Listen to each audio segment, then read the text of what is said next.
Good evening. It is Friday. It is the longest running episodic, whatever it is, we don't know.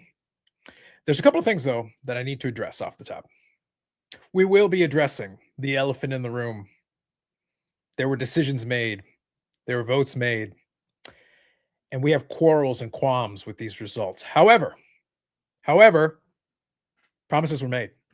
We said if we got to the YouTube Sports Card Hall of Fame, we would have a one-man kazoo parade. We did not achieve that goal. Therefore, there are consequences and repercussions. I can see your comments. We're going to address that in a second. But there are consequences and repercussions. I warned you. I warned you all. Here is Sanderson to Orr. On location. Right there. Hello, Carlos. That is a hammer. And that is the kazoo. Eric, we do not accept these results. They are not the only true democracy in this world. There's only one true democracy in this world. There is only one where all the votes count correctly. Brad and I had an understanding. He has violated the sacred trust. Yes. And therefore, now consequences must be brought down. Yes, I am extremely disappointed. And I'm coming to you from the garage of crap. I have been devastated by the results of this Hall of Fame. As you know, and the viewers know, I put my entire life into this. I begged, I pleaded, I bribed. I held up signs begging for votes, which those votes were not given. And I've been surrounded by my loved ones these last couple of days, helping me through this, and I appreciate them. My mommy made me chicken soup. It helped a lot, but I still can't get rid of the rage, and I need to take that rage out tonight. So I think, Eric, so the people can see. Right there in the vase, what is going on? What's happening over there? Carlos, right here to my right, is the kazoo. Because people let us down, we will not be having adjacency. We will not be having a one-man kazoo parade that would have consisted of a Burger King crown, a sash that would have said HOF adjacency, and me learning in enough time how to kazoo AC/DC's There's a Long Way to the Top If You Want to Rock and Roll. That was the plan. That has all been taken from me. And now I need to take that anger out on the kazoo. I think you know what needs to be done, Eric. Last, we are in the darkest timeline. We have no other choice. Our hands are tied. I just want to let everyone know that this is your fault. This isn't where I want to be. This isn't how I wanted this to end. You did this. You're responsible for what's about to happen here. You and that fascist Hall of Fame induction crew who clearly put their finger on the weights of justice to ban us from the greatest honor in the hobby. Well, Eric, listen, after we're done taking care of business to be taken care of, I will pull up the numbers. We will math the maths, and we will see where the conspiracy lies. I really don't want to do the maths, Carlos. It's my job to do the maths, Eric. You do the smashing. Get on with it. All right. Remember, I didn't want to do this. I wanted a one-man kazoo parade, but this is what you get.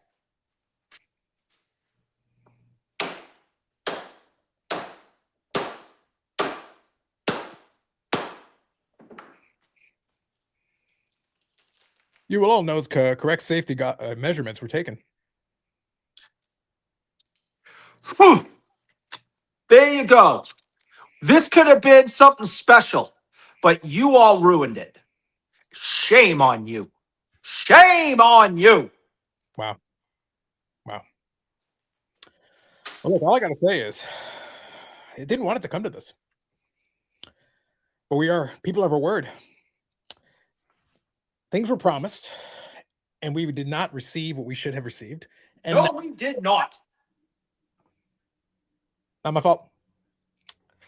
Eric, one day they'll learn. One day they'll learn. They need to understand that our word is our bond. That's all we have in this life, Carlos, is our word. I was willing to do a one-man kazoo parade for the people, and the people let us down. And even then, even in this dark time, Eric, let it be noted, I promise you, I'm happy to audit. I promise you, all the YouTube Sports Card Hall of Famers, there is not a single one of them that has smashed a kazoo on camera. Not a one. Not a single one, Carlos. Once again, we are advocating and promoting mediocrity. Most definitely. Disgraceful. Utterly disgraceful. For shame. Eric will be back after he's done smashing a few more things over there. And when he returns, we will discuss the horrors that have been put upon us. Just But for for now- fun, one last thing, because we showed this off so often. This needs a good smashing also, I believe. Oh, make it happen. Do what you have to do. I kind of What hope. could have I kind of hope been? it's cardboard, and I kind of hope that somehow Eric finds a way to hurt himself on this. Go on. It is very strong cardboard. It's The like an strongest- egg. It doesn't, you can't squish it. I don't even doubt it. Eric, you keep at it. You keep at it. We'll come back. We'll come I'll back on stay location. here.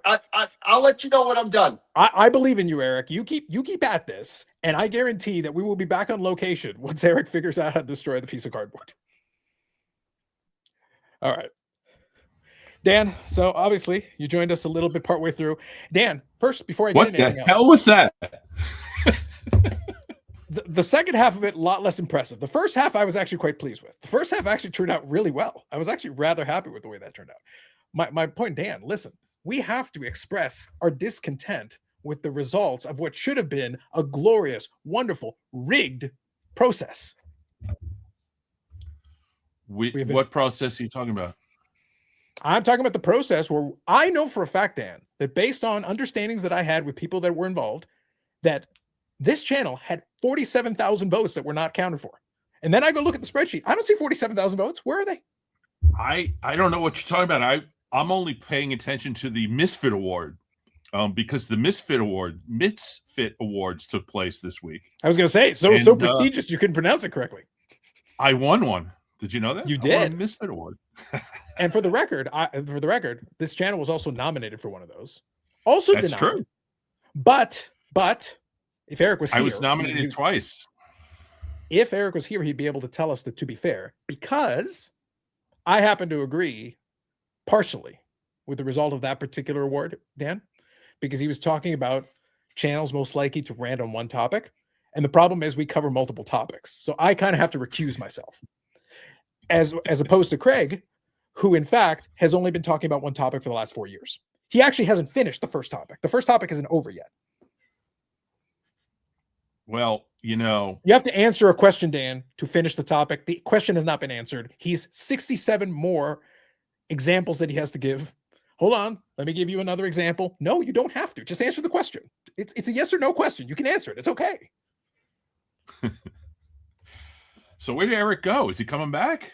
'Cause I Eric need right now is mock trying to him. finish off that piece of cardboard. Eric is trying to finish off that piece of cardboard. He will restore himself to a standard setup, and then he'll be back. All right, because So I wanna need to finish mock reading him a little bit. Oh, we'll get there. We'll get to that. See, there he is. All right, I'll read a couple of comments and then we'll get right into it proper. All right, so don't accept the results. I want to recount. Did it deserve you, Eric? Don't let them see you cry. That's right. Good evening, Rob. Good evening, Stephen. John here says, apologies for my part of the lack of pursuit parade. Oh, John, we will address this issue. And you made a video. So now we're going to have to react to your reaction. And then maybe we'll react to John Mangini's reaction to your reaction of a reaction, because in accordance with my love of the content gods, the infinite content loop must continue. Bubbles. His new AI too well and giving Eric a large hammer. It's true. Good evening, Keith. Will the kazoo be getting armed? I can't watch. It's terrible. We're finding out as the kazoo was past the Amazon return period. Oh, it was still within the return period. That's how angry we are. Bezos would have taken it back. Good evening, Philly Joe. I hope the Slash wasn't pre-ordered. Listen, man, a lot of sacrifices were made. Or it was the real kazoo, Carlo. Do not question our integrity. We take this very seriously. Good evening, Bez. I didn't think Ray's from Philly. Listen, I have to publicly recant all the nice things I ever said about Ray from Philly. Not only is Rocky Balboa better than him, you know what? The Cap Anson apologist is better than him too. You got work to do to restore my faith. Good evening, Orlando. Hall of Fame not inclusive of Canadian people. The prejudice is real. Moving on. I know you did. Oh, the humanity indeed, Philly Joe. Oh, and also Philly Joe is way better than Ray from Philly. Also way better. Moving on. Ham says, I knew Eric didn't work at a card shop. He did construction. He moonlights. My word. I know. Oh, no. That's right. So you will still get a 10 of PSA. Psh. Black label from BGS too. Hey, maybe we can still win an Emmy. That'd be good. Eric, the two-man Taylor. I know, Bob. I know. These are consequences. This is what I'm saying, Keith. We don't play games around here. You and Bobblehead Donnie are going to have to step up your game now. I know. I can easily break an egg. Listen, Florida man, I'm going to need you to work harder. Maybe use an egg to catch a fish.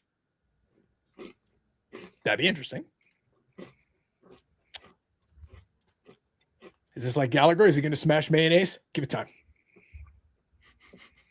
By the way, these are all still comments. I'm still getting caught up. I don't want a Dustin situation, so I actually want to make sure I get caught up. So you guys did debate it, but let's wrap up the campaign for next year. Listen, we're going to have to work damn hard. Going to be Mark. I thought I had plans tonight, but told my wife plans changed. Feet up and ready to go. Appreciate you. Let's see here. I think the voting process needs to revamp for the 47,000. I know. The original ballots determine finalists, then take the top 10 votes, and the poll is posted. But I think there should be battles to that. I think Eric should bring the hammer. We can take care of this problem. We'll solve this in one shot. Let's give Eric his flowers for dedication to the bit. It's all about dedication to the bit. Good evening, eBay. Good evening, Jeff. Hello, everyone, and great job, Eric.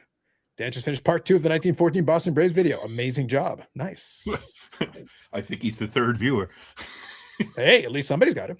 I think we should change the rules so the people I vote for win. Exactly. You see what I'm saying? That right there. Mm-hmm. And I have caught up. I am all caught up. Dan, please take it away. So I'm wearing a shirt. It says the Frat House 2024 Cleveland National.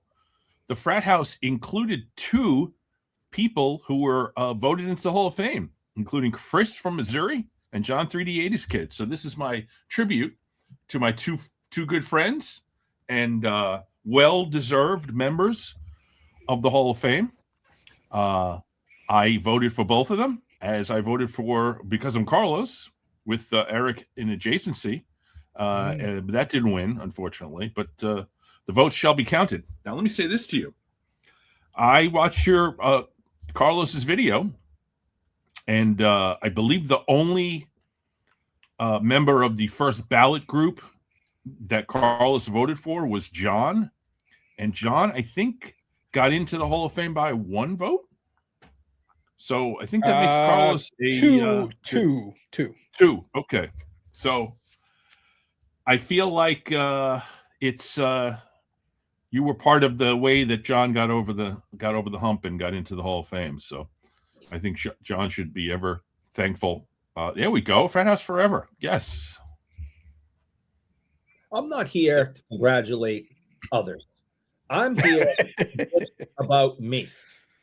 All right. I got some words for you, Eric. Bullshit, and head off down to the New Jersey Turnpike. All right, because I'm not interested in applauding anyone else's successes. I am only here to bitch about my failure.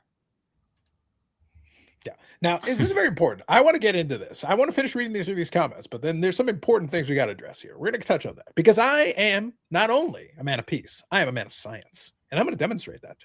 We're going to look at it. We're going to do the maths because I heard that you could call yourself a doctor if all you do is statistics. Well, I'm about to do some maths. We're going to do it.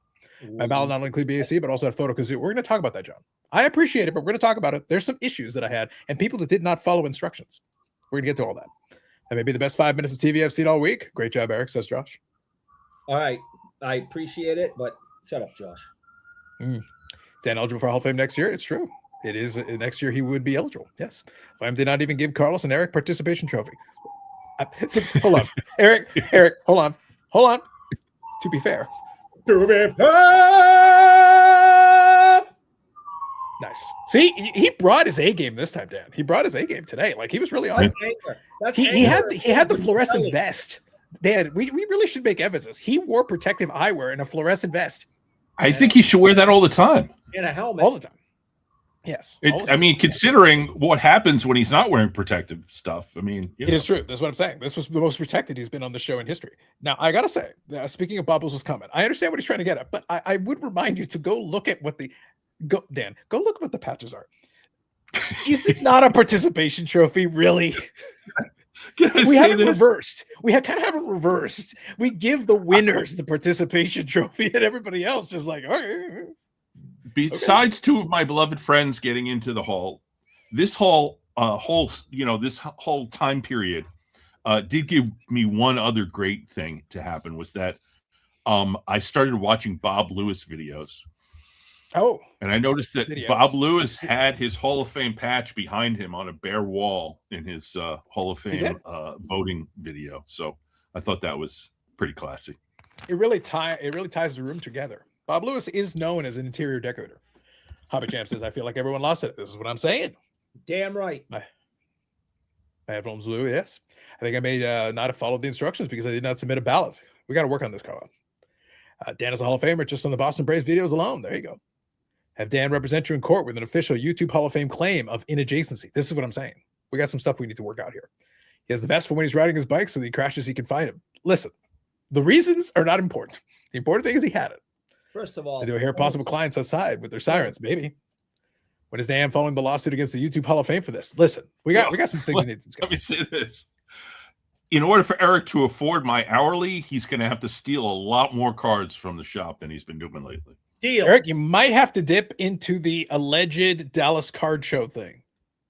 I think some of those cards might be able to cover it. Whatever we got to do, we need to make this right. And if we need to go all the way to the Supreme Judicial Court, then that's what we're going to do. Yep. Don't worry, if I post a video tomorrow, I can vote 2 years from now. No, that's not true. If you posted a video, you can vote 1 year from now. Yes, you can. Well, actually, it would depend on the timing. So that means I have to get him to push it back. But yeah, no, you're right. It'd be two cycles. I'm glad you weren't elected because it seemed that everyone quits making videos afterwards. I already made a commitment that I wasn't going to do that, but fair enough. All right. So real quick, let's see here. And like I said, Dan, during a previous utterance, I said, is this a testament that so all of you who did vote want Shoebox Legends, Christian Missouri, Hitman 23, Stuke, and John to never post a video again? That's what I'm hearing. Anyway, all right. So here is the aforementioned spreadsheet. We have the spreadsheet here. Now, I want to make an important note. I want to make a note here. On the Insert Revolution podcast, Dan has quickly become very enamored with them. But I did make a prediction, and I'm pretty sure I made it here too. I think I did it in both places, so I could be mistaken on that. But I think I did it in both places. I did predict, Dan, in at least one, if not both of those venues, that I thought the top 5 would be ridiculously close. And in fact, they were. The gap was literally 5 votes between number 1 and number 5. Yeah. 52, 2 at 52, 250, 147. They're all right there within 5 of each other. And then immediately 45, 43, and then a couple in the 30s. So we did make it into the top 10. Now, here's the thing. I got to say, Eric, for a situation where we didn't get #rig, how convenient that the top 5 are literally within 5 of each other. Mm-hmm. Almost as if there was some collusion. Mm-hmm. We don't have any other ideas? No other channels? Nothing? Okay. We're gonna. So anyway, what I said previously is that the problem is when you got 10, you can vote for. You can say, "Oh, I voted for you." Yes, but if you vote for the other ones, then nobody separates. There is no separation. It's just the same. It's just like, yep. Then it's just whoever gets left off 1 or 2 ballots. There's your gap, which is literally what happened. It's right here. So there you go. The difference between Clemente, Collector, and John is literally a couple people left him off the ballot and included John. That was it. There's your difference. And to Dan's point, I'm one of those. So there you go. There you go, John. You're welcome. I take my place as kingmaker. There it is. I will note How many that votes Carlos did we got get? more votes than Chris Sewell, collector, investor, dealer. Clearly deserved. Much better. 36. I right. voted for both of you, but yeah, I'm a little surprised at some of these. Honestly, I'm not. I do not. I know for a fact, and I am willing to stake my reputation on it, that Chris Sewell at no point has had anyone both offer a kazoo, play a kazoo on any videos he's ever had, or have anyone smash a kazoo. And as a result, honestly, he received 35 votes. Dan, that's 36 too many. If you cannot produce a single kazoo on a single video, trash. Next year, negative votes. We got to do better, people. Do better as a people. Do better. I really only cared about one set of awards this time around, the Misfit Awards. So that's really all. Are they at least going to give you a patch? Do you get a bowling trophy? And I'm not sure. I talked to John Mangini about it, and he told me, I don't know. We're the Misfits. We don't know if we're getting patches. So Wow. but I don't need a patch. I just need the recognition of this award. Dan, And, what if? ironically, celebrating it on a live stream, which is what the award was for. So I'm once again problem solver. As a solver of problems, what if, being that they are the Misfits, what if their solution to this problem is to go to like the Goodwill and get like random patches, and instead of sending you a customized patch, they literally just send you one of the random ones? My dad used to collect those. Carlos Sr. used to have a bunch of them. He'd have like a police one, and there was like this other one with a design on its third one. He could just pick one off a list and give you one of those. Right, Misfits Award 2026 on the back of it. You're done. Whatever. It's just the prestige of winning the award is enough for me, honestly. But I'm just saying, if you got a patch, Dan, you could attach it to your wall like YouTube Hall of Like Famer Bob Bob Lewis. Yes. That's what I'm saying. Yes. Good evening, Carl from Oz. Sorry, guys, late to party. I'm just done a lap of the ward in my walking frame. Well, hopefully you feel better. Thank you for joining in. How many votes did I get? Ham? Yes. I think it's on here. Hold on. I think I can answer this question. Let's see. Scrolling down. No. They didn't do the full spread, did they? Or do you have it? So they've got a couple of tabs. They did the top ones on one tab, and then the full one is on another tab. I can answer that question. Okay. Yeah, it's all here. I did specifically say to Brad, "Hey, Brad, look. Regardless, can we actually have the spreadsheet so we can actually see it? That'd be nice." So there they it is, did take care of that. Yeah. Yeah. So here it is. But what happens is, let's see. Yeah. So let me go over here. I will get you the answer, Ham. Let's go here. Let's see here. There you go, Mike Ham. The answer is 6. Well, I was one of those. 6 too many. And then on the first tab, it'll actually tell you who. But it's like, by the way, word to the wise guys, you can do the thing where you freeze panes. That way, I don't have to do the whole back and forth thing. Just makes it a little easier. Well, and I don't really know how to feel about this because either we have 36 complete utter morons who voted for this crap. You were one of them also. So I think that helps your case. I did do that.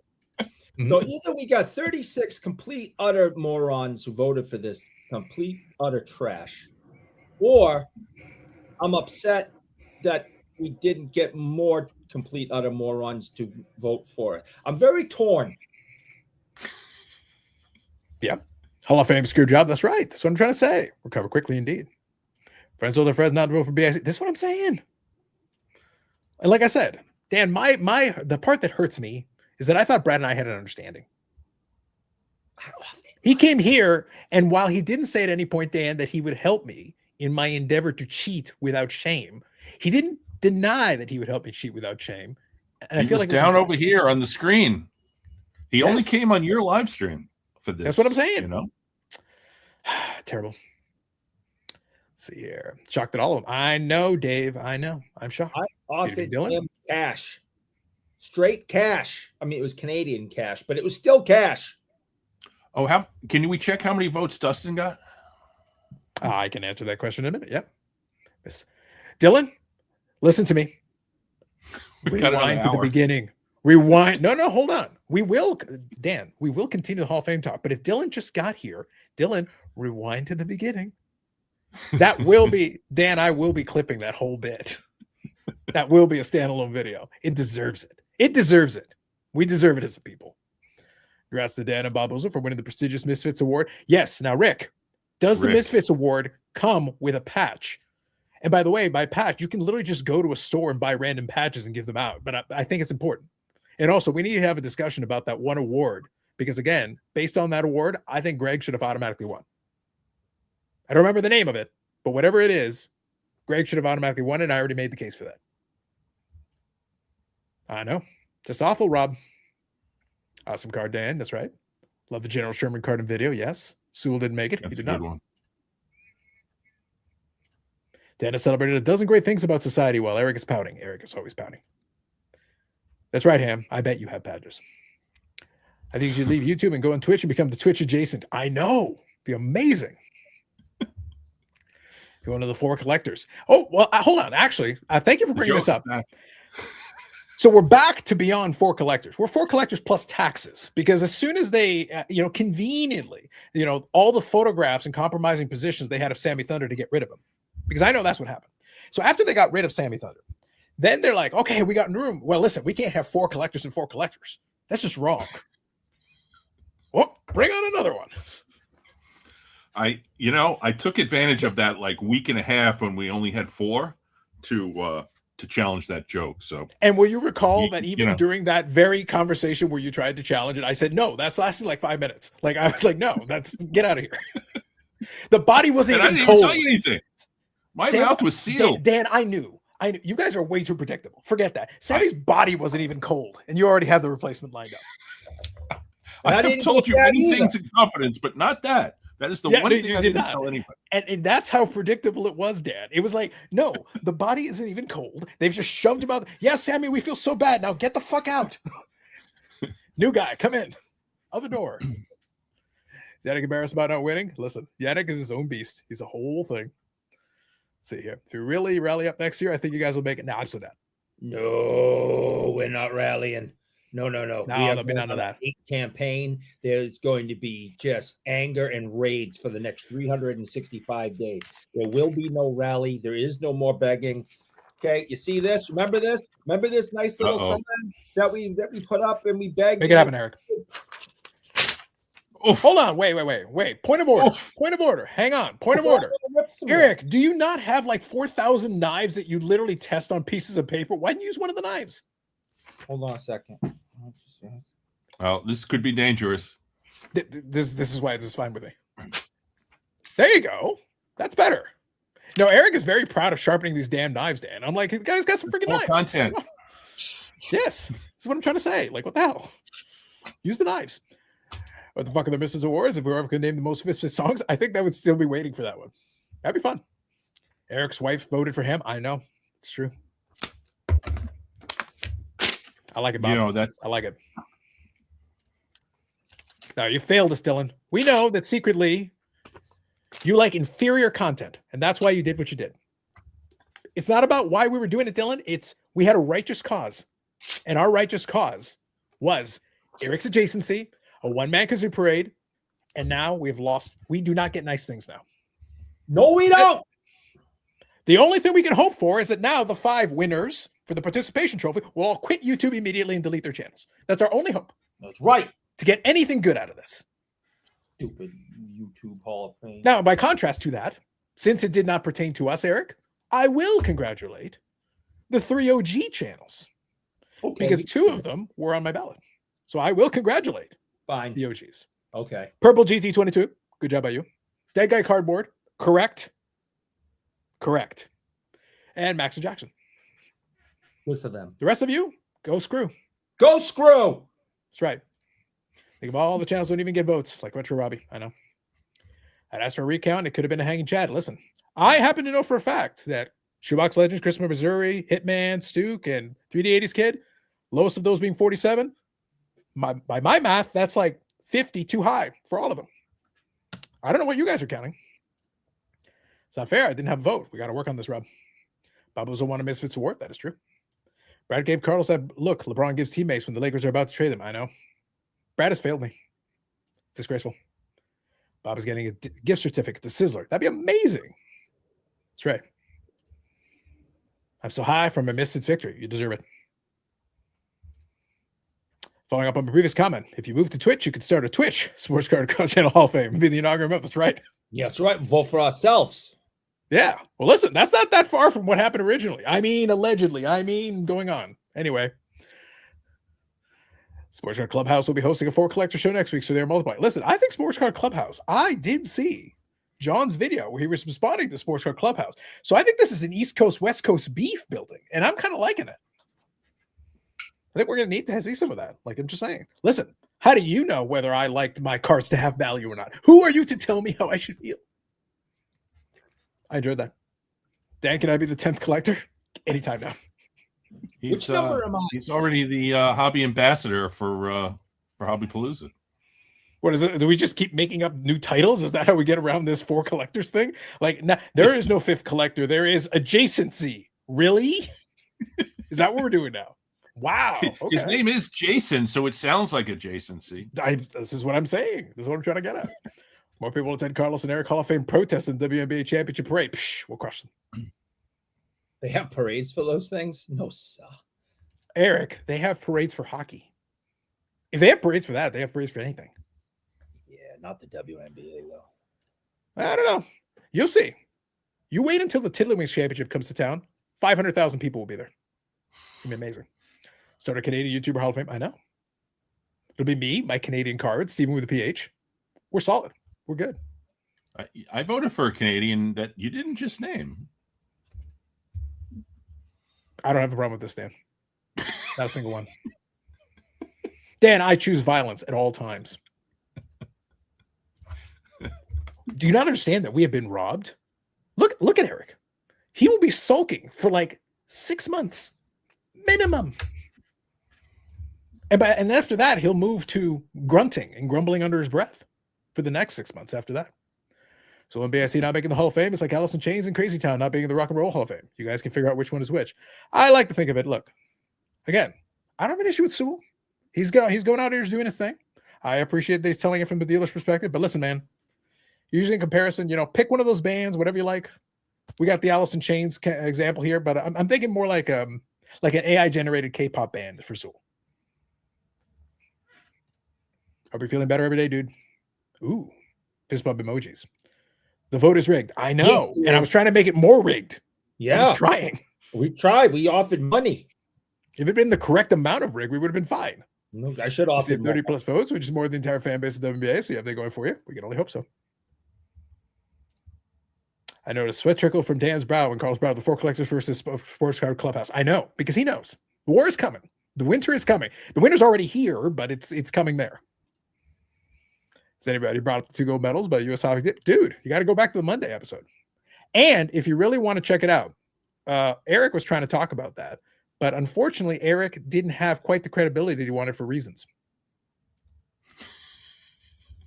Ignore that. Don't pay attention. Don't ignore that. It's right there. That. That's his nonsense. Look at it. Look at it. And it looks like Ray had really bad plastic surgery. I don't know what's up with that, but I think the AI knew exactly what Ray looks like. He's zombified, man. He hasn't had skin in years. That's a pretty good approximation of what Ray would look like if he had skin. I'm just happy the vote is done. I can watch good content again. You think there's good content on YouTube? Where? Where is this good content? Wait. The other 364 days of shitty content, and you think it now that this is over. Now we get good content. When does the good content? Hold on. Wait. Hold on. I got up my button. Hang on.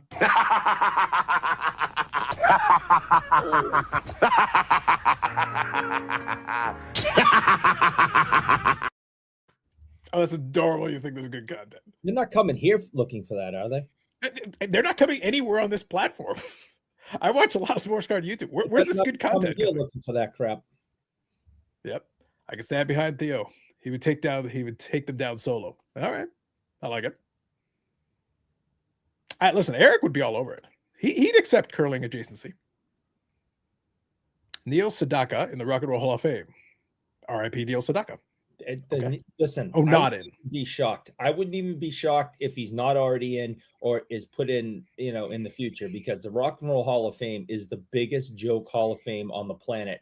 Even more of a joke than the Sports Card Hall of Fame, which I was denied adjacency.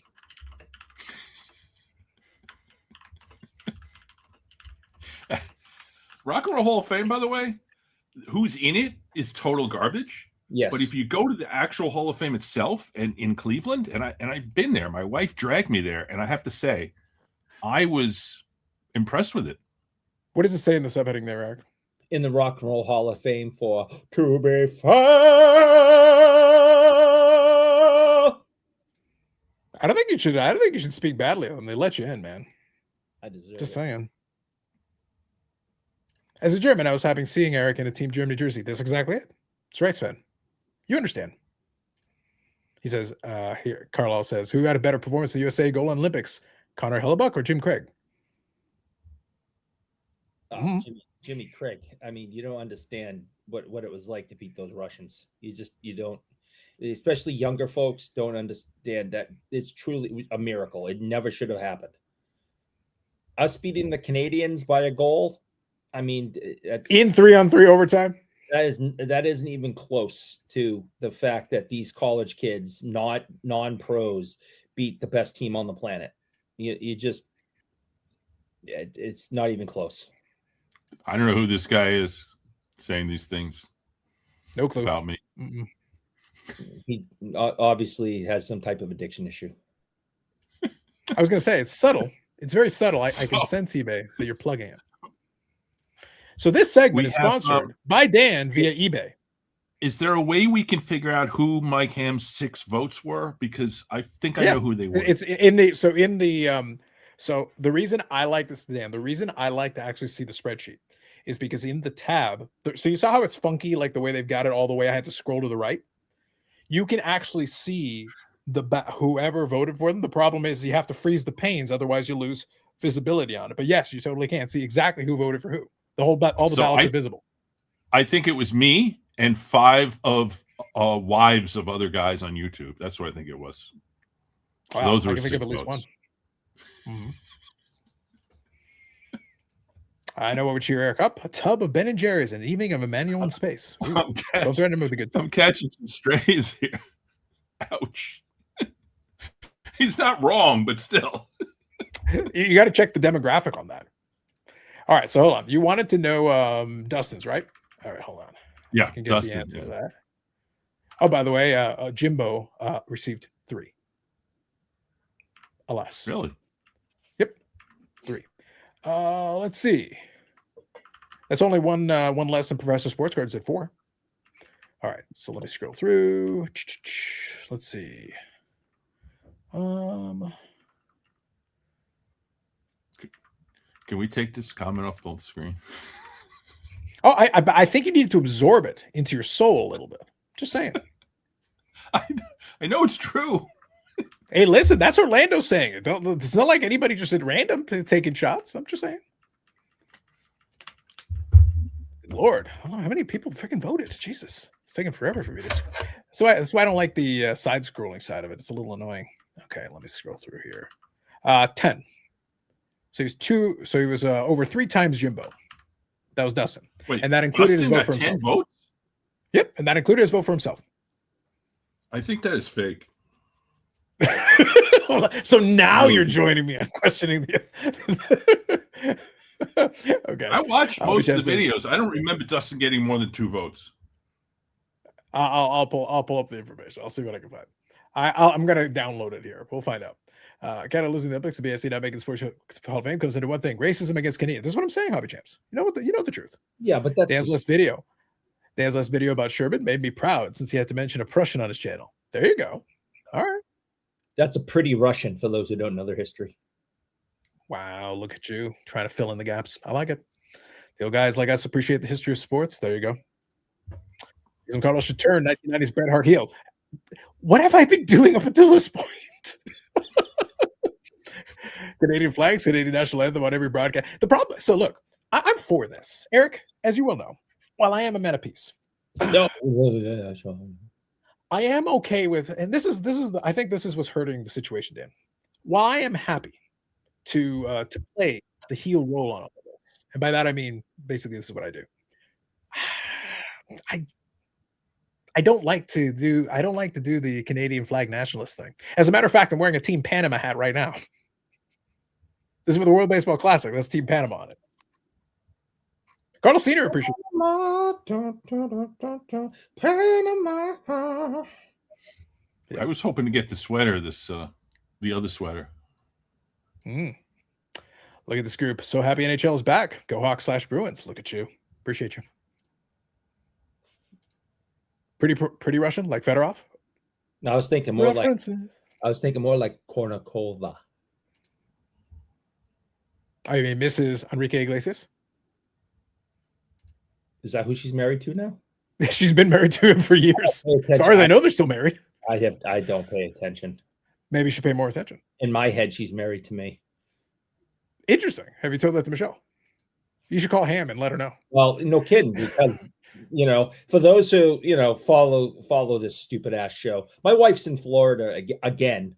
Yes. And I know What? where she is. I know who she's with, and I'm just disgusted by the entire thing. Okay.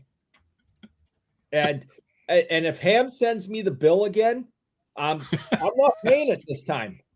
I'm not paying it, Ham. Okay, you take her, you pay for her. That's the deal. Wow. It's quite a bit going on there, Dan. I don't know.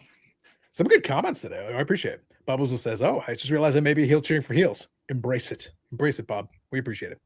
Denied. You're a Canadian adjacent, Eric. Eric has always been a Canadian adjacent. At this point, he'll take it. He just doesn't want us to speak of his German heritage. That's what he's a little uncomfortable with.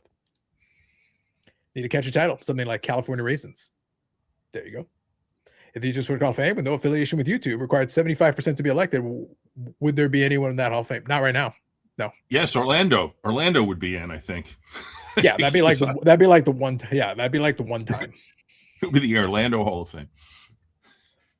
Give video a like, appreciate that. Dan, I'm officially a New York licensed lawyer. I didn't know this. Yeah. This is Josh Adams. Josh Adams is from Chicago. And he does mostly federal court work. I didn't know he was admitted in New York. Interesting. I would say. He usually comes up to the expo a little bit and picks up some stuff. We've chatted and hung out a bit. Yeah, I met Josh at the National last year. He used to allude to stories of his travels as a lawyer on the clubhouses when we were all in Clubhouse. He's part of the Clubhouse crew. He's old school Clubhouse, and he used to regale us with some of his travels and stories. Yeah, I don't like to talk about my stories sometimes. They're a little too much. Eric can't tell us about his stories for legal reasons. Well, this is part of that too. Exactly. That's a bit of a different issue. Ham says, I know. Yeah, you Ham. Do not send me the bill. Ham is being quiet. Way too quiet. Yeah, because he's busy. Ham, come on. Cornucova never married. Yeah, Cornucova never married Enrique. I thought she did, but fair enough. They have been together a long time, for as far as I'm aware. Speaking people in trouble, I did see something about the prop in the news, or was it somebody else's video about prop? No idea what you're talking about. You lost me. Illinois, got my New York admission. I'll be at Expo next month at Jay Lee's booth. There you go. Nice. I think Orlando would have the record around 2/3, so short of the 75. Oh, really? Okay. Interesting. Didn't realize that. Scotty Tradition. Good evening. Getting all the luminaries tonight. Wait, you just gave a good evening to Scotty Tradition? Really? Hey, listen, fellow Packer fan. Eric, I think he reads it all. Dan, as a fellow Packer fan, I am willing to be a lot more forgiving. But the other two Judases, there will be words. Words will be had. I am willing to forgive. I can only assume that since it was a three-man thing, that the two Judases outvoted him. Scotty knew what needed to be done, and he tried. And I can only assume Brad, all nice guy, hanging out, laughing, chuckling, and then all of a sudden he's like, stab in the back and twisted. Yeah, somebody paid him more money than you. You know, that's what it all boils down to. Somebody paid him more money. I would have actually been. I actually would have been proud of him if he received any money. That was one of the questions. I go, please tell me someone tried to bribe you. Listen, that would make me feel not only better. I would actually approve. If anybody offered the money, I'm like, you know what? Good job, guys. Good job. I think I'm going to have to look into the 4 collectors' accounts and see if there's been any money removed recently. There might be a scandal going on here. I don't know. We'll see. Yeah. Some news stories is right. Look, here you have sports card nonsense. Eric, first rule of Clubhouse. We do not speak about Clubhouse. Sorry, Gio.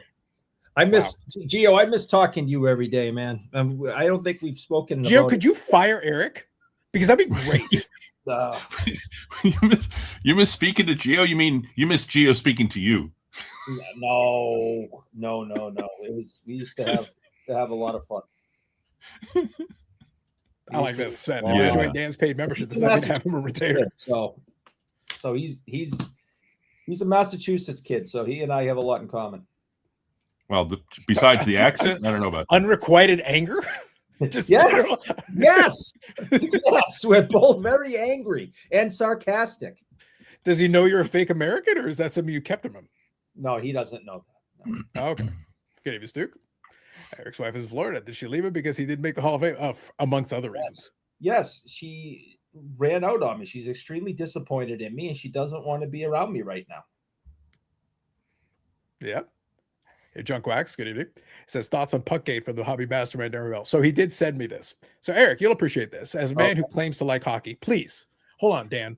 Your favorite journalist, hobby journalist, Darren Revell, had a scorching hot take. He thought that the puck from the gold medal game, so the golden goal puck, he thinks it shouldn't be in the Hockey Hall of Fame. Why? Well, because the Hockey Hall of Fame is in Canada, so therefore you can't have an American, goal in Hockey Hall of Fame. Eric, the Hockey Hall of Fame should not celebrate hockey. So in other words, per Darren Revell, that was not even a hockey thing. That's what he said. That's a pretty stupid take. I just assumed that the Topps bought the puck and chopped it into 1,000 pieces and put it in a bunch of shitty cards. That probably would have been his pitch. But yeah, the puck's going to the Hall of Fame as part of the exhibit for the Olympics. Dan, as part of the exhibit for the Olympics, they're going to have jerseys from different countries and whatever. The whole point is if you're going to have a display for the Olympics that year, you're going to have as many artifacts as you can get your hands on. And amongst them includes the puck. Yeah. It kind of makes sense unless you're Darren Revell.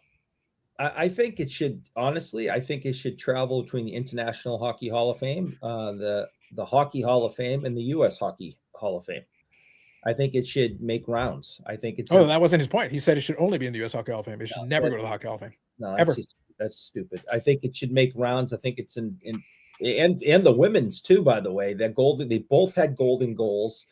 Listen, the men's was awesome, but it's a slap shot. We've all seen a slap shot. That winning goal for the U.S. women, that thing was nasty. So they both those pucks should be traveling to all 3 Hall of Fames, as far as I can't believe you would question sports media luminary Darren Revell. How dare you? Mike says, he even collect anything hockey? Does he know how to spell it? I'm sure there's a ticket that he can pump. he was doing the pumping of the tickets for a while, so I'm sure there's a hockey ticket he could pump. Carlos, did I hear something about Probstein in the news, or was it another video about what took place? I didn't hear anything new about the Probstein thing. No. Yeah, you did. You said on the last Cynics, you said that there is news about Probstein. No, there was no news about Probstein. Yeah, no, but Mike is saying he might have caught wind of something. It's like, no, I haven't heard anything actually new. As far as I'm aware, there's not going to be any news on Probstein. Nobody believes me, but it's true that the federal district that covers Probstein's jurisdiction is a complete disaster, and he will not get prosecuted at least in the next 2 years or 3 years.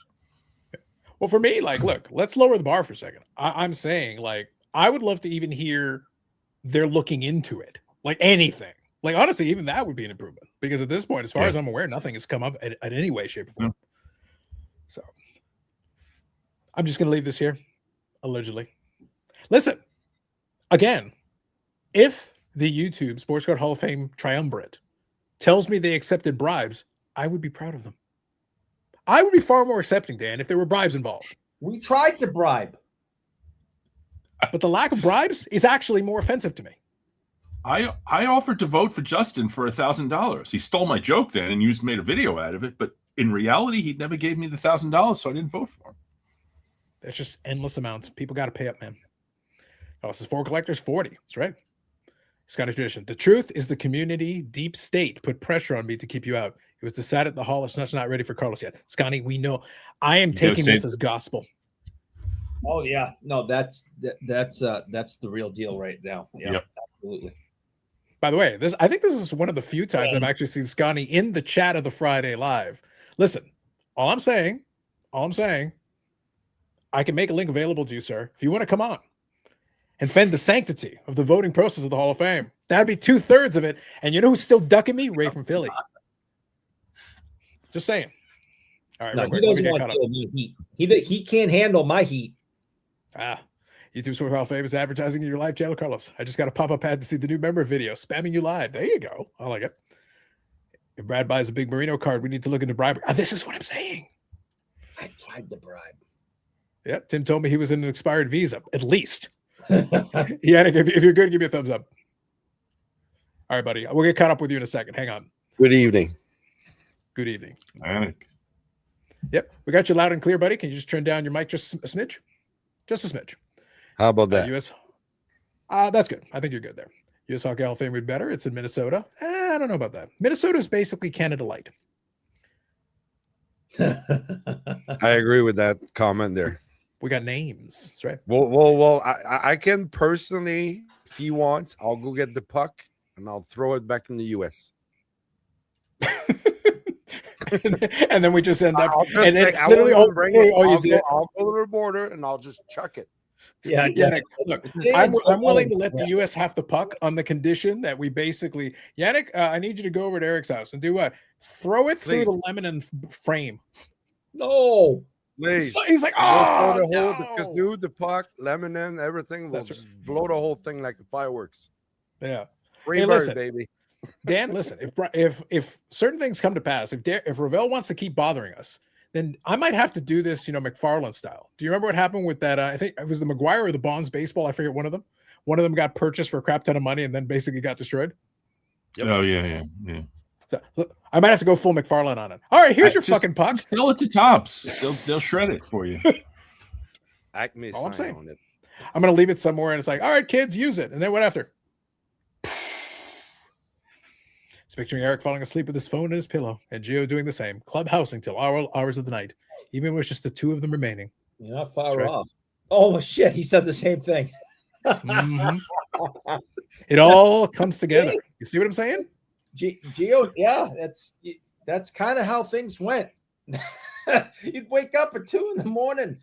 and you're like, oh shit, my phone's still on. And then you'd see like there's one or two other people in there and everyone's asleep. It's like, oh shit.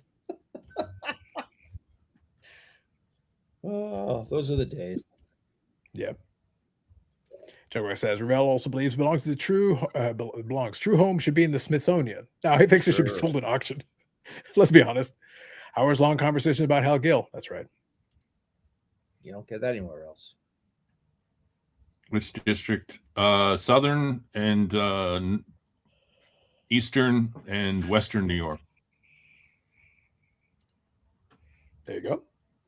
How has Montreal not won the cup for 32 years? They haven't put together a team good enough to win the cup. That's how it works usually. Pretty much. If you actually look through it over years, there's actually a fair bit of parity. There really haven't been too many dominant teams. There have been a few that have had little runs here and there. Like even Chicago had a run where they won 3 Stanley Cups and Yeah. they got bad enough that Bedard could be drafted. Like it's basically goes in cycles. And by the way, refresh my memory, Eric, if my memory serves me, before Chicago won those 3 cups, they basically were in the wilderness forever since like the late 80s, early 90s when they had at least a couple of runs, but they didn't win anything. Yeah, well, yeah, because they went all the way to the finals against Pittsburgh one year, and Yeah, I think it was 90. I want to say 90. yeah, and lost then, and they had Roenick and stuff, and so they were talented and they had Belfour but they couldn't get over the hump. They first, second round, getting out of the playoffs. Stu says hockey's the national sport of Canada. Bobby, correct me if I'm wrong. Isn't it still technically lacrosse? It Isn't it still lacrosse? It is I was going to I say think the it national sport of still Canada is is actually lacrosse. lacrosse. the national sport of Canada is lacrosse, You know? not hockey. Like Yep. I have to drive hours and hours and hours to even try to assist a game of lacrosse anywhere, but sure, it's their national sport. Well, the lacrosse goes back to history. I don't Right, actually yeah. know why, like, to be I mean, honest, it's a cool like, game to watch, even to play. It's huge here in New England. I mean, I like it. I think Long lacrosse is Island. pretty good. I like lacrosse. I've been to a lacrosse game. Like it's bigger in Western Canada. Yeah. I believe. That's basically right. That is right. The Yeah, it's- center that's of why they- lacrosse in they- the they- world is Long Island, which is where I grew up. There you We had a go. lacrosse team. My friends played lacrosse. I had movement. And I'm not talking about an old man thing. I'm talking about SGC. Look at this. Post grading. Woo! That's a big deal. Good for you getting cards graded. Yeah, it's my last time. I sent it out Eric on is being- December 15th. December 15th. That's almost 3 months it'll be door to door. So, oh well. Goodbye, SGC. It's been real. Goodbye grading. I remember So the long. times long ago when Dan was going to be the last one getting off the helicopter in Saigon. I think remember I those am. days. It's like, no, he's the last guy. He's getting off in Saigon. It's done. This is the helicopter I just showed you. Oh, it's not a somber night. I got a Misfit award, and so did you, Bob. Listen, I think the biggest win was that we got a beautiful segment for the content cuts. And I will enjoy making a segment out of that. It's happening. I Oh, think it's see, Dan? multiple segments. The cards still look good in one touches, especially if you have the Yeah. right insert. You have it Yeah, upside that down. was nice. Who needs a grade? Listen, I would let Dan talk about other one touches, but only when the check clears. Yeah. Sleever of pennies, whoever you are. When I think lacrosse, I think of Maryland, Duke, Cornell, Syracuse, and you can't forget Hopkins. Look at you. I like indoor lacrosse. Let's go Philly Wings. Nice. Notre Nice. Dame lacrosse. They've won a couple of nationals. I want to see if I can get the stupid thing to freeze pain. You notice, Yeah, listen, actually- did you notice that Scotty disappeared after his comments? I offered, I'm like, hey, I'll bring you on. That's you gotta Answer save that. me. I know. You can't Here's- handle the heat. Here's a lacrosse card. What a great looking card. Damn. Oh, and the cross sticks on the back. Nice. Yeah. Yeah, that's of a hockey player, though, right? Sorry, it's a little bright there, so you guys can't really see it properly. But So who is it? Yeah, this is 1910 Imperial Tobacco C60 C60, and it's Mr. Joe Malone, yeah. So who's Yeah, he was a a two-sport- Quebec City native. two-sport athlete. So you got a Joe Malone card, him playing lacrosse. That's pretty awesome. Well, back then you belonged you belonged to an athletic club, so you were kind of playing multi sports of whatever that club was a part of, like baseball up to winter sports, all that jazz. Yep. So that's a question for you, Yannick. No, that's not a new card, unfortunately. The C57 set is so hard to come across that it can go for, and now I need names that we're talking hundreds to few thousands of dollars a card, even in a 1 or a 2. So I'd love to tell you that every week I'm getting a new one, but that's not the case. Bagwell Biggio Berkman. Interesting. Haven't seen your name before. Good evening. Yeah, in the finals in 92. That was the one I was thinking of because there was a Roenick team. Yep. So that's probably the 92 one that I'm thinking of. Hashik is a backup. Great defense. Mike Keenan screwed us in game 1 versus Pittsburgh. Yeah. Okay. So that'd be like the 91, 92, I guess. I just was never a Mike Keenan fan. Never, ever, ever, ever, ever. There's some of Well, those one- coaches who have one- had some success, but they can't sustain it because of their style. Like Keenan is one of those guys who's had success, but at the same time, you go like, I don't know. You had He good won players too. New York. It's only cup in my lifetime, so you know. I think the Can't one that was fault him for interesting. that. I think I could be mistaken. I'm trying to remember the timeline. Keenan was coaching St. Louis during the Gretzky year, right? Yep, Yeah, he's the reason Gretzky didn't resign. that is correct. Keenan pissed him off. Yep. He's So the imagine, reason why Dan, a lot of Gretzky's guys- actually willing to stay and play in St. Louis, Yeah. and he's with Brett Hall, and they're there, and they actually had a decent team, and obviously you've got Gretzky still had plenty of gas left in the tank at the time because he's about to go to New York right after that. But the reality is they could have built something. Him and Brett Hall in St. Louis was a good combo, and they had some other good players, and you could have kept building around it if you wanted to. But then, yeah, Keenan pissed him off, Yep. and then that was the end of that. And on Dan's comment, Dan, I could have coached the Rangers to that Stanley Cup. It was Messy. it was the, Messier. yeah, but it was pretty much the entire Oilers Cup team. They had all the best players from the Oilers came to play with Messier again, and they most of those guys are now 5-time Cup winners, if not 6. So I could have coached them. Who with Kevin Lowe? Was it one of them? Yeah, Kevin Lowe, Estetican and Messier. Oh, Tikkanen, that's right. Yeah. Graves, So Glenn Anderson. I mean, Eric, you're forgetting one. Not the Edmonton connection, but you're forgetting another Hockey Hall of Famer that was also on that team that was not part of the Edmonton connection. Marcel Dion, that was earlier. Here's a question here, Eric. 94. Was it Mike Gardner? Hold on, Yannick. Hold on. Let Eric have a moment. I want him to percolate on this. I'll answer the question. Was it Mike Gardner? Nope. Think the Dallas Stanley Cup year. Oh, it's the Russian, right? What's his name? Sergei Zubov. Sergei Zubov. Zubov, right? yeah. He was on that championship team as well. Yep. Yeah. And so was And he had, I think, 89 points for them. So pretty good performance. Brian Leach. I mean, again, I could have coached that team to a Stanley Cup. Okay, yeah. I see that comment there. Gardner was traded. All right. Okay. I have a couple of cards. Sure. Give me 1 second. Before I do, though, now that I finally got this thing I had to play around with the spreadsheet a little bit.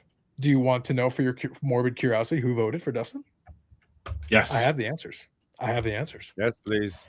So here, I allow you. Unsubscribe. I gotta write these down so I can unsubscribe to anyone. Although I likely are not subscribed to anyone. All right, fine. But first one you got to unsubscribe to is midlife cards. That's first. No, really? Oh, yes, he did. I texted him that I was laughing when he put that up. So yeah, he did vote for Dustin. Second one, you have to unsubscribe from Texas Steelers collector. That'll show you. I don't actually know who that is, but that is on there. Like I said, you can validate this is all there. Oh, BD Kane is on there. Uh-oh. Yep. Hold on. Michael Ham.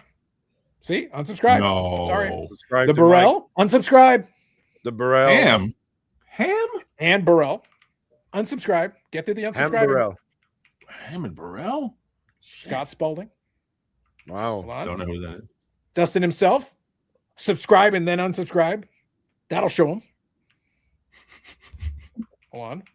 80s Star Basketball. I actually know who that guy is. I've heard of him. He was the one who was promoting the Star Jordan a lot. There's a lot of his videos are focusing on that topic. And Head of the game then. Bubbles and Ball Cards. Unsubscribe. Oh boy. Go ahead. You Wow. put it out there. And so far, I'm not seeing you unsubscribing from anybody. And Mike Yeah, O. let me There click. you go. There's your 10. All right. There's your 10. 10. That was 10. That was 10. And only one of them was Dustin. So get to the unsubscribing. So that cost Dustin $9,000 because he voted for himself, right? So that was an expensive bit of votes there.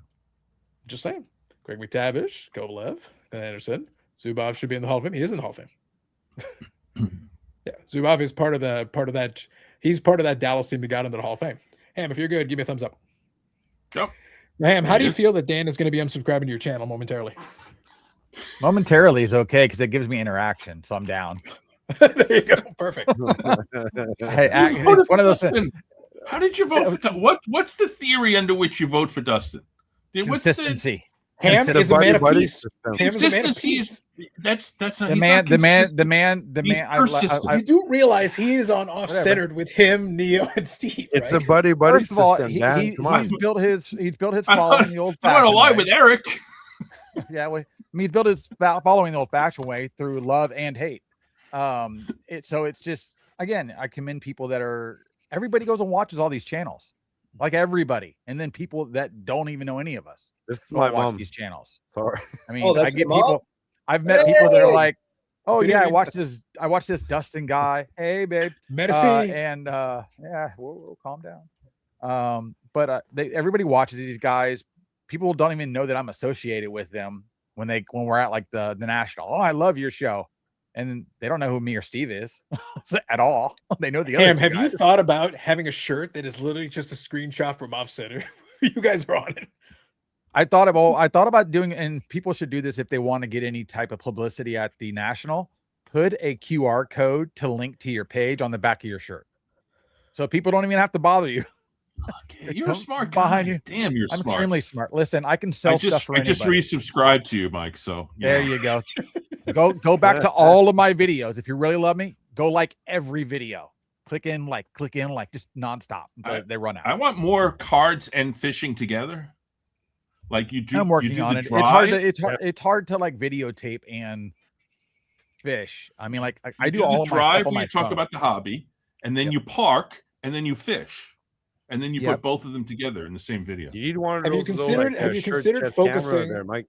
Have you considered focusing on cards of fish or fishing with cards? Yeah, Actually well, using the cards as the bait. I wanted to use a nice refractor LeBron and go catch some fish over at the Skyway because that'll be pretty easy. Fish are dumb; they'll eat Wait. anything. If Go you catch a hook marlin like with a that. card into your, and then put it out into the water, That's it'd what be I'm kinda gonna like do. Moynihan burning cards, right? Would it be like Same that? thing. Yeah, the only difference is I could catch something I could actually eat. So it's Instead of utilitarian. I think you should use something cheaper. I hear some of the fish boy cards are on discount now. Just use one of those. Hey, I still have my solid fish boy card. I'm probably gonna move it and buy a judge card. But Yeah, cards and gators. All the other guys vote for the Freds. What's the difference? Yeah, pretty much. Exactly. You clean the fish. I need to see the opening of wax back while reeling in fish. See, they're scanning again. What the? Guys, What are we doing?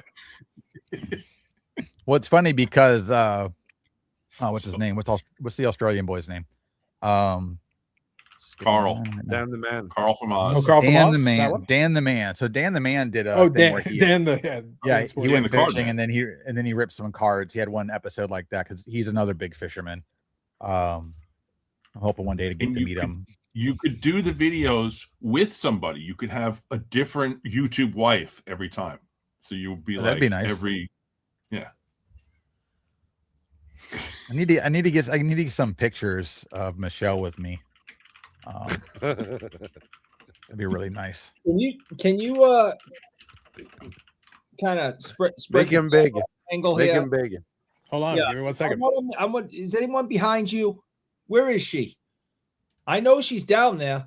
Michelle, can you hear me? No, she doesn't want to talk to you right now. Well, that's normal. She could be there with Eric in the room, and that'd be true. That's a good point. Hey, listen, fun fact. I almost did a series on the old late night cable TV where it was public access. That was Yeah. going to be nothing but basically going out and partying with the ladies. That's all it was going to be. And we would air it twice a week on public access. Today, that's called a And- YouTube yeah. live stream. Yeah, now, yeah, basically. You can Yeah, actually you get away basically with could do quite that. a bit on public Eric, access. Eric, If bro, you Public go access to is Twitch, racy. if you go to Twitch, there's a section called IRL in Miami. real life, and that basically that you could pretty much have that show. Mm-hmm. I do. That's called progress. I mean, I'm actually doing what I'm saying I'm doing. Look at you. See, I'm actually trying to maneuver a lot of tabs today, Eric. I'm earning my not Hall of Fame keep here today.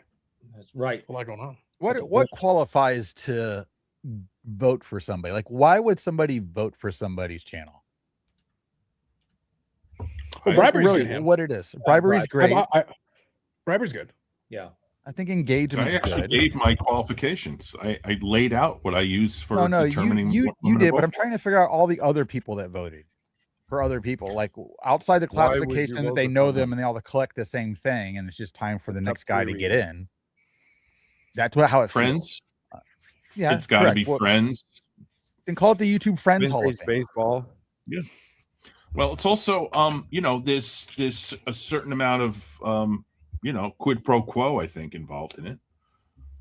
For Hey sure. man, I voted for that guy. Hey, thanks for your vote, kind of thing. There's Well, some so- of that. so Dan, involved. So hold on. I think Ham is putting a good question, and it was funny because I joked on one of the I think it was on the IRP, but also somewhere else as well, where I was joking about it. Is I said on the ballot, I put in the choices, I put them on the screen and everything.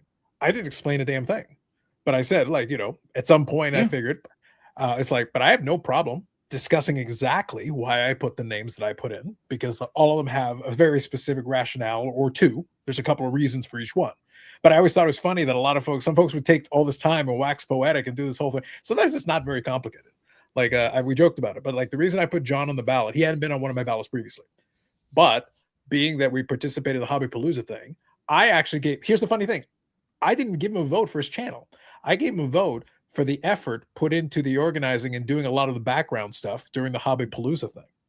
Since he kind of worked with me on it a little bit and gave us a little bit of latitude with it. He's one of several people, but I'm saying one person specifically. That's actually the reason why I put him on there, for his efforts in participating in that and being part of that group. But if you recall my video, I said that was one of the reasons I voted for John. And I said, actually, it's great that you acknowledge that, because you know that, but Yeah. a lot of other people didn't. Agreed. I mean, Agreed. But I'm he got saying in, so it didn't matter. that was my rationale for including him in that Yeah. one. Other folks are going to Well, have different rationales. There's It's different a reasons. For each perfect one. rationale, because, like I said, he does so much more stuff than people even realize behind the scenes. Yes. And I happen to know that now because So I'm the beneficiary of a lot of it. Should there be a category for that? Arguably, there should be a category for a lot of things. This is the first year for two categories, and this is where my when we were talking with Brad, and he had asked, what category I would be in. And I'm multifaceted. I just like multiple things, but I'm putting content out there. I'm doing. I was going to give you a vote for Homewrecker. I was going to give you That's that one. fine. I'll take it. I mean, at I'll this vote point, for I'm like, what, 5 deep? I don't even know anybody that's doing 5 types of content across this threshold. So at that point, I'm standing by myself. So I don't even need a category. Just give me something special, like I'm doing at least 4 different types. Yeah, so that's what I'm saying. But like, do you feel like when you're eligible that you should be more looked at or potentially voted upon versus some person that maybe did 8 videos last year? And let's face it, one of them might be palatable. Mm-hmm. I'm completely with you. I'm totally with you, Mike. I mean, honestly, Carlos, you talked about this when you were talking about Ed saying, like, what about all these guys? And the videos have to be watchable. If I turn on a video in 2 minutes, I'm like, I can't watch this. This is terrible. That person, I can't vote for that person. I want to have at least some entertainment. Yeah. I want the presentation to be at least marginally good. Mm-hmm. And the person to have at least some charisma. I mean, I feel like that's at least that's my understanding of what's going to keep me watching. So those are the people that I watch more. Those are the people that I'm more likely to vote for. Yeah. So now a couple of things real quick. So I'm going to get to your category thing, Ham, here in a second. One of the trickiest parts, let's just say, like, goof around, just pick your friends, do whatever you want. I said, I wanted to listen. I wanted one man Kazuperate. Like I was very transparent in what I was shooting for here. The angle was obvious. That's that was ultimately. I just don't know how the votes for you have been going down each year, not up. Because there's more people get at it. So Ham, this is the problem. Like, look, there are many problems, but let's be more specific. I know. The specific problem is there's a lot of folks who feel compelled that they have to vote for their buddies or else they're insulting them. I'm slapping your. That's why I never fill my ballot. I'm like, no, I literally have open spots. I could put more people on there that I'm in friendly terms with, but I'm not going to do that. I will do it if I feel like it. The only reason that I added a couple extra folks compared to normal is because they gave me the OG ballot, and a couple of folks that I had voted for already for various reasons were on the OG ballot. So it's like it was an easy transit. Bertcat 8 will probably never get in. But I like the guy's collection. I like his enthusiasm for. Yep. But if you watch the video, and this is key, Dan, talking about your point. If we're talking about subjective, Is it the most entertaining videos? I think I could point you to the videos and you're going to see No. like you might say like, no, not really. No. But I like the guy's energy. I've had some interaction with him. I don't know him personally. I've never chatted with him one-on-one, but I appreciate his enthusiasm for the stuff he has, and the collection that he's built is actually very impressive. It's very good. And I like the stuff that he's showing. So automatically, subjectively, I'm a little biased because I like the stuff that he's showing. So I'm more willing. If he was showing something completely different that I wasn't as interested in, guess what? The same videos, Dan, I wouldn't be watching. That's just reality. But I like what he's doing, and I appreciate the energy that he's bringing into it. So I'm more willing to watch those videos as opposed to an identical person doing the identical thing but showing me Detroit Red Wings cards. I'm not as enthusiastic about that. So I'm just not going to watch it. But for the stuff he's doing, I appreciate it, and he's been around a long time, and he's always been supportive of what I'm doing. So for that, no problem. But I've always included Dead Guy Cardboard. I like his stuff. I've been putting him on I've always ballot for years. I've liked Dead. Can you Cardboard guys for a while. vote for a guy who collects Reggie Lemlins? Only adjacent. Only adjacent. Obviously Like, not. tough question, but like the question have to be, It's tough. like, we have to think about it. Start a new page. The Reggie Lemon Collector. You'll have like That's right. you'll have like 3 subscribers. It says friends, engagement, card collection, and those are Eric's other channels. Yeah. Some of the reasons I voted for channels, that's fair. Yeah. The So other thing now- too is there's a lot of shows that do not engage the chat, and they don't engage the chat well. Like I hate it when I'm Like Off trying to, Center? hey, no, well, it's just behind. It's just 7 minutes behind. But like I was watching, who was I watching? There's 3 guys on one of the main channels, whatever, and I'm in there commenting and stuff. Never says a word about anything anybody's saying. And I'm trying to like ask a question about what they're talking about to get a real answer, like to just a sports card question. And nope, just crickets. I'm just like, what's the point of having a live? Don't do a live then. Just do a stream show, record it, and put it out. I And then agree go with back that. and play Yeah. with your comments. Agree. Just don't do a live. I totally agree. I just think Yeah, if you're you doing kind a of live, have you're to. looking Like for, if you will not acknowledge if you don't acknowledge the chat and it's a live stream, then you may as well just pre-record and made it a premiere. So to to put the shtick down for a quick second. I've said this before. This isn't news. The reason, we have 50 something people in the chat right now, and we've been doing this for 5 years or whatever the hell it is because of the people. 1900 weeks. It's the people in the chat, the people who show up here every Friday. The fact that they're engaged, the fact that they're in on all the jokes, they make this. There's no way I could be doing this every single week if we didn't have the people showing up that are in on it and having fun with us. Yeah. And I've said this many times, when we pull the curtain open. Carlos is the best in this genre. No, just stop there. You were good. Oh, That was no. fine. You were great. Shut up. Oh. Shut up. only You one suck. tier, buddy. So Carlos is the best in this genre at keeping up with the chat, engaging the chat, and making sure that the people who show up and comment feel as if they are just as much as part of the show as we on the screen are. And that's the difference between us and other shows. And it's because his ability to do this is he's better at it than anyone else.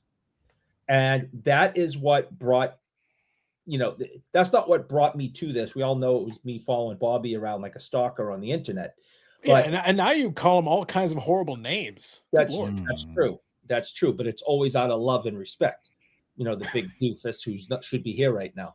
But this show has been going on for this long, and it's as successful as it is because of those two things. Carlos' ability to run the show and include the people in the chat, and the people who show up every week who are just as important to the show as we on the screen are, and the fact that we're all in on it. I think Carlos is second best at that. Oh, really? Putting the chat in. Is there another Canadian who's better? No, Dustin is better. Oh, okay, Justin. Okay. Oh yeah. Well, the problem is he puts the chat in from 6 months ago. The current chat is a different conversation. But 6 months, a year from now, we'll get there. Thank you very much. I mean, It's one of the reasons you guys.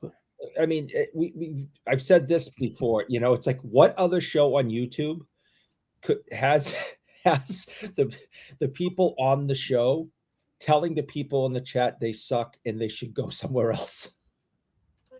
The fact that they're in on the joke and are participants in everything, all the nonsense that we do, that's why I keep coming back. If it was just me talking to you four guys every week, I'd be bored off my ass. I couldn't have done this for 5 years. Catching another stray? Oh, we're getting to that. Like I'm monitoring, I'm watching. I want Orlando to feel good about himself. It's important that he feels good about himself. It's adorable, but you know, that's fine. Waxpack Wisdom, good evening. I just realized my vote got counted to Waxpack Museum. Damn. Well said, says Dylan. Makes it easy for Carlos to follow the chat, knowing the panel has very little useful to say. And congratulations to 3D80s kid. He has a great channel. Indeed. That's a good line, actually. Mm-hmm. Guys, definitely more. See this? I'll co-sign. That's fine. Agreed. Agreed. But you, Well, I mean, think about it. This show is the only show, not the only, there's a couple of them, but this is like a sitcom, to be honest with you. When we put out one solid show a week, you have your in-between stuff that leads up to things with your different characters that y'all would usually do with the Monday show. You've been putting out a lot more content, obviously, Carlos, all week long, it seems like now. I don't know if that's your new thing, if you're rivaling Dustin. Not even close. I will put videos where I think there's something. No, he's literally daily. I'll put in video like this week. It was the Monday was a live. I only had one other video this week out in the live because it was just the one video where I made the it was where I did the response to Teapot. That's been the only videos this week, and then the Friday live. I will do something on the weekend because I got some cards in. Hold on, Dan. It's too late now. Unfortunately, now it doesn't help my candidacy. But I actually got some 53 Bowman color in the mail. Oh, are those mine? My former cards? Nope. No, those ones I will be getting in short order. But no, these are. Oh wow! Oh yeah.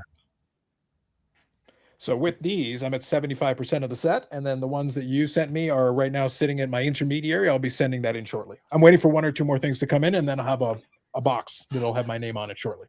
But you see, it's too late. So you just got like 3 more votes for next year by that showing those cards. That's what I'm saying. I'm covering my bases. Oh, we're back on. Don't vote for us. We don't want any part of this bullshit. We're going back to the way it was 2 years ago. Do not vote for us. F this entire thing. So you realize that Eric already destroyed the kazoo. Now, we don't have left. That was a cheap kazoo. We'll get a nice one. We'll get a gold-plated kazoo for next year. No, you sons of bitches had your chance. You screwed it up. Don't ever vote for us again. We don't want any part of this nonsense. No, Eric, the whole thing was you started the hype train too late. Yeah. You need to start now. This is a weekly thing now. You bring this up weekly so people get it in their head what they need to do. Yeah. You're not muted, but you're just whispering to yourself. No, he's muted. I want to finish reading the damn comments. I'm actually trying to keep up with comments. All right. So Mike says I'm too old to kiss ass, but I agree with Eric. I enjoy tuning in on Fridays. All people at Carl Springs, and I try. And there's been a concerted effort. Ham has an open invitation. Dan has an open invitation. We got a few, and I'm trying to include some other folks. And I will, as chances go, I'll try to actually bring in some more cast of characters because. So Mike, it was funny that you used the sitcom one. I was like, actually, it's kind of the opposite of a sitcom because in a sitcom it always resets. This doesn't reset. We can continue from week to week, and stuff will actually mean something. We can bring it up again a year later, 2 years later. Yeah. The problem with the sitcom is that a lot of the characters don't evolve. We're allowed to have some evolution along the way. Each year's a new season. And we get sitcom noises like the laughs and the boos. Oh, you need a laugh track, but it can't be normal. Yeah. There you go. And when Eric talks,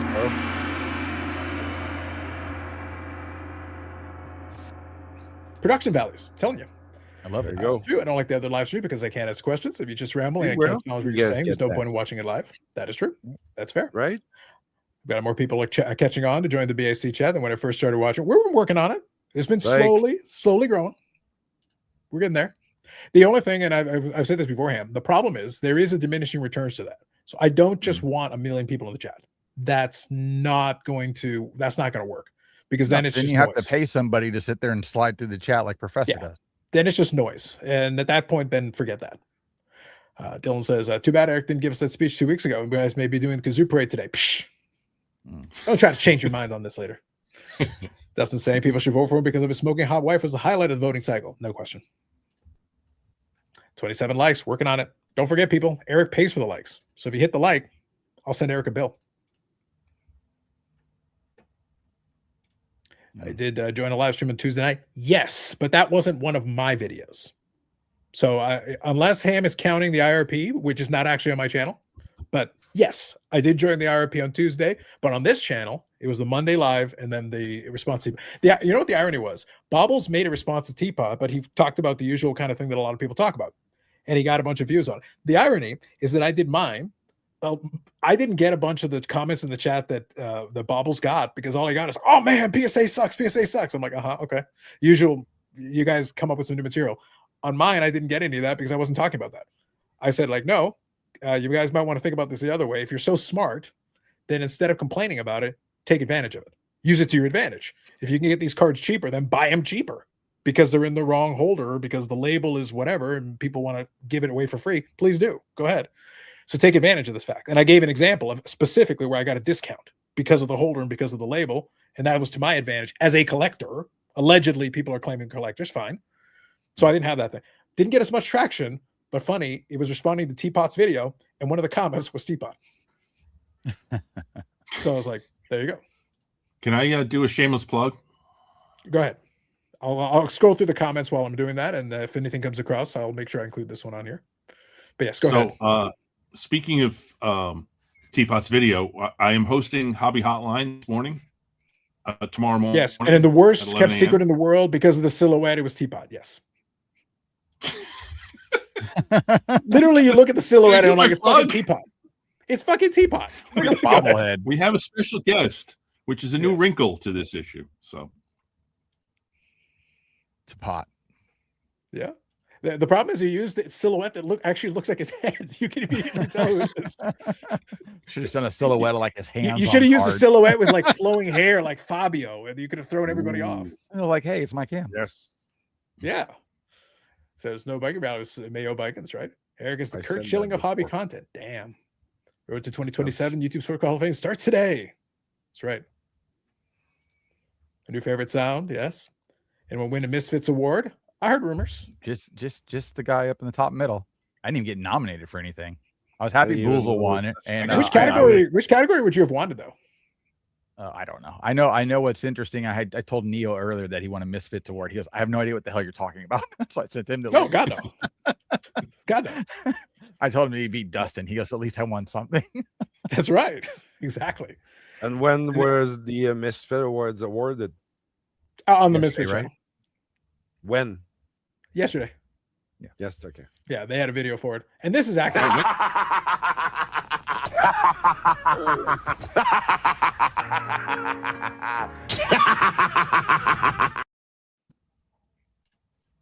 Where else do you get this? So I'm saying. I was honored to be nominated with you. Yes. Yes, indeed. Although, Dylan, I still quibble on the category because the category was talking on one topic. We talk about a lot of topics. And again, Greg is still one day. He will answer the first question he was ever asked. And that will be a momentous day. It'll be very exciting. I was happy to have one vote. I think it was one. I think you might have had a couple. I can't remember. All right. So now I will unmute Eric. So go ahead, Ham. I finished catching up on all the comments. What were you saying? About which thing? Was Eric talking or me? No, so I muted Eric so that I could finish going through all the comments. I know Ham was talking. That's unfortunately he's forgotten what he was going to say. One of the things that was interesting today. I went to a show after work. It was a Friday Saturday show today, and then obviously tomorrow, which I did my cards and cases video, which will go up in the morning. I've noticed people with a lot of high end raw cards that are new, like fresh stuff, like Cooper Flag and stuff. And I was like, why don't you grade that? And they're like, I don't trust PSA's grades anymore, and I don't want to wait for it. They said I may pay the extra and do the Beckett just so I get the subgrades. So at what point is PSA hurting themselves at this point? And now what sucks is there's no other company that can come and handle whatever would need to be handled to jump out in front. CGC. It's like nobody wants it, and nobody can make anything new quick enough in order to even introduce itself to the market to be viable. And we're all just stuck in this rut. But you have people that are not even willing to grade anymore for the multiplier that they could potentially get, even if they had to pay extra, because they don't trust it's even going to get the proper grade. That's bad. That's bad. I mean, I don't understand how they don't get that, and they don't. And I think they're because gonna almost 2 million cards a month, because record number of mounts. That's because they're holding 2 million cards back. Yeah, it's great. Go as fast as you can. Let's see how many you're going to actually hold up. It's not going to be a thing. Plus, they grade vintage cards so much harder than they ever did before. You know, they say they don't pick and choose. They're full of crap. They damn well do. They do 100%. It's facts. We can all see it. Even with what Teapot did with this video, with everybody's reactions to the videos. Is it inaccurate? Yes. But for the most part, like you were saying, Carlos, it really wasn't that far off. Most of them, yeah. Yeah, for most of them. So, but which makes sense. But you're telling me so was it ASG or AGS basically gave them the lowest grade? So they're the toughest grader. So probably they're the most accurate, but they're not going to give you the thing is, like, I think what's funny is, so one of the points I made in my video was that you can tell by the comment section how many people just wanted to choose their own agenda. They were going to find the answer they were looking for. They were going to find whatever answer they were looking for. And when they were looking at, literally, I saw in the comment section, a bunch of people like, oh, that proves Tag is the best. It's like, Tag had a card that was considered trim by some. They called it oversized. Yeah. Oversized. Well, and I'm like, okay. The added trim. Yeah, I was gonna it's like the added trim. Dan, this is a stupid scanner with the fucking machine that's supposed to be able to measure, and it says it's oversized. They couldn't even get that fucking right. Listen, I saw a post 3 days ago of a person that opened up a fresh pack of Prism, and every card was a different size. Every card was a different height. Yeah, that happens. Yeah, totally. So it's like, the guys, tag guy was in the comments. Yeah. The tag guy was in the comments actually thanking Teapot. So yeah, well, the thing is, the reality is I'm glad he made the video, because number one, I'm for the content god, so it was good fodder. I'm glad with it. Completely fair. But the point was, if your conclusion was to try to tout any of the grading card companies that were included in the ham, you missed the point. All of them demonstrated variations. All of them demonstrated foibles. And if we want to go to anecdotal, because people go to anecdotal evidence. Oh, I submitted these cards and they screwed up my order. And then, so some of the people are like, oh, TSA is, the worst. It's like, I like BGS back in the day. It's like, okay, I used BGS before the pandemic, before they had the backlog, before the whole thing. And I chronicled it on this channel. I showed, Dan, you want to talk about companies that can't get the job? Beckett, founded by Jimbo. They can't tell the difference. And this happened, and I showed it.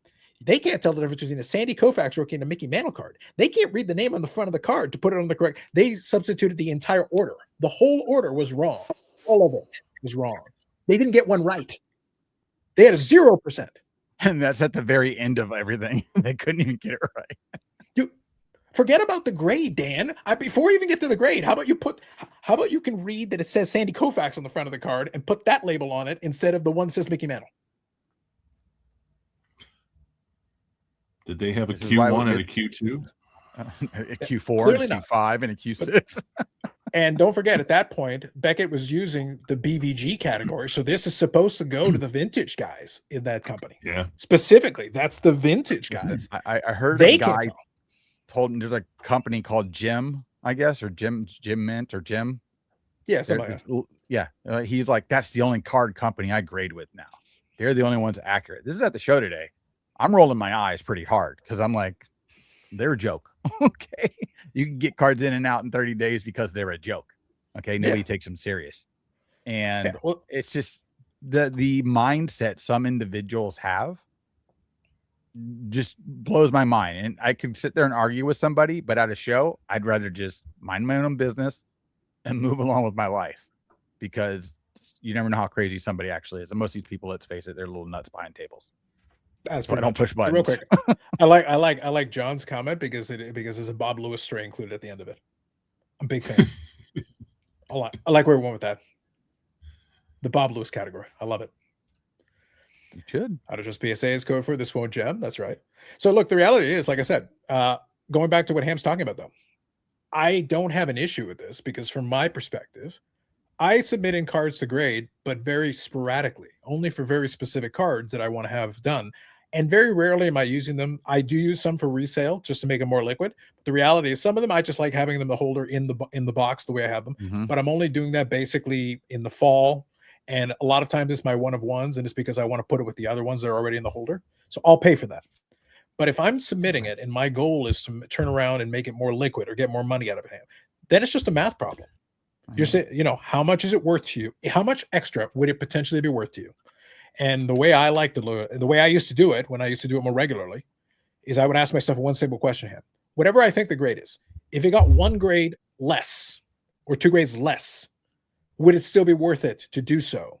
If the answer is yes, then I'll still send it in. If the answer is no, then we have the answer to the question. Yeah. But the reality was most of the time I would get the grade that I expected or within 1 grade because I already took that into account, that possibility, we're fine. Yeah. But if that doesn't work, then don't do it. I think my favorite idea was the card scan idea where 10 people graded the card and then they came up with the collective grade based on the crowdsourced one. I think that's honestly the best possible human element of grading to get accuracy. I truly do. That's what I think is the best. Yeah. Dylan says toughest doesn't mean most accurate, just means you're most likely getting a better card in the lower grade they give for the card. And that could still be an advantage if people just don't want to pay the premium for it. And that's why I say like Teapot's account follow-up to that was actually very good. That's why I say like I may reach out and just be like, okay, I want to have this discussion with you because he got a chance to talk about it a little bit on the cards on the table thing, because obviously Geoff doesn't agree with his stance on that. But I think and Dan, this is a kind of a more open-ended problem. I know I can see Dan's frozen, so we'll see if he can hear us. But one thing that I think is interesting, Ham, about that is that because of the premium that people pay for. So again, if the 10 is supposed to be the nicer card, and people are going to pay the premium, that's fine. But Teapot made the point, and I actually agree with this point.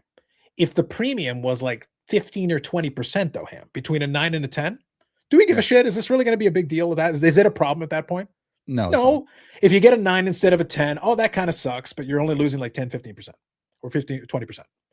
But when the difference is 10x, 15x, some absurd multiplier, now it matters a lot.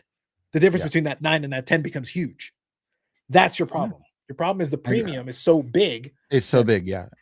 That's and again, it used to be at one point you could grade a card, it hit a 9, you would still at least, make a little bit of money on it or at least break even. And now you come nowhere near that. You hit a 9 on some cards and it is straight dog trash still. That's just how it is. And that's a problem. So then, all right, let me go the complete opposite end of the spectrum. Let me go devil's advocate here for the folks that complain about grading all this stuff. All right, I'm going to Thanos snap it. Grading's gone.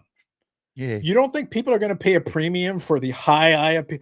So now all of a sudden we're playing this game with a dealer because the dealer is going to tell you it's gem mint every time. Yeah. It's 2.5. Yeah, but unless you're by yourself with the dealer, you could always ask somebody else, what do you think of this card?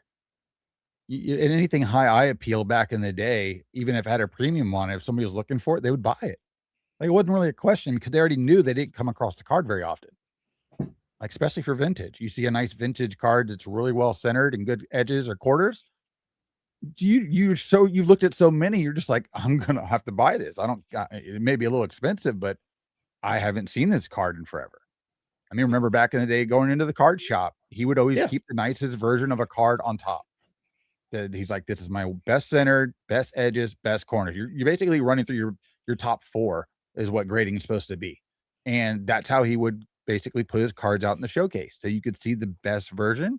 And that was by far the most expensive. And then they went down underneath that. That's the way it should be.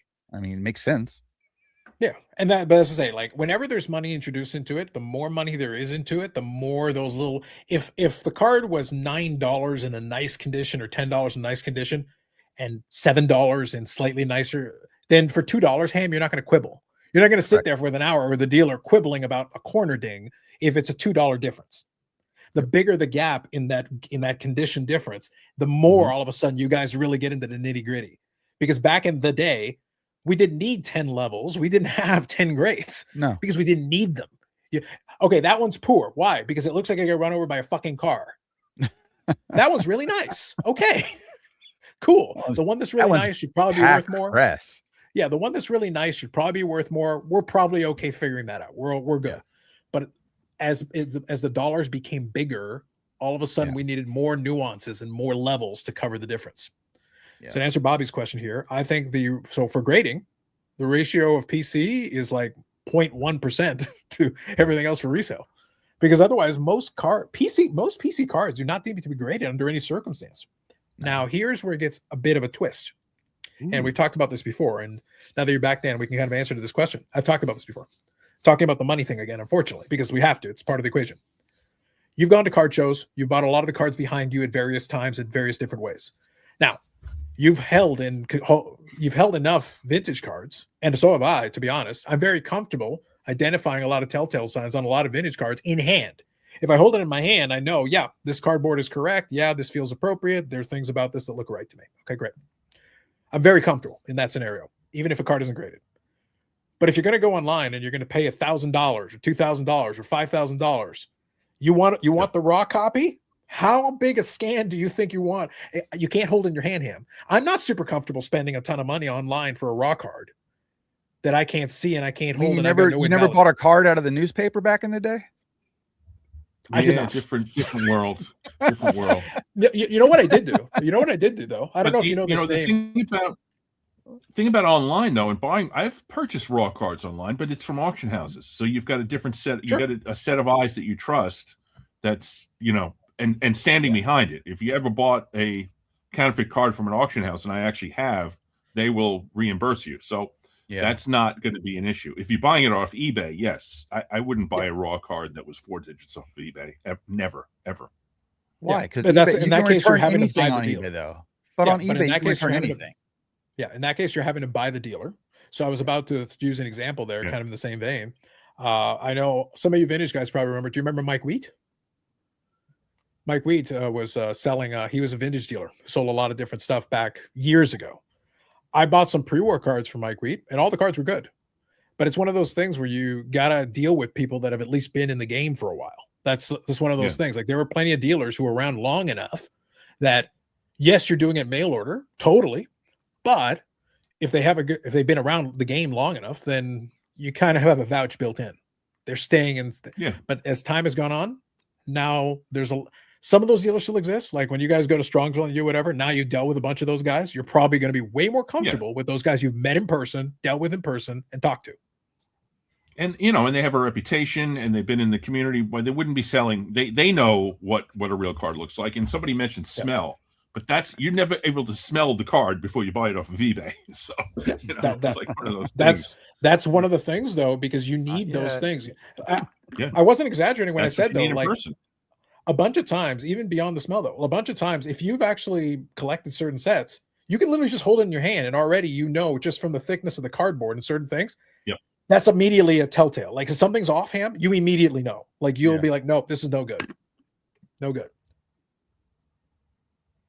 But the more comfortable you are with that, in person, you have that advantage. Online, you don't.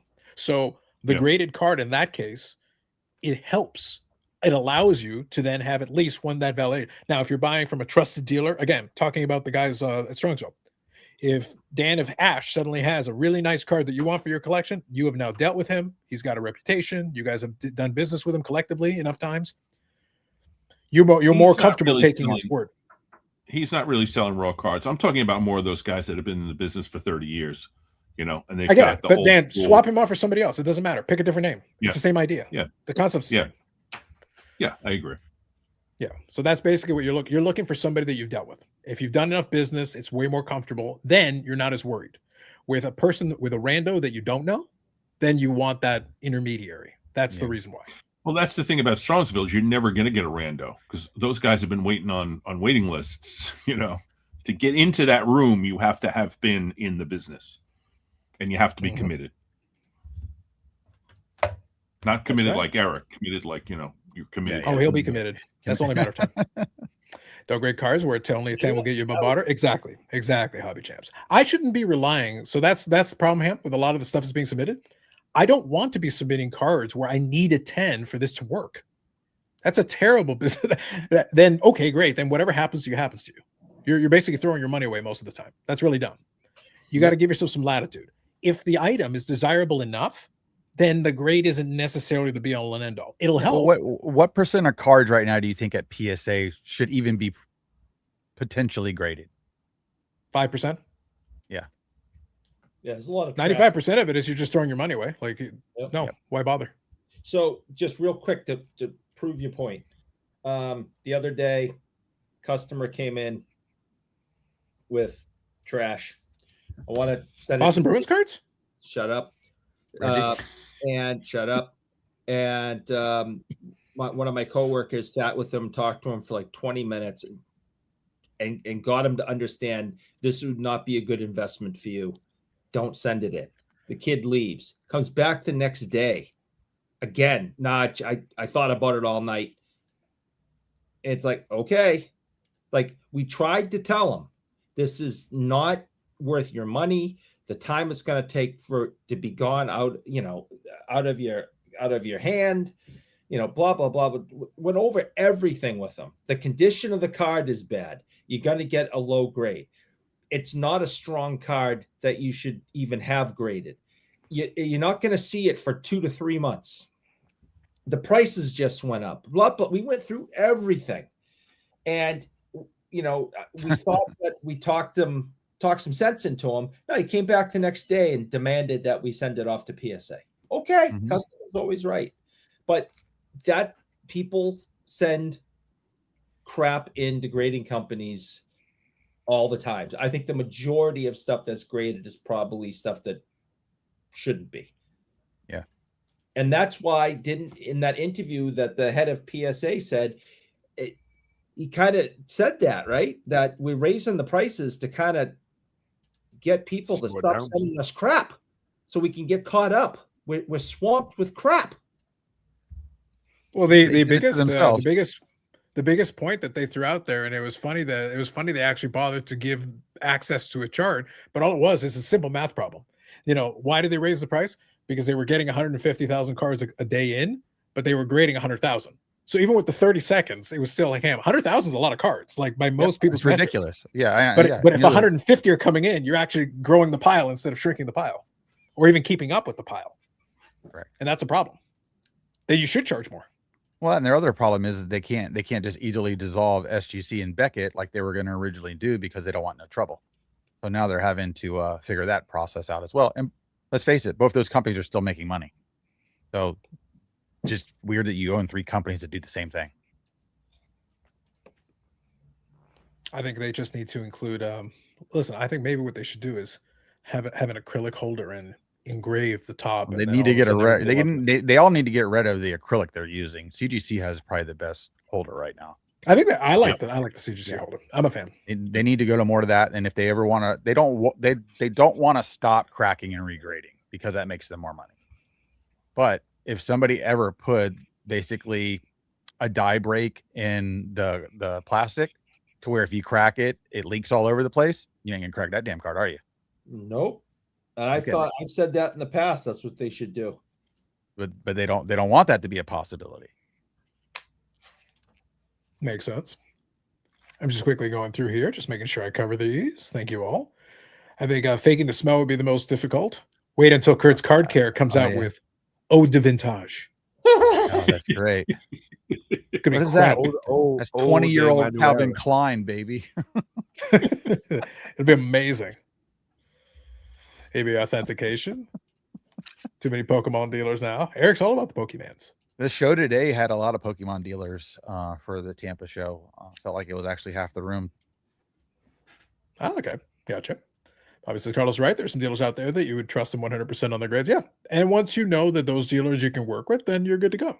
That's fine. And by the way, just for the record, back when I actually used to collect more vintage, I'd work with some of those dealers.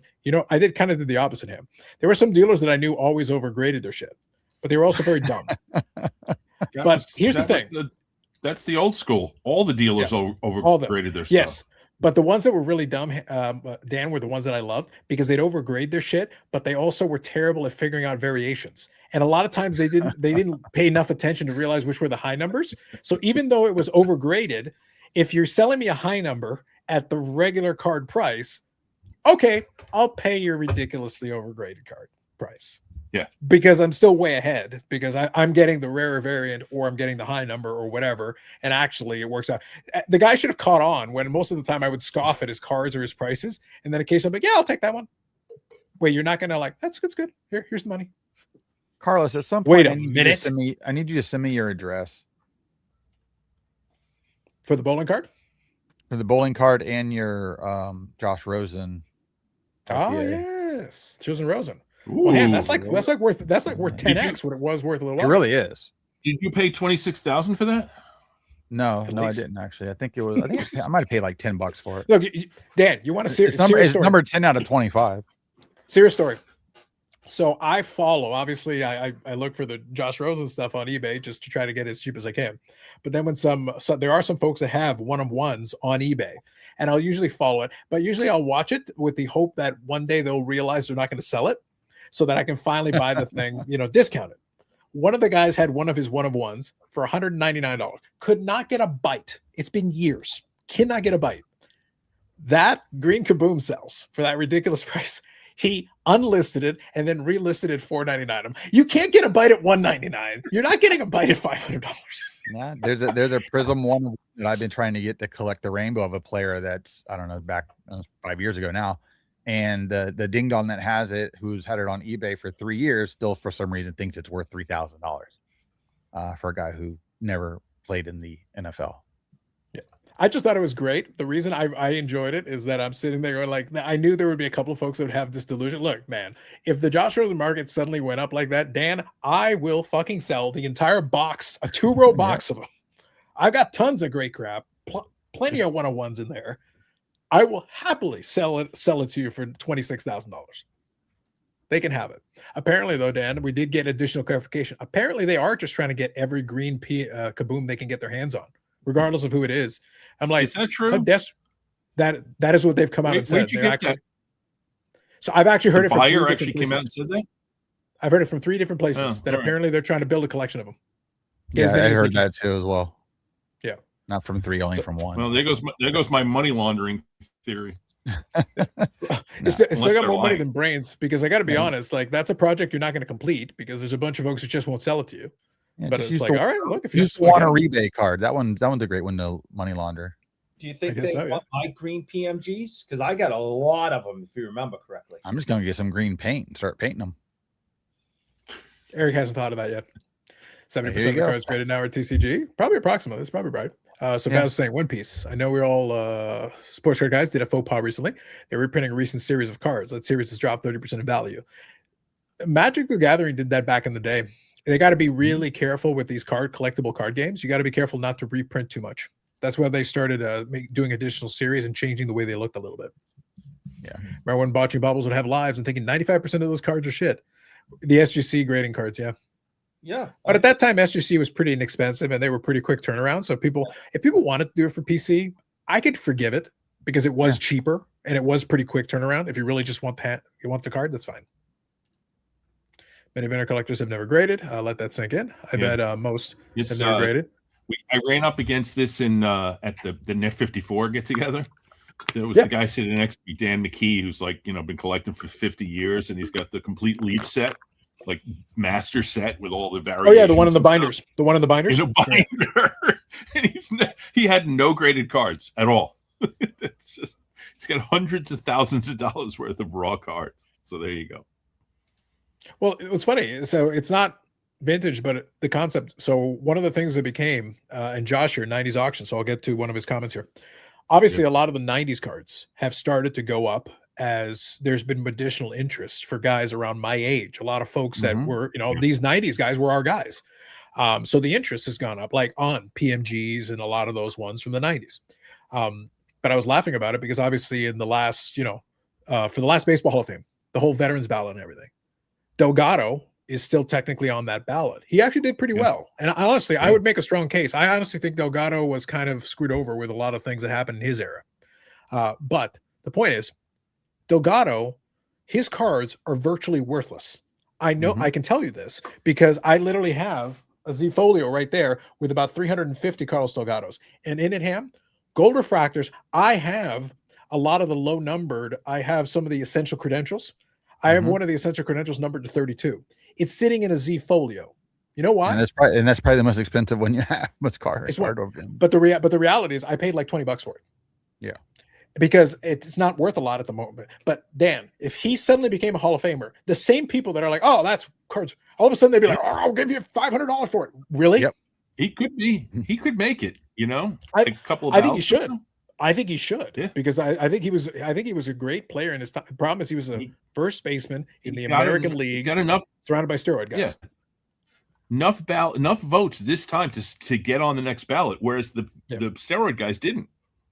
I don't know when the We gotta steroid show- guys we are going got- to be back. Yeah, he's one of those guys. It was just bad luck because if he had honestly just had a chance to play one more healthy season, 500 home runs, and probably would have already been taken care of by now. Yeah. But as it is for Listen, me as a collector, I'll take it. I gotta get going. I gotta host Hobby Hotline tomorrow morning. Shameless plug. Give my regards to with our T-Pop. special guest, and so I gotta get going. See you guys, Sounds good. Mike. Nice talking to you, Eric. You too, as Be always. well.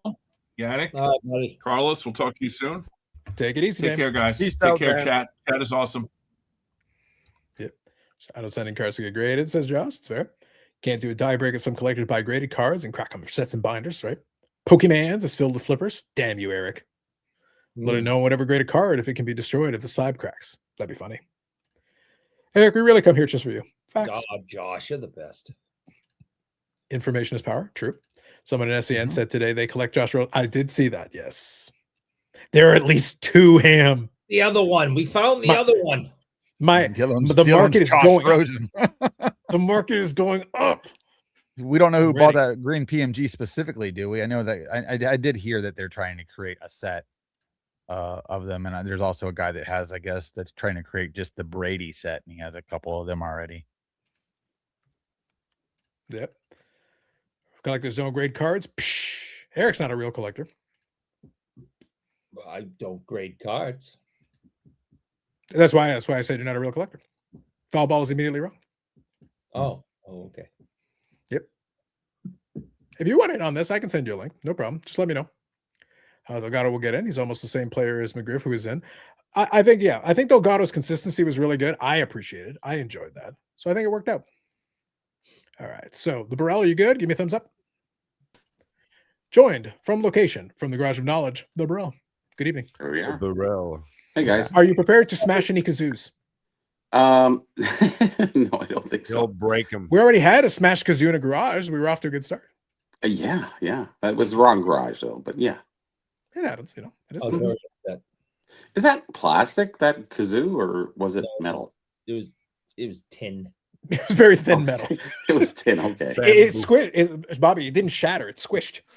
So, yeah, I saw it. I didn't know what it was made of though. It was. Yeah, it's squished. Turned in- Yeah, it's like a turned really, it's into a like a tin. butterfly. Yeah. Yeah, it's like the thinnest tin. Yeah, it was tin. But he couldn't crush the cardboard. So, anyways, that it came in. The cardboard was listen. That was It sturdy was kinda cardboard. good. That was sturdy cardboard. That It was. was. that You was- should have laid it down. I don't know why you're doing it upright. Anyways. Well, because it was funnier. Yeah. Based on Yeah, it physics, was that's funny, the yes. strongest position.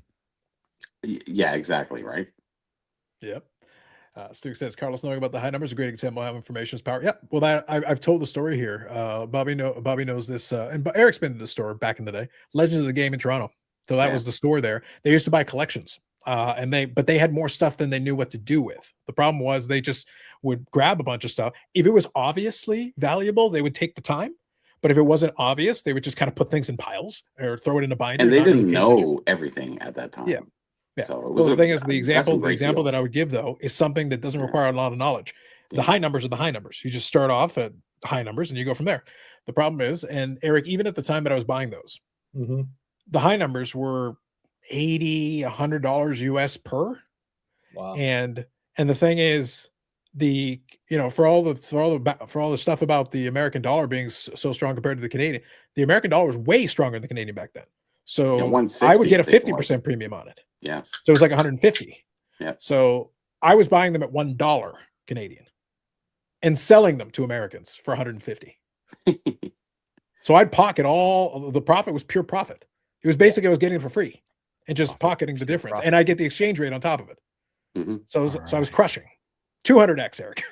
That's good stuff. They weren't very smart there, though. I'll have to admit But that. that they were giving away free money, Eric. They were literally yeah. just because they wouldn't even look at it. They wouldn't realize, like, guys, the numbers on the back of the card. You don't have to do it. You don't need to know the names. You don't need to do anything.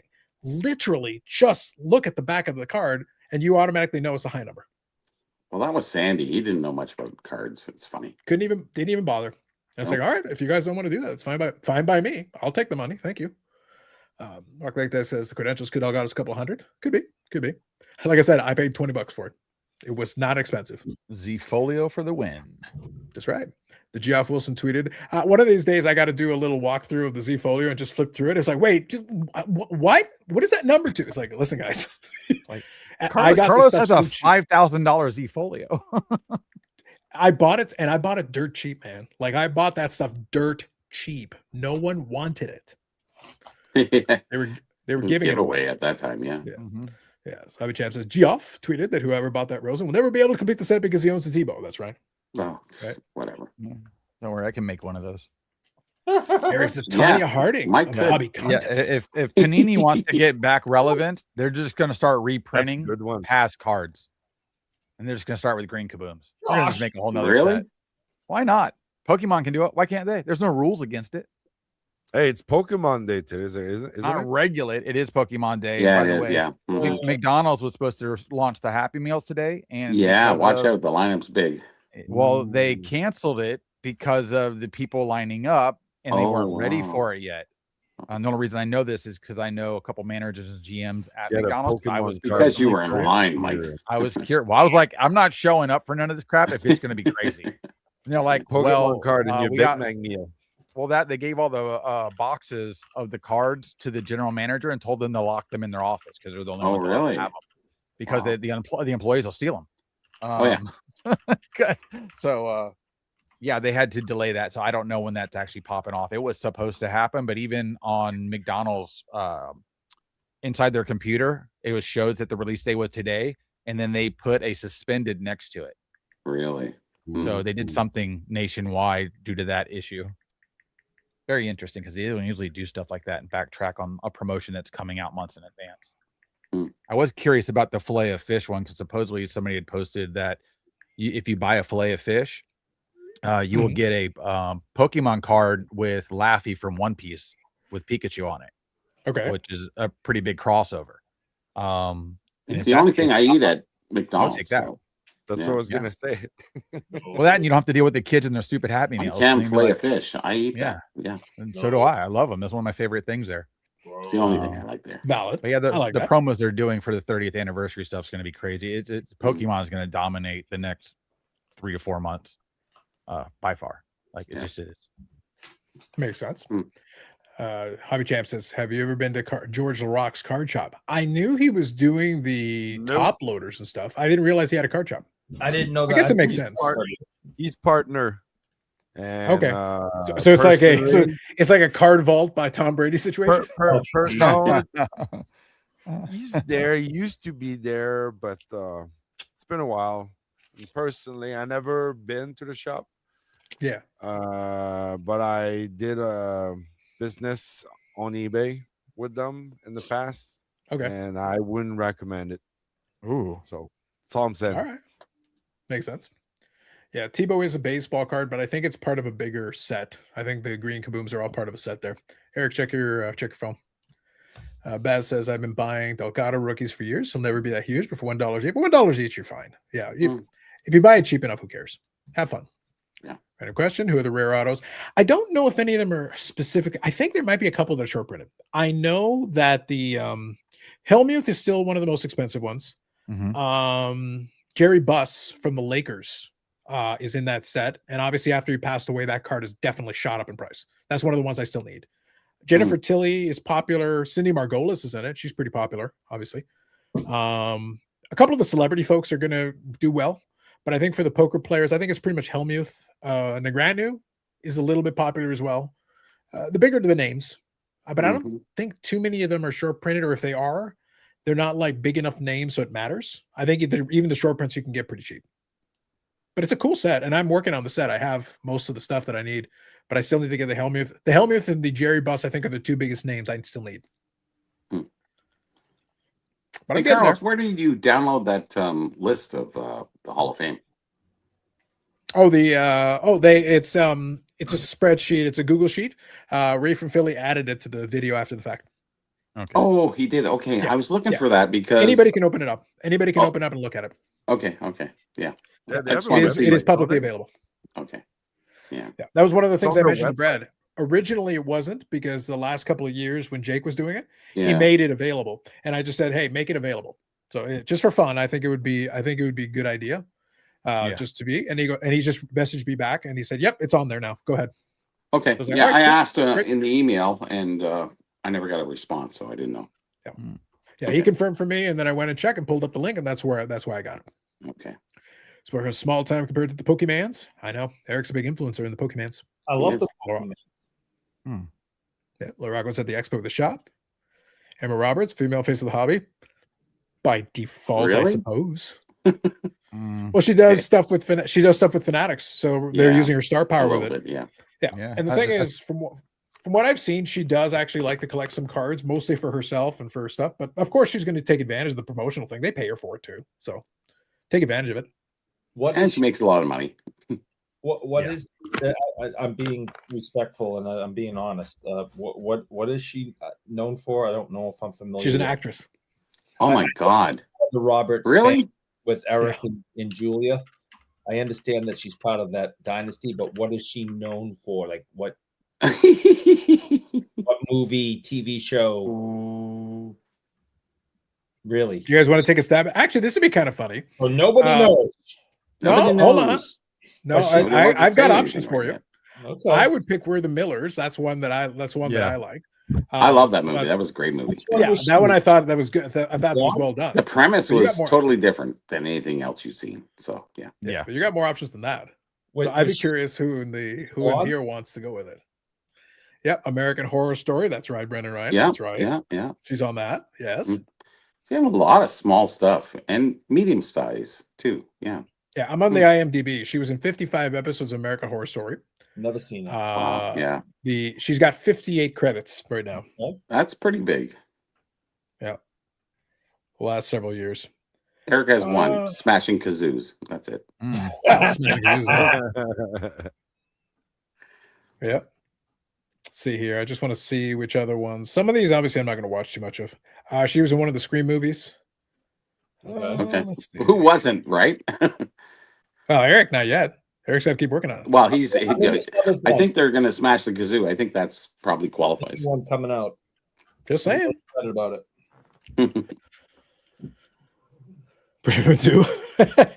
She's American Horror Story. That's right. Pretty. Because Emma Roberts in Emmanuel in Space. Listen, if she was in Emmanuel in Space, Eric, Well, Eric would know immediately. Eric Yes. would know. Yes, he would. go Yes. Bang, bang. Yeah. Mhm. Roberts from Space. That's right.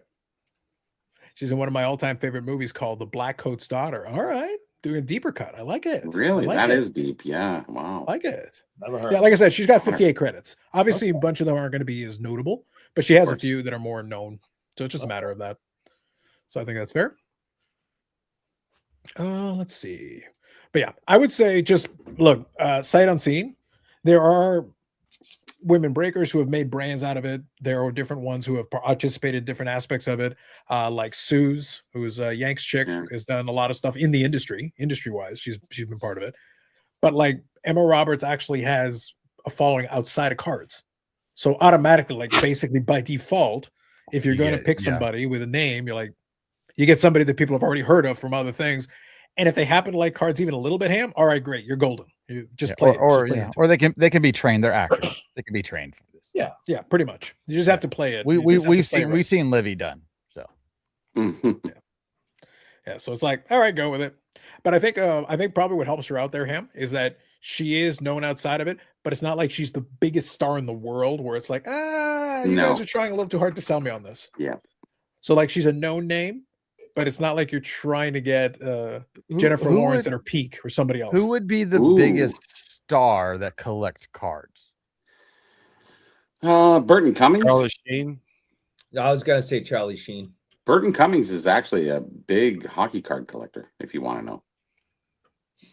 I spoke to him one time about his collection when he was getting off a plane. So I mean, we know don't the know player. We know much. players are now starting to get into this a bit more. I've seen Yeah. actually a couple country singers get into this. I don't know What? if y'all saw. Yeah, Luke Combs recently just opened up like a Who? late '90s version Yeah, I saw that. of Fleer Ultra or something, chasing whatever rubies or some Now, shit. now, Ham, you're just saying in general terms, in terms of biggest star. Yeah. Just out of Not a- curiosity, not- so that like a movie- star, like a movie saw star, a or post. celebrity, I saw- not I just some saw- I random saw- rich dude. okay, I no, saw no, a but Ham, post. there's the reason I'm asking the question. The reason I'm asking you the question is, does Logan Paul count? No, he's pre-manufactured. so are a lot of people in the space. He's good. Top Yeah. Or He fanatic. just Good to follows. go. He follows a hype train. He does. Tough He's or not. fanatic He's is not. big He's not a man. natural collector. Everything he buys, he sells. Does the owner Not a of collector. does the owner of the Diamondbacks count? No, Yes. Yeah. no. Hold on. He's Bobby, he's hold not- on. he's not He a said- celebrity. he Tough said or fanatic celebrity. this week He made said a celebrity, post. not just One random of the rich dude. Kardashians went Oh, to a shop. all right, everyone, and pause. Whoa, whoa, whoa. Pause. basically bought stuff. I can't hear this. Pause. Yeah. So, when it comes to celebrity, here's your problem: the fact that we say owner of the Diamondbacks and don't give his name. Mhm. He's not a celebrity. He is a random rich guy because we don't know who he is outside of being owner of the Diamondbacks. Well, he's known super for being rich. Yeah, Yeah. but he's known for being rich. So if Bill Gates started a card collection tomorrow, he crushes that guy. Yeah, So what? yeah, exactly. Yeah. Yeah, like he could literally start a collection tomorrow and immediately he supersedes him, like tomorrow. Well, it depends what's available too. On top of that, but yeah, of course. Bill Gates goes and buys his collection. Now I am your Exactly, new king. yeah. Richard Vogel, all of it Because now. everything is for sale at that point, right? Yeah, like at that point, I will give you $1 billion. Sold. Sold. I'm- Yep. Even Yeah, Carlos keep would give it- into that. Exactly. Now, And you listen. can keep it at your house. Basically, yeah. Like, get out of here. Yeah, thanks. Yeah, Baz says Getty Does Lee here, Nicolas $1 Cage million for baseball comic book collection. works? All right, fair enough. I think Get Lee sold his baseball collection, right? Not sure. Not all of it. There, Very so- recently, yeah. Is he Not all of it. is Getty just into Baseballs, signed baseballs. yeah, he was in sports He's got all memorabilia, kinds of no stuff. card, right? Mostly he signed baseballs. Yeah, that was his thing. He's got other stuff. He has other stuff, but that's his know? main. That's where most of his money lies, right? You know everything. He's got more than baseballs. He's got all. Hey, kinds it's of- Rush. It's Canada. It's like they live like 20 miles from me. How many people that collect one thing don't collect anything else? Well, that's not you, Mike. No, not me. I collect vintage hockey. That's it. So, Yeah, the good stuff, Bobby. well, not hockey cards, so to speak, but mostly Stuff related. stuff. Yeah. Yeah, I was trying to say earlier, I saw a post about the Kardashians and cards this week, and I was like, here we go. The Kardashians.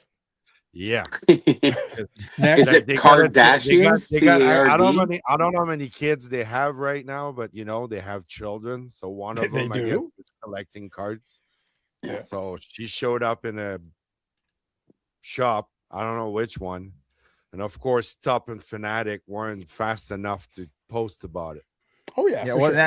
and she was buying soccer. Like that's Yeah. not a Oh, push really? forward. Like that's not a Yeah. push forward what's getting ready to happen. And It must the have been messy. Kardashian, it's Kim, so it's the I'm most sure it's a popular. Wow. complete coincidence, Ham. I don't know what you're talking about. What's interesting Billy is says Kim that- Kardashian Kim Kardashian just came out with the company Gas that does the cards, usually like very poppy rock rap stuff like that. They Okay. have a Kim Kardashian card right now, which you can pull an autograph out of. That makes sense. Wow. Well, look, for the cross promotion part of it, that part I get. I bought the Youngblood cards because I figured that's a cool one. All to right. actually possibly Billy get. says, did I come in during a celebrity conversation? You did, Billy. We want to know what's the most famous person that you've personally slid cards underneath the table to. Billy. Ooh. Billy That's will not tell fair. us. That's not fair, Billy. All the people Billy's met. I know. Jim Jim Jeffries. Jeffries is pretty big as far as comedians. Yeah, he's Seen that funny. video. Awesome. What would Eric do if Dolly Parton walked into his card shop? He'd be would- like, "You're in the Rock and Roll Hall of Fame." I would get giddy. I would shake I her would- hand. I would bow. I would ask for an autograph and a picture and just tell her how much I appreciate Howdy, ma'am. her work.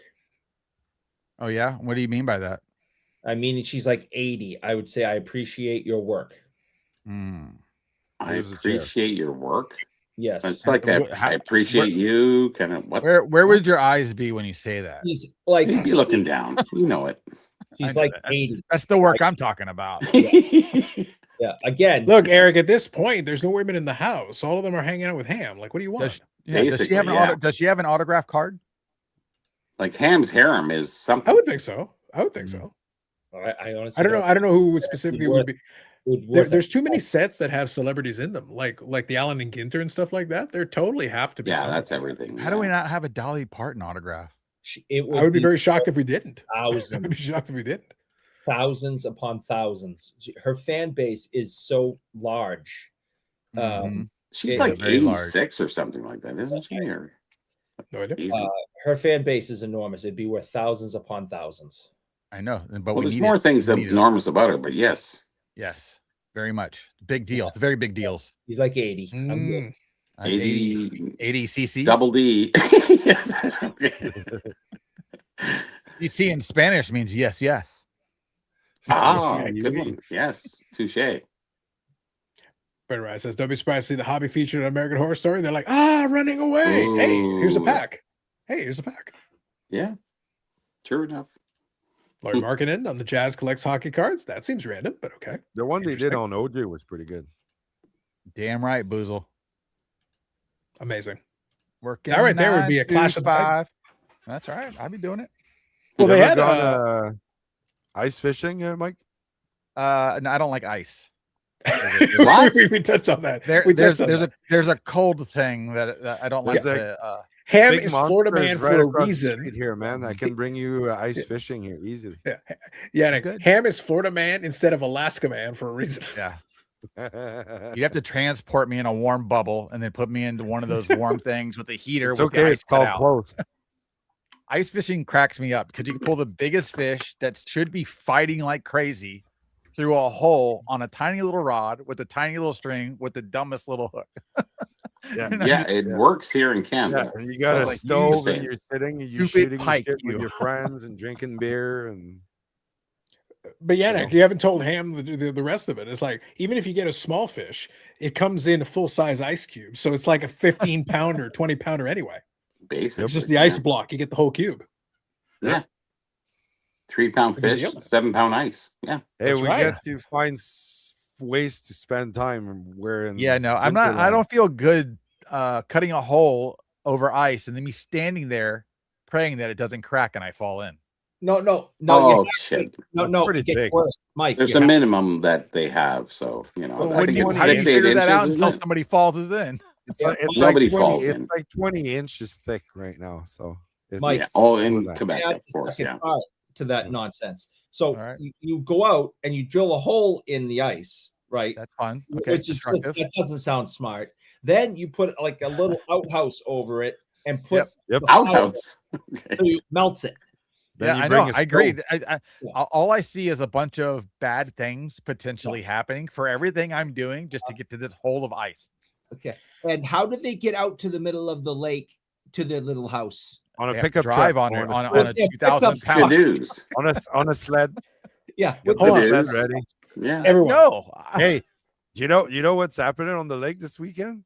What? And it's actually like a federated thing. Like there's a 1/4-mile track Harley Davidson race this week. Oh, really? Right. Wow.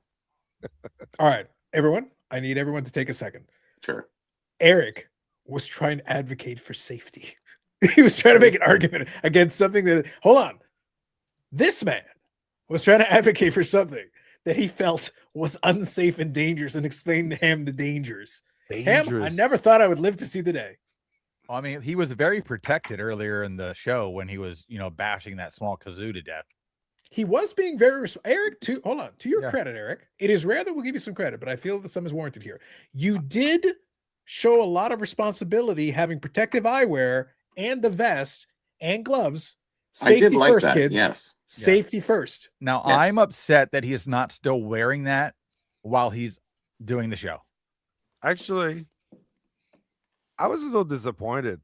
I thought Yeah, like yeah, the that's a real hammer was hammer a right little there. soft. I thought It like you really were was. I gonna mean, the Bobby's throw got it like or a cut like it a full or- size there. I don't know. No, where- I got a better one than his. yeah, This well, one's he got sizable. the dollar.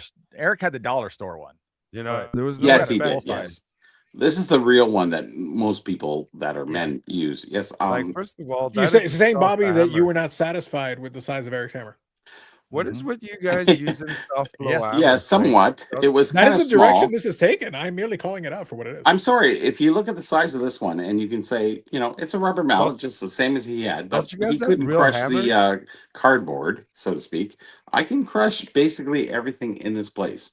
Yes. Can you crush a piece of cardboard? Because some people had challenges with that. Now, I Eric, can't do was it that a- here tonight, but I could do it another time. Yes. Eric, Maybe was I'll that- make a video about that. Okay.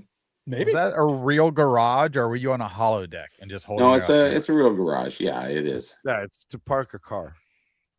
Oh, there's Yeah, a car I in park there. a car, and I have a work space not a here. show. I got clamps and everything else here. So Just the angle looks real tiny. Over like somebody tight. to hold the stationary bike. That's all I'm saying. There we go. Oh, what is that? that's a Honda Civic, Nice. and you have that over there, and this All the over here. Treadmill. There you go. Yep. There you go. Hey, does I anybody ever wasn't break? lying. Does anybody ever break product over ice, like out on the ice? Never seen You anybody just gave break any Fanatics an product. idea. You just I gave know. Fanatics All an night. idea. Yeah, maybe. Yeah, like drop some. Let's go. Where's Cilio at? Cilio. Oh, Upper Billy. deck. Yeah, get some SPX out there and just start cracking some SPX while you're sitting there waiting for the rod to bend. I Recognize think it's good. Good idea. Oh, well, Ham, since you brought that up, like I'll obviously, Fanatics listen. If you pay, I will fly up there. I will stay Fly. wherever you put me. You're not going to fly up here. You're right. I teleport. It's a special thing I do. But I'll pretend to fly, Yeah. and I'll go and I'll actually go up there and break a case of SPX with them, and I get to keep everything we get in the case. So when are you coming to Toronto then? Well, y'all be a state probably next year, so probably then. are you sure that we're gonna next get year, statehood before you meaning do? Shouldn't Florida become a 2027 state or- first? Well, no. Well, we're above a state. We're like a special state. We're a state. Oh no, with you're special. other- Hold on. Pause. He's we have special. other factions. Okay, Special, we're the only. special boy. well, Hey, I listen, came we're- down in 1973 to Florida, so it's your turn. I wasn't here yet. I was still in the space bubble, waiting my turn. I finally got Space here. So bubble. next time you come down, Space you let me know. And even if you're not in Tampa, I will go meet you somewhere. Okay. Fair enough. He'd My like goal is to come meet up. everybody on Problem this is when he panel. Go back home if they let him in. Do you have a crest or something? Just saying. Wow. So anyway, with the Fanatics Overlords doing all their hobby rip nights, Mm. I'm thinking what Ham's trying to pitch right now. Upper Deck should have its own. Eric, if the Fanatics Overlords can get WWE wrestlers to go visit a bunch of different card shops, they can get this athlete, that athlete, this thing, that thing. You're telling me that we can't spare at AMG Collectibles, Eric? We can't get ourselves. We can't get Reggie Lemonin or whatever SP signature legend they can find on a scrap heap somewhere. We can't even get that. I think we What can. the hell? Yeah. I'm not going to comment on the Reggie Lemlin. SP signature legend Reggie Lemonin. Yes. because he's the greatest of all time. Crack ice. Mhm. SP signature legend. Yeah, when he's the in a goat. room, with you, he is the greatest of all time. He's a Wow. goat. Yeah. Wow. Reggie the Eric's goat. mind and heart. Yeah. Now he's in the Reggie room the with goat. Patrick Waugh, not so much. Oh, really? No. No. In 1988 playoffs, who won? Reggie Lemlin or Patrick Waugh? Oh, Reggie Lemlin did. Oh my Well, God. Based on what's going on today, Patrick Waugh's the winner. Yeah, pretty much. Yeah. Mm. Yep. Not- What does a Waugh autograph go for versus the Reggie Lemonin? $1 and $100. Yes. Oh, I don't want to talk about it. Okay, I'm just trying to figure who the winner is. Hell go, Paul. Hell go. But Oh, you know hell what's funny? yeah. Add that one. Well, hell, Gil, yeah, good, yeah. Since Greatest Bruins of all time. what's funny is I was able to. Why are you not wielding lot a of- knife? I'm wielding a knife for a reason. I'm going to get to that. Okay. The reason I'm wielding a knife is because You're pulling an Eric, Carlos. in today's Bobby, where there's a good reason for it. In today's mail, two things Mhm. came in: the 53 Bowman color cards that I briefly showed, Mhm. but also I received a box A box. because local card shop around here. Because the Fanatics Overlords don't seem to show us the love. Is it They don't wrestling? show the appreciation. Nope. Oh, really? I said I was going to indulge for the first time in years in the Oh. new Topps flagship product. no Yes. way. Only because they've got the retro 1991s in it. And I purchased not one, but two 2026 Top Series 1 mega boxes. Are you going to Oh. open that online? I am going to open a mega box live. Oh my and then I'll God. do another one in a video. I Let's am That is what do it is. it. excited. I'm not gonna lie. I am FOMOing. I opened 4 Me hangers. too. Yeah. I really do like the product. It is fun to open, even if you're not getting what you're paying. Carlos is It- pretty it is- lucky, though. You have to watch out for Carlos. He's lucky. Oh, look at that. Oh, look at that. Ooh. know, I mean, me, all I have is this Topps 1981 hockey pack just staring me in the face every day. Just saying, Do you "Please know open that me." pack? If you look at it really close, you can see Jay Leno being cross-checked by who? Who's the boss? Oh, Tony Danza. Isn't that crazy? It does look like that. Yeah, I know, right? Oh, there you go. Come on, Carlos. I want bangers. Yes. All right, we're gonna open it. So what I'm gonna do, Yeah. since I got 2 of them, I'm Okay. going to open one on the live stream, and then another one will be on its own video. Private. So we're gonna do Fair. one here tonight. Very, very fair. Ooh. Very Hey, fair. So what's Eric, the, are we what's the opening big Eric, thing we're we- looking for, Carlos? Eric, we were denied. We were Oh, it's a denied nice, YouTube Sports Card Hall of Fame, and yet I bring the vintage. I bring the Series 1 baseball. We bring Yep. Smash Kazoos. We're killing it out here. I Yeah. don't think they deserve it. I don't think you guys were denied. I think it was manipulated because a lot I of do people too. voted for 3 or 5 people, and they should vote for a minimum of 7. I'm thinking 7 or 10, because if Eric voted for, let's say, Clemente Collector on his second vote, although he only did 1 vote, maybe a couple more like that would have brought him up to that number. Just saying. I still would like to see category built voting. So I know Well, what categories would you like to see, Mike? Nonsense. nonsense Like is number one. information, live streams. right. So What? hold on. Yeah. I want you Okay, guys to talk let about this. Carlos do what he's got to do. Yeah. First, I'm going to refill my drink. But while we're doing that, why don't you guys give me some categories? I want to hear this, and then Okay. I'll come in. I'll open Sure. up the box, and I'll start opening packs while Okay. we're talking. So I'll be right That's back. easy. First Okay, one, so- live stream of the year. Yes, that's Carlos. Okay, Yeah. that's super easy. We could do Is it greasy? video What? of the What? video of the year. Exit him. Oh, sorry. What? Sorry. What about video of the year? Hey, What's listen. I voted for categorized you, the Mike. video of the I year? should get a little bit of something from voting for you. What do you want, baby? Nothing. Okay, well, I love you. Okay. And I wish you well and good things. Eric, not so Thank much. you. No, I know that's different. Yeah. Yeah. I mean, he takes care of my wife and my mother, so he's doing great. And you take care of his wife and his. What, Michelle? Sorry. Michelle says hi. What? Oh, Michelle says hi. Yeah. Okay. Michelle. Yeah. Anybody can have one of these, Eric. They're $10 Yes. at Walmart. Okay. They are like $1 for 5. This one's a benchmade. It was. I have 2 Benchmates.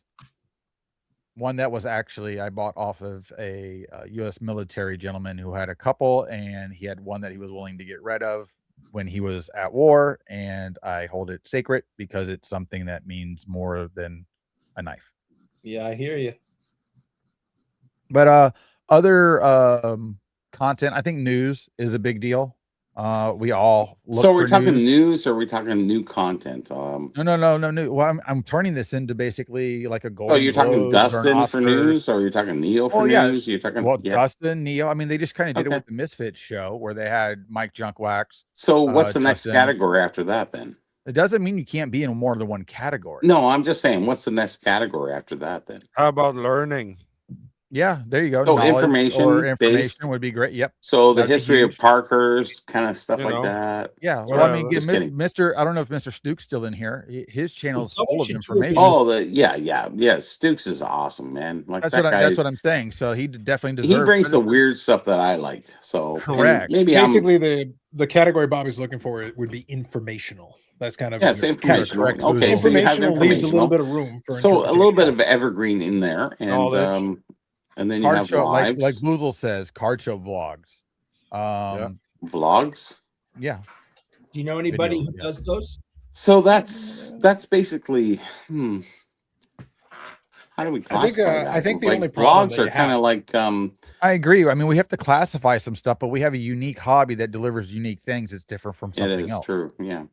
So I think, yes, we're so- creating it for the first time.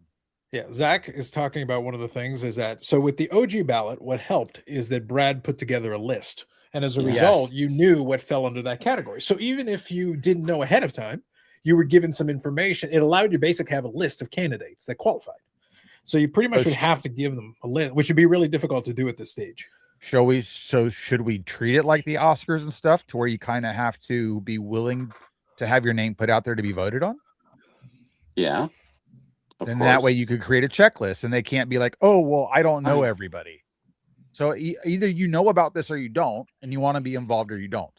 You know, I went through the list of people, and I couldn't really say that most of the guys that I listened to that I knew anybody. Like, it doesn't come up in my algorithm, and I'm sitting there going, "Who are these guys?" Correct. And I went and And subscribed. it's very to some people. segregated in a sense. Like, you know, It very is. So we talk about that, even though other people don't want to bring that up. That It's are true. on that side. It's true, and that's fine. Everything starts out one way and turns into something else. yeah, At the end of the day, I want to be honored by my peers. I want people to like what I'm doing and appreciate it enough to state that I'm doing a good job, because that's what this is.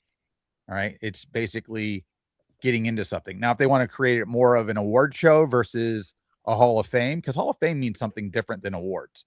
Every year we have awards for sports and different things. yeah. But you only get into Hall of Fame when you create a body of work.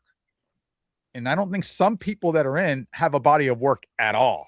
No, I don't. Barely So that's always kind of a Well, I fatal think flaw. that's Look, the you know, question, but do I you know don't what the want to greatest question irony that. of all this is? Do you know what the greatest irony of all this is? What's that? We also have a YouTube All-Stars thing. So, Bobby, if you wanted to have a category, ironically, shouldn't people that would be in consideration have to all be All-Stars first? Exactly. Well, you think you would that would be a pre-qualification? Yes, of course. You would think. Yeah, you would think. Yeah. The problem But, is it's the same people every year. Well, then we all love cards and things, yet we don't even have a YouTube set of cards related to what we do. And then you could create all-stars, player of or video of the year award, content creator of the year award. Just vote it on and then create a set. Yeah, I think so. Yeah, I yeah. think That'd be my fun. We Parker's do this, video it's was fun. probably one of the best things I've ever done. It was a very good video. I learned a lot in that video. Well, there's 5, right? So, and The it's really how last it goes one's the one I like the most. progressively. I'm at 800, 500, 300, 200, and, by the time number 5 comes up, it's 180 or something like that. I'm sitting there going, So not everybody's into it, but that's fine. I don't care. Actually, I'm just about giving information to people. If they take it, that's fine. If they don't, that's fine too. I'm not so caring about the amount of hits. I'm just putting the information out there for education, as my books were. So that's all I care about. And So Bob Wizzle I don't says, I'm need any starting a recognition YouTube. for it. So Gotcha. sorry, So go Bob ahead. Wizzle says, I'm starting a YouTube Sports Card Literature Hall of Fame. We love some literature. Mm. You should be voting against channels you don't know. Be voting against channels you don't know. People are voting for who they watch, but who don't know who they're leaving off the ballot. It's a bit of an issue. It's a challenge to it. Yeah. I never heard of those guys who got in the Hall of Fame. It's like it would be Hall of Fame. They're putting in people like the thing is they're not putting in people like Carlos Delgado. They're not in. No. Yeah. And At Fred all. McGriff was great. Fred Yeah. McGriff was great and great for a long time. Yeah, they're putting in Ron should- Gant. They're putting in Ron Gant. And Ron Gant? Yeah, that's what they're putting in. You should have to make content for so many years. You should kick out quitters. I like this attitude. All right. So, real quick side kind of point. So, I had a couple of choices in terms of different ones. I picked the Mega Box because I actually like the fact that they've got 14 packs, 14 cards per pack. Wow. So I kind of that's approve. big. It's 196 cards. And the thing How much Bobby, is that? $75 Canadian. That's cheap. It's not bad. Like, again, we're grading not on a bad. curve. It's I'm thinking fair. back in the day. Yeah. It's fair. For today's era, I'm 200 That's cards for good. $75. I don't feel bad about that. It's not $400. No, what are the Yeah. guaranteed variations? And like something does a cracked eye, something How does many a blur. Yeah, autographs per box or something? There, There's no what- autographs. there are per autographs box. in the Yeah, series. I don't know if you yeah. can get them in these. Yeah. No, you Yeah. can get autographs in there. Tops is nice to where you can pretty much hit a 1 of 1 that could be worth $20K out of a retail. Oh product. shit! Well, that's different. That's right? the only thing that's really great about Tops. Yes, the odds are against you, obviously, like everything else. Oh, But obviously, you do have yeah. the ability to almost hit the nicest card possible out of damn retail. Yeah. So for this one, you got retail exclusive hollow foil parallels. That's like the 91s, basically. Now I'll have to grab a pack to see the odds because it's not on the outside of the box. However, I will say this: look, I'm not saying anything, Ham, but if we're gonna hashtag rig this, Mhm. content gods, fanatics, overlords, Yes. for the content and the entertainment, Eric, do you know what is the perfect card that I should pull out of this box? Some type of trout card. There is a Fish Boy autograph on a 1991 Is it Topps really? design. Mm-hmm. Wow. Ham? In Hashtag different rigged. variations. I Hashtag know. rigged. Listen, loaded boxes happen. So for a that's the reason. big pull out of that. No, there's more. it's There's just- other ones that's- that are also there for autographs and okay. stuff. for him. That's the big pull. For this channel, look, Bobby, for this channel, Yes. after all these years, especially in the 91 Topps design, that would be the most BIC appropriate rigged box that we could get. Like if we're gonna get a BIC rigged box, that's the one. So Because I the was looking entertainment through value's there. some of my Shohei Otanis because all of stuff's crazy.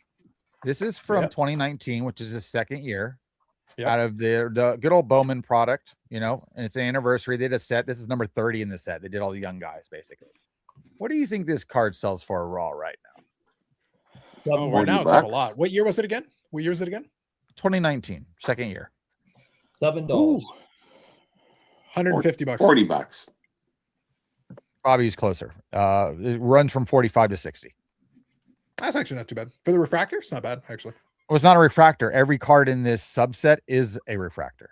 Oh, it yeah, is. that way? It is literally just a 30th anniversary throwback, kind of like we have right now with the 75th anniversary.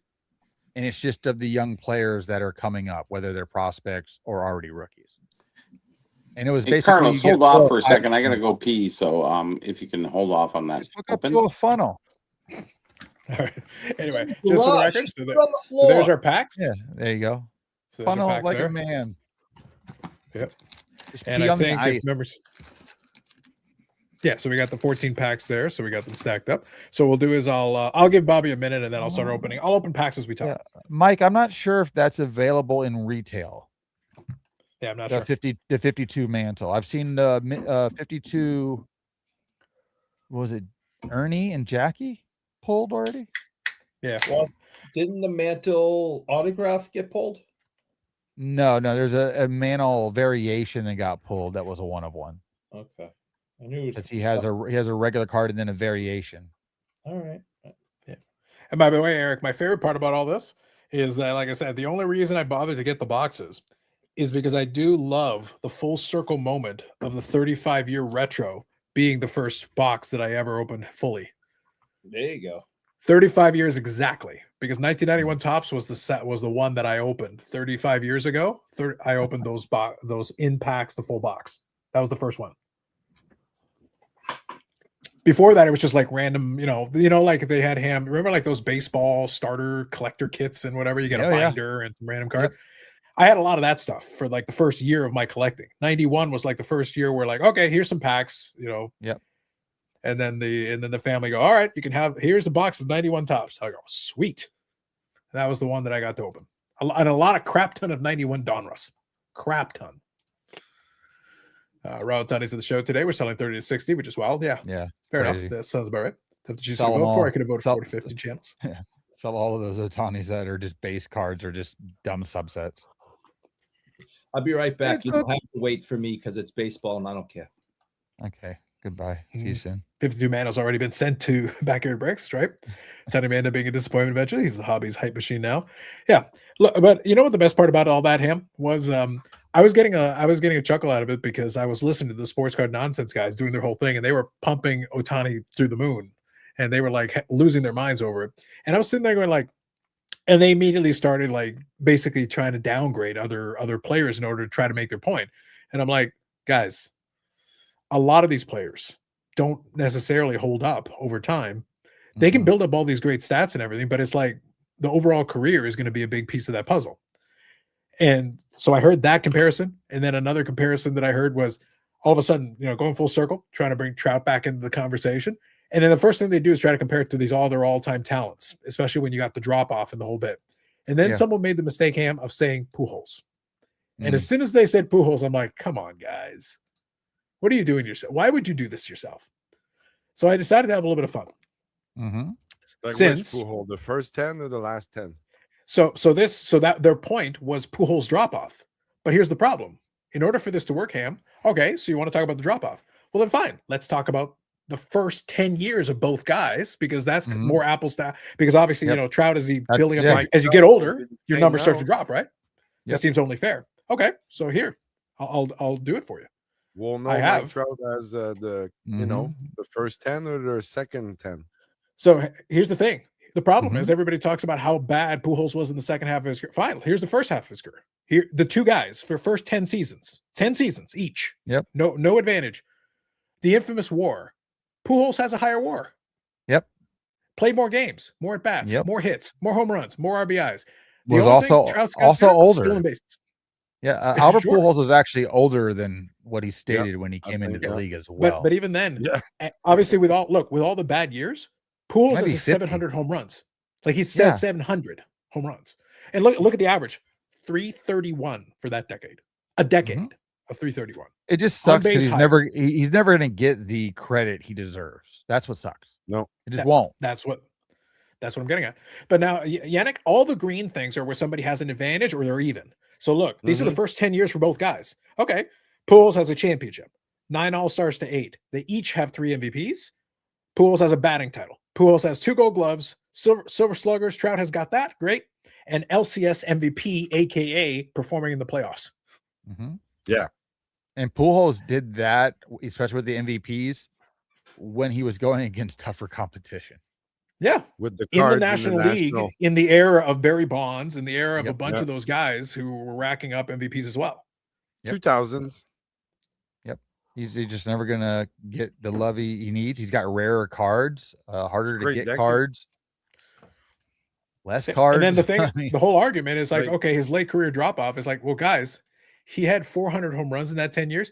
He still hit 300 more home Mhm. runs. Oh yeah, he's in just with that decade. Yeah. Like You're good to he go, crushed. Carlos. All right. So let me read real quick. Tony may never make the top 15 home run hitters of all time. He may win a lot due to a stacked team, but he may never have the stats of his peer greats. No, he won't. Yeah. Pujols play 300 more games. Yeah. Because the irony is that as he got older and started breaking down, he was still healthier. That's not his problem. And by the way, the same people that say he played 300 more games, well, Trout can't get on the field. That's not anybody else's fault. That's his own problem. Can't help you there. mhm. Play the best you can.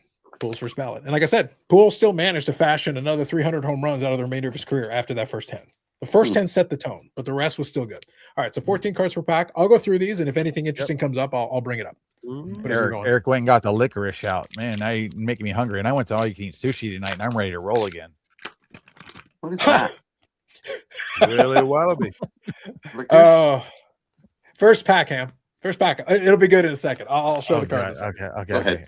All right. Oh, no, say it's this already once. good. Okay. I was gonna It's gonna be good. I like it. entertaining, especially in comparison. So Gotcha. I'll show real quick a couple of cards, and I'll show you the cards at the end. So there's your base cards. Yep. So nothing too crazy. I don't mind it. Now, Like it's fine. remember, I don't know if Just you've seen the post recently. There are variations to the cards yeah, where the yeah. image looks almost identical, but they have changed something on the card, which I've seen. Yeah, I mixed have in to with take the- a look. Oh, Like there's a variation. code on the back, and you can Yeah. figure it out.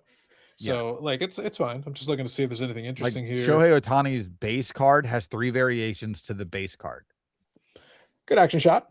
I'll give him a decent action shot on that one. Not bad. Yeah. Hmm. And 2 of the 3 image are almost city 100% identical. Hey, there's a Bobbles boy, different uniform, but there's Victor Robles. Bobbles. Robles. Yeah. Robles. All right. So in the pack, I have a 91. There we Here's a go. Big Scott 35 special. Pete Alonso. There you go. Ooh, there you go. Baby. Nice. Got a He's little gonna hit shine 50 going on. bombs. He's gonna hit 50 bombs this year. The That's 91 pretty good design. So that's looking. cool. All right. And the reason I laughed. So the last card in the pack. Ready? Yep. Yes. There he is. Oh, That's there pretty you go. good. That's a good card. Wow. That might That pay was for the pack number box. 1. Pack number 1. Not There you bad. go. I'll crack open packs like I said as we go, and I'll share. I'll share as I we. hope you as we get go through. 14 more. What do you got? 14 of 14? There are 14 14 cards, 14 cards, packs? 14 packs, 14 packs in the box. Yeah. Yes. Okay. That's why I said for $75, Ham, I'm pretty content with that, especially in the year 2026 of our Lord. Heaven forbid. The box is so Mm. expensive. Like $75. That's why I bought 2. I was like, $150, 2 boxes. I'll take it. That's fine. That's actually fair. That is fair. It is. Yes. Yes. Yeah. Well, I'm there's getting a- almost 400 cards for that, Bobby. Almost 400 Yeah, that's a cards. lot. Bobby. That's good. That's Again, decent. That's fine. They printed a living crap ton of this stuff, but they did a Yeah, very totally. good job with the amount of different variations, type of things you can get, and spreading the autographs apart. Yeah, To where that's good. you can't win at every single. That's all box, that people want, really. They want Correct. some chance of something, Correct. you know? And when it's Yeah. only one chance at one big card, like let's say Kaboom, and you're only that's the best card you could get, and then That's everything else, and it's just bleh. That's boring. Carlos, Okay, you might get a that's kaboom. Oh, That'd be no. if he- if I if get a he kaboom got in a- this one, then I am rich. Yes. yeah, got a because problem. the video will go nuts. Yes. There's a Bobby Witt. Good sliding Bobby card, Witt. actually. I always like how they have him sliding through the air. Yeah. That's not the first card that he's had that type of photo. I always appreciate it. Like I'm not really up on the rookies in this case. Teo Scar here. Don't like that he's a Dodger, but he actually played for the Jays for a bit. Mhm. So I did like Yeah. Teo Scar. He likes rings. Here's Dalton Rushing, future star. I like Wow. that they put the future star. See, that's what happens when your name's too cute and you can't live up to it. Yeah. All right, I and then this one. I always say that with the player's name. There we go. There's your other Titans. Fernando. Fernando got Fer- Tatis. Yeah, good Let's shine. see that. The good shine on those cards. So I'll give him credit for that. It's not bad. He needs to get back on the candy bars he was eating or whatever. Is the last card the big card? So it's random packs. I'm just Oh, it's grabbing packs at random, random okay. here. Yeah. What they do is they put like the inserts towards the back of the pack. The problem is, so here's a bad design, Ham, because you got to grab the back tab I here. know. But it's Yeah. like you're showing me the So card. you know That's why already, I laughed. yeah. That's why I laughed immediately because I Yeah. saw the Otani immediately. I'm like, guys, you got to reverse it to make it. You have to fun turn so it that I can down. see it. when Yeah, you do it, yeah. The whatever problem it is, like, isn't- then I'm trying to open it backwards. It's like I know Yeah. whatever it is, a collation when they're going through the packing process. For some reason, it's 10,000 times easier to have everything in the back of the pack. yeah. Like even when It's- you it's open better- up jumbos, for instance, everything's the last 5 cards in the pack. Like literally, you could just take the entire stack, throw it to the side, and just go to the last 5 cards, and just be done with it because everything else is a base card. Yeah, it's basically one of the issues they've got with a lot of these. It's like, but it kind of takes the fun out of it. It's like, all right, guys, I can already Yeah, tell. You know, well, you know. Well, it's like when I was watching during the Mr. Beast episode that went into Whatnot, and then Backyard Boys were in there and they were going through Prism Hobby. The hits always in the same 2 spots for everything, like your silver. Yeah. And people were like, "You're not showing the rest of the cards." You're just And he's waiting like- for it. Yeah, yeah. Yeah, he's like, "Here are the rest of the cards as commons," and he throws them in the air. He's like, "We don't want them." Garbage. There you go. Yeah. there you go, Hop Eric. into it. Look, people What you got? hopping. What's that? Oh, This is like a little action card of the Yeah. Braves. They're just kind of screwing Yeah, I around. and can't they put see the this. picture We're on it. gonna see It's a that team, yeah, on it's a silly team card. card. That's the silly card of the week right there. Maybe. Hip Yeah, Eric's Hop not a big Anonymous. fan of like people having fun. They should be miserable while they play. Yeah, there you go. I'm miserable. Why shouldn't everyone Alex else? Freeland.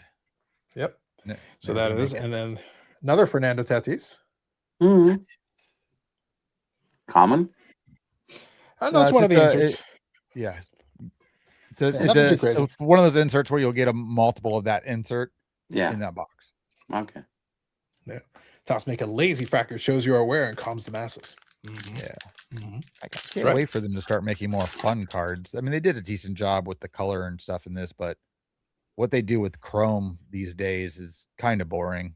They really need to. You should have seen the Pop Tarts one. That was really good. Hmm. It's fun when they do stuff like that. The taco one, and you get free Taco Bell for life. I love tacos. I mean, at that point, let's do it. But like, let's make it fun.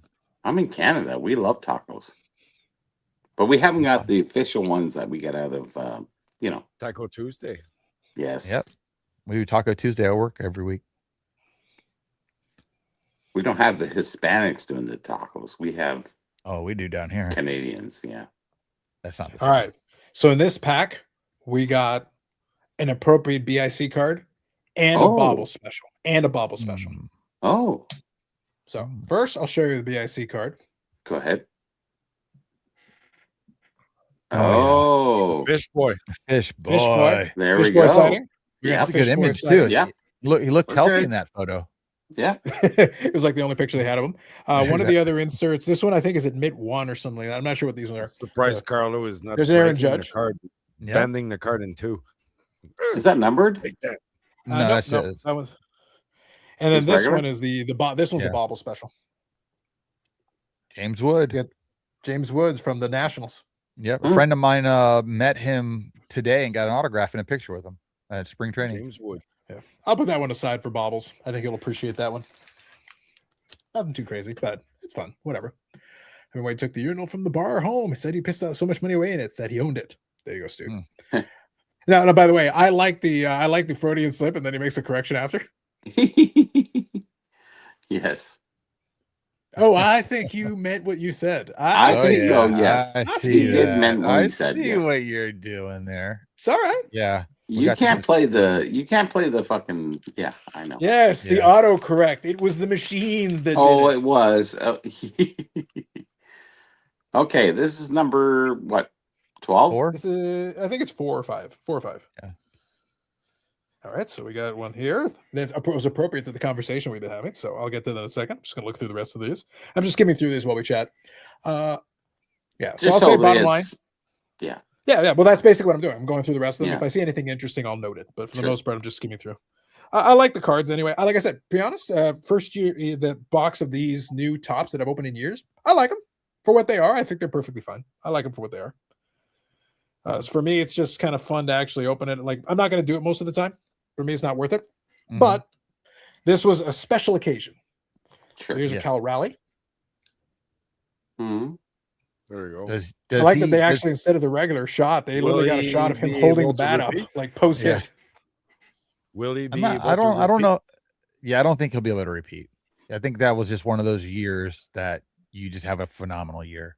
It all goes right. Oh, the pieces came together perfectly for him. Yeah. There you go. Yeah. That'll be a keeper for me, Bobby. There you go. Get the Jays card. A reminder that. Oh, how that's a nice close we one. didn't Yeah, make that's it. a good one. I like that Yeah. one. Yeah. It's a good How action close? shot. It's a good action shot of them celebrating. So Yeah, we'll it take is that. How nice. close we were, Carlos. Yeah, What number is so that? close. Oh, 1 inch. That's Yeah, where how well- close you were. 1 Fundamental base running away. Fundamental Okay. base Yeah. running away. 0.01 Alright. seconds. Yeah. Hmm. Well, so Ham, that was the disappointment. The disappointment is like, look, if the Dodgers had been as good as people want to tell everybody they were, and they had just blown them out four games to nothing, fine. Mm. But it's the fact that it's like, no, actually, if you just Mm. played decent fundamentals down the stretch, you would have won anyway. Yep. Yeah. So it's like, all right. You would. David would have beat the giant, the Goliath, basically. So there you go. So the 91 tops. Hang on, I'll zoom in. For the 91 tops, speaking of my boy Albert. Albert. Mr. Out there. Pujols. Yeah, Yeah. I like that. I'll take He that. said Like in the football. That's 91 cool. design. Not And bad. then image. one of these. So this one, Kyle Teal in this kind of design with the little rookie logo. Not Yep, familiar with cool. him. Kyle Yeah, and the Teal? in the Never jumbo heard of him. pack, I think you get 3 of those per jumbo. Oh yeah. They're What, pretty common. Kyle I can tell. Teals? The design of the insert. Some of Oh, these yeah. inserts are going to have to be more common than others because they want to not give you a base only pack. Yes. They have to of put course. something in there, so something has to fill the gap. Something different. Yeah, of course. Yeah. Yeah, the gold card is numbered 2026 this year, are a lot harder to hit. And then if Oh, you yeah. see a Okay, Carlos, you need to hit big. teal or aqua, those are we'll try. actually they're We'll do. unnumbered, but they're tough So to we hit. can't all like scream and. Well, you got 14 of 14. So listen, what do you, what, 4 in? I want to yell, "Let's go!" when Are you you- see a like- big hit. This That's- is not USA Canada You go tarp bullshit off. 46 Let's go. like Stanley. Like, All right, Gold. so this one is not anybody that I'd heard of, but Eric, I think this may be a silly card of the week candidate, if only for the name. So what's that? this is Red Sox player with a rookie logo on it. Yeah. This is Josty Nixon. Garcia. I think that would be a card of the week. Yes. Ah, Yeah. I never- I was like, yeah. okay, spell that out for me. Unfortunately, it would be card of the week. Yes. Yeah. See, now when you hear that name, do you think superstar? No. Okay. Not so much. There's a Jazz Chisholm Yeah. for the all Yeah. tops team, That's Those are not good bad. looking Those. cards. Those are That's good not looking bad. cards. Good little foil. and then another one of the Titans of the game. This one's Samuel Basalo. Yeah. Samuel. Bless you. Samuel. Nothing Yes. too crazy on that one. Yeah. We'll keep going. We'll keep going. Come on, Carlos, hit the big one. Hey, listen, we're trying. I've been trying to get the Fanatics Overlord to give me the hashtag rig stuff for a while. Like I don't know. I don't know how Cilio Could is the increase semi your loaded channel box. votes. I don't know. Just saying. Upper Deck needs to be taking care of you at this point. You need the big That's all. hit like what I've been like You would think like- so. like whatnot. Or something like that. No, I'm laughing because we got another BIC card special. Mm. Oh, We'll get to really? that in a second. I have Go a ahead. hockey question for y'all. Please do. Yeah, go If I ahead. was gonna choose to get a Young Guns Outburst rookie card, Okay. would you rather have Macklin or Bedard? Bedard. You're holding it for 10 Bedard. years. Bedard. 10-year hold. Bedard. 10-year hold. Yeah. Bedard. That's interesting. So You I can have a go question. Macklin, like if you wanted to do short term, but I think No, but I have a long question. term Though. Bedard. That's what I was about Hey, to ask. hey, But Yes, both. But even still, are we basing this though? This is an important question. Are we basing this on the value today versus what you think in 10 years? Because if one player is more expensive, they might be good, but then the growth potential is less. So that's why I'm asking. I'm looking for the 10-year hold. Who will be 10-year hold. Yeah, I think it's better Bedard. 10-year old hold? I think I'd say Bedard will Bedard. be good, but I Yeah. do like. I think Macklin Celebrini is really good. So it's one of those Yes. things. Like I don't think he's a bad Yes. option. I just think I think Bedard right now is actually a little depressed because he didn't immediately come out of the gate and blow everybody's mind away. Yeah, so his price exactly. came down. Yeah. Yeah. So as a whole, so that's why I say Celebrini right now is red scorching hot. So his price is already a little higher as a Yeah, result. but he's a little bit over the line, I think. We'll see. We'll see what happens in the next And year. then third, if there was going to be somebody that wasn't one of those two, is there somebody you would choose? Oh shit. That's a good one. That's a good question. So Goldauer has got Macklin, Jeff has got Macklin. Nah. So we got three. And Rick is I a like- little biased because he's a San Jose fan. Smidgen Mm. bias. I Tiny think bit right bias. now Macklin is better. I think long term Bedard will be better. And That's Bedard what I'm saying. reminds There's me a possibility of, there. he reminds me of Martin St. Louis, but better. Similar, yes. Yes. All right. Very So close. first we got one of Very these, close. Corbin Carroll. Yeah. Start off with that. And Then I think we I got- think if he gets a few pieces, then it's off to the races. Can't bet your ass he'll be in the next Olympics. so here's kind of a Mhm. shiny True enough, Will right? Banfield with the rookie logo. Banfield's not bad. Yeah, we got a Both little bit of of them, shine on that actually. one. And then to finish off, another BIC special. Oh no. Greatest hits, Fish Boy. There you Ah. go. Ooh. That's all right. You're getting closer. Listen, you just got That's to right, climb working in the on it. ladder. We're working on it. Climbing the ladder. He's trying to get to that red 1-of-1 throwback. Yeah. He's already better than Alexis. That's the problem with that is he's already Yeah. like this year he got hurt. Otherwise, he was actually right at the top of scoring Mm. goals and points. So like he's already played better than him. And his team is genuinely garbage. Alexis Lafreniere, the problem is like the New York team was good and he was still shitty. Yeah. Like Yeah. the team, the Chicago was bad. I expected more at Lafreniere. Yeah, than Lafreniere what he's is- done. Amazing player though. He is, but he's not that next level. He's not that top tier. He will be. But how Not with long the is right Will be? The team. other guys are going to I be was Will gonna be say quicker. we're waiting. We've been waiting a while now. Well, Yeah, let's- I mean- yeah. Give him Yeah. time. I have his Young Guns rookie card. It is pristine that I have. Yes. Packed Pristine. cold. It is beautiful. It is fresh. Well, so cut. says SGC, whatever. Oh no. This is possible. Oh, there you go. That's a There's nice another one. 91.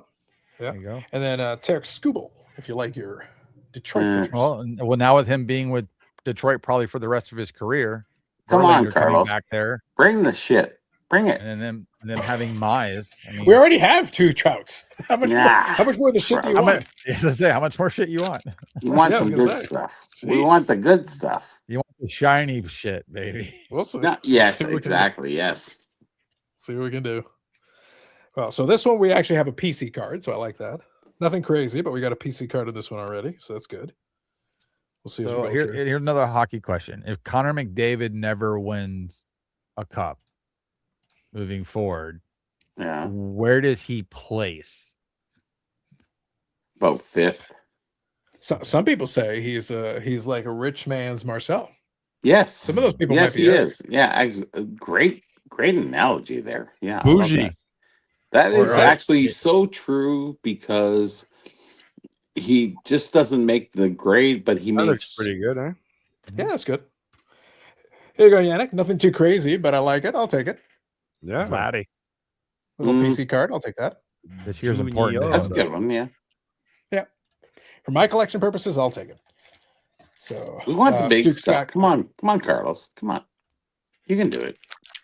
Hey, it's not as easy when we don't got the the hand on the Hey, scale. listen, you're Some opening people- live. Come on. I like Kaprizov, but I just don't think he has the allure of a. He does Bedard. have the allure from Minnesota. Yes, he does. Does he? Okay. Yep, he does. Well, so Or look, Dallas, sorry. actually, this is the topic we can talk about here for a moment while I'm doing this. There is a problem that a lot of people forget. It's that it's not just about the player being talented. It's about the player being talented, the marketability. Mhm. Like somebody could be a really great player and their card is still $1. It doesn't matter. And how their good- numbering, though, it Yeah. depends on the numbering. No, but there's a lot of great players who no one cares. You're a great Yep. player, but who cares? Like There's you a play for tier- garbage there's a teams, tier no level, one yeah. cares about Well, it. if you're a Minnesota collector, you don't care about that, right? Yeah, Yeah, but you- the Minnesota collector won't have to pay more than $5 because it doesn't matter. Well, that's Doesn't- fine. You know, yeah, $5 nobody else is is. $5, right? The problem is the question is about value. Kyle Kyle Schwarber. Schwarber. Mm, And we got another one. This guy. Yep. And the Otanis are good Otanis. oh, never hurts. Yeah. Who's the face of the league right now? I I don't still know. think it's McDavid. That's I a still good think it's question, McDavid. right? I still Who think is it's the McDavid. face of the league? All right. Like I think McDavid is considered the best player in the league, but is he the best player in the league? Ah, Well, he's the one winning MVPs. So No, I get that, but Trout won Yeah. MVPs too. well, I don't know if McDavid No, hold is on. really. If he wins a cup, he's here- everything. here's the thing though. If he doesn't, Unlike Trout, McDavid actually got to the final in consecutive years and played He well did, yeah. in the rounds leading up to it. So like he actually performed in the playoffs. The problem that everybody has is they didn't get so the only way the Trout comp works is if the Angels get to the World Series. Maybe Mhm. Trout strikes out a bunch in the World Series, but in the lead up to it, he hit some home runs. He actually, Yeah, he I get you, performs. I He get you. gives you something. Well, kind of like So what right now, Aaron that's Judge the is gap. dealing with. Yeah, so right now that's the gap. You got to show us something there, and then you're giving us something. And that's the problem is that a lot of folks kind of that's the reason the Marcel Dion thing comes into play. It's just, I mean, I Because- know I'm down here, way down here in Florida, but I mean, hockey's somewhat of a big deal down here with a very large contingent, and nobody brings up McDavid's name, like hardly ever. I just find But that really weird. which names do they bring up? They don't bring up much of anybody that's actively in the league anymore. Exactly. That's the point. So that's a marketing issue because the thing is, you Yeah. would think, oh, in Florida, well, okay, bring up one of the Florida Panthers. You know what the problem is? The Florida Panthers have excellent players, but if you're talking about stars, they've got a great team, the team that wins championships. But Well, I mean, Star power, who's the star? Lightning? The Lightning has stars, and still Yeah. nobody wants to pay or care. that's the point. Exactly. What I'm getting at is there's a gap between performance and star power. Star power is a different thing. Mm-hmm. So I McDavid still says gold think- hour. Yeah, I still think McDavid's the best all around. Well, not the best all around. I truly believe the best all He's an around OG. player in the league is Cale Makar. If I was to start a franchise, he would be my number one pick. Nice, Judge. For Titans of the game, I'm getting actually a couple of the bigger name guys. You want to talk about the star power for the baseballs? You got Judge in there. So I've gotten Judge and Ohtani. Two of your big guys. Yeah. So Matthew Tkachuk, for example. So Matthew Tkachuk's a good example, right? So for Florida, a key player. But is he a star? In the NHL, talk about the whole league. Is he a star? Yes. Well, I mean, like we How had low of the Kucher- bar are we dropping it to consider a star? Because no, I don't give a shit about Matthew Tkachuk. I'm impressed that when you get to the playoffs and they're winning, that's awesome. I'm not thinking about Matthew Tkachuk in the regular season. That's right, Are you? Brendan. No. He's not a Cale Makar. He wouldn't be my first pick to start a franchise, but I would definitely, I would definitely use a pick on him for my team because you need that type of player to be successful. Agreed. But how far down? So if he's not in that first tier, is Yeah. he in the second tier? What tier is he in? If I was to start a team, Yeah, I mean, he'd be in my top 10 picks to start a team. The guy's won 2 Stanley Cups and a gold medal in 3 years. Leading those teams, being the leader of those teams. He's won back-to-back Stanley Cups and then an Olympic gold medal. And almost won that Four Nations tournament. And if he didn't get hurt, I think it was a good shot they could have beat Canada in that. So I think he's one of the elite players in the league, but that doesn't mean he can do an end-to-end rush like McDavid can, or make these unbelievable plays like Makar can. Shiny.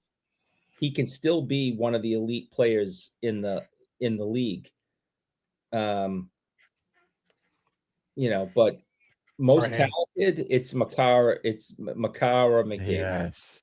Now be careful with some of these, Carlos, because in that bottom right-hand corner above his name, on those cards, that's where they put the serial number, and sometimes it'll blend in because the color will change on the card because it's serialed, and people are missing those. Yeah. Well, You so don't have far one I've been there, looking but- at them. It matches up with the other one, so I think you're okay. Okay. Yep. Yeah. But I'll So double what do check. y'all- I'll double check him after. What do y'all think of Kucherov? Great player. Yeah. Absolutely. But He's always making in a what the distinction, top 3 of points and everything every year. I agree, but that's why I'm making a distinction. We're talking about. I'm saying you can be a great player and still not be a star. A great in the player. sense, I because agree. That's Yeah. what I'm getting at. It's like at what point, who in hockey is the elite player, and then who in hockey is the elite up and coming player? Like who's Yeah. going to take the torch and move on? So let's face it, your Crosbys, Ovechkins, those guys are phasing out. We're in a Yeah. different league now. Right. So who are these guys who are carrying the league? Even McDavid's been around for a minute now. And he's probably going to still play for quite a bit. But listen, you get a little older, you lose a step. These new guys come in, they take over. They're the face. And who is going to be the face? The same thing with basketball right now. Who's the face of the NBA? Well, celebrating for hockey for sure. So the thing is that a lot of those young guys are getting a lot of extra props right now They are. because of basically the position they're in. And like talking here, I'll get into a second here. Sidney's still a face of the league? No, he's not. No. But he's a top player, but he's not the McDavid- face. No, McDavid. True. And here's the thing, talking about the Russian thing. Here's the thing. Ovechkin, being Russian or not, he's a bigger star than the majority of these other players. Because when people look at him, because when they go and buy the cards, oh, you paid record price for this Ovechkin, record price for that Ovechkin. It's like he's got 900 goals. Yeah. He's only got 1 Stanley Cup, but that was enough. With the Yep. 900 goals. That with is the enough. flashiness. Yes, With it is. with year after year 50 goal seasons, racking them up one after another, after another, after another. Which may end You up get being credit for that. McDavid. That's That may be superstar status.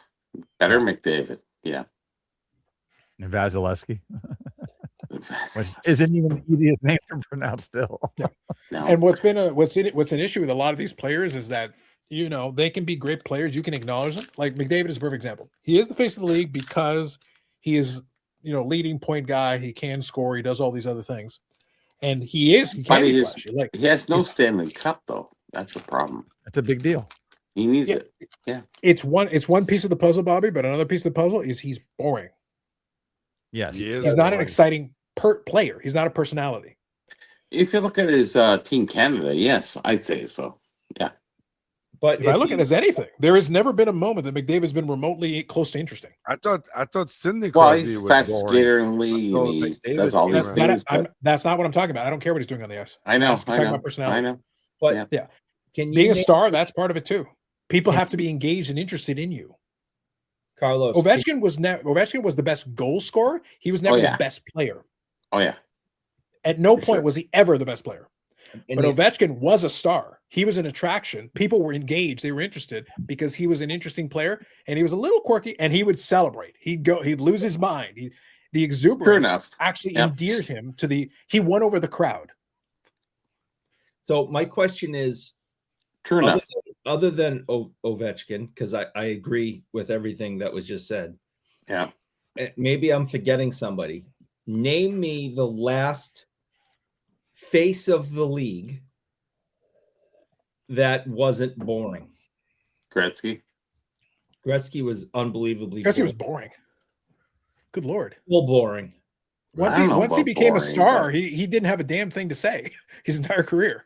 He said one thing about New Jersey being a Mickey Mouse franchise that blew up in his face like an atom bomb and never spoke again. Yeah, but And that was in 1983. mhm. You said the last leader that wasn't boring. The last face The of last the league, star player, face of the league. Ray Bork. face of the It league. must be him. That He was was never- that so- wasn't boring. Other Jagger? than Ovechkin. Jagger, yeah.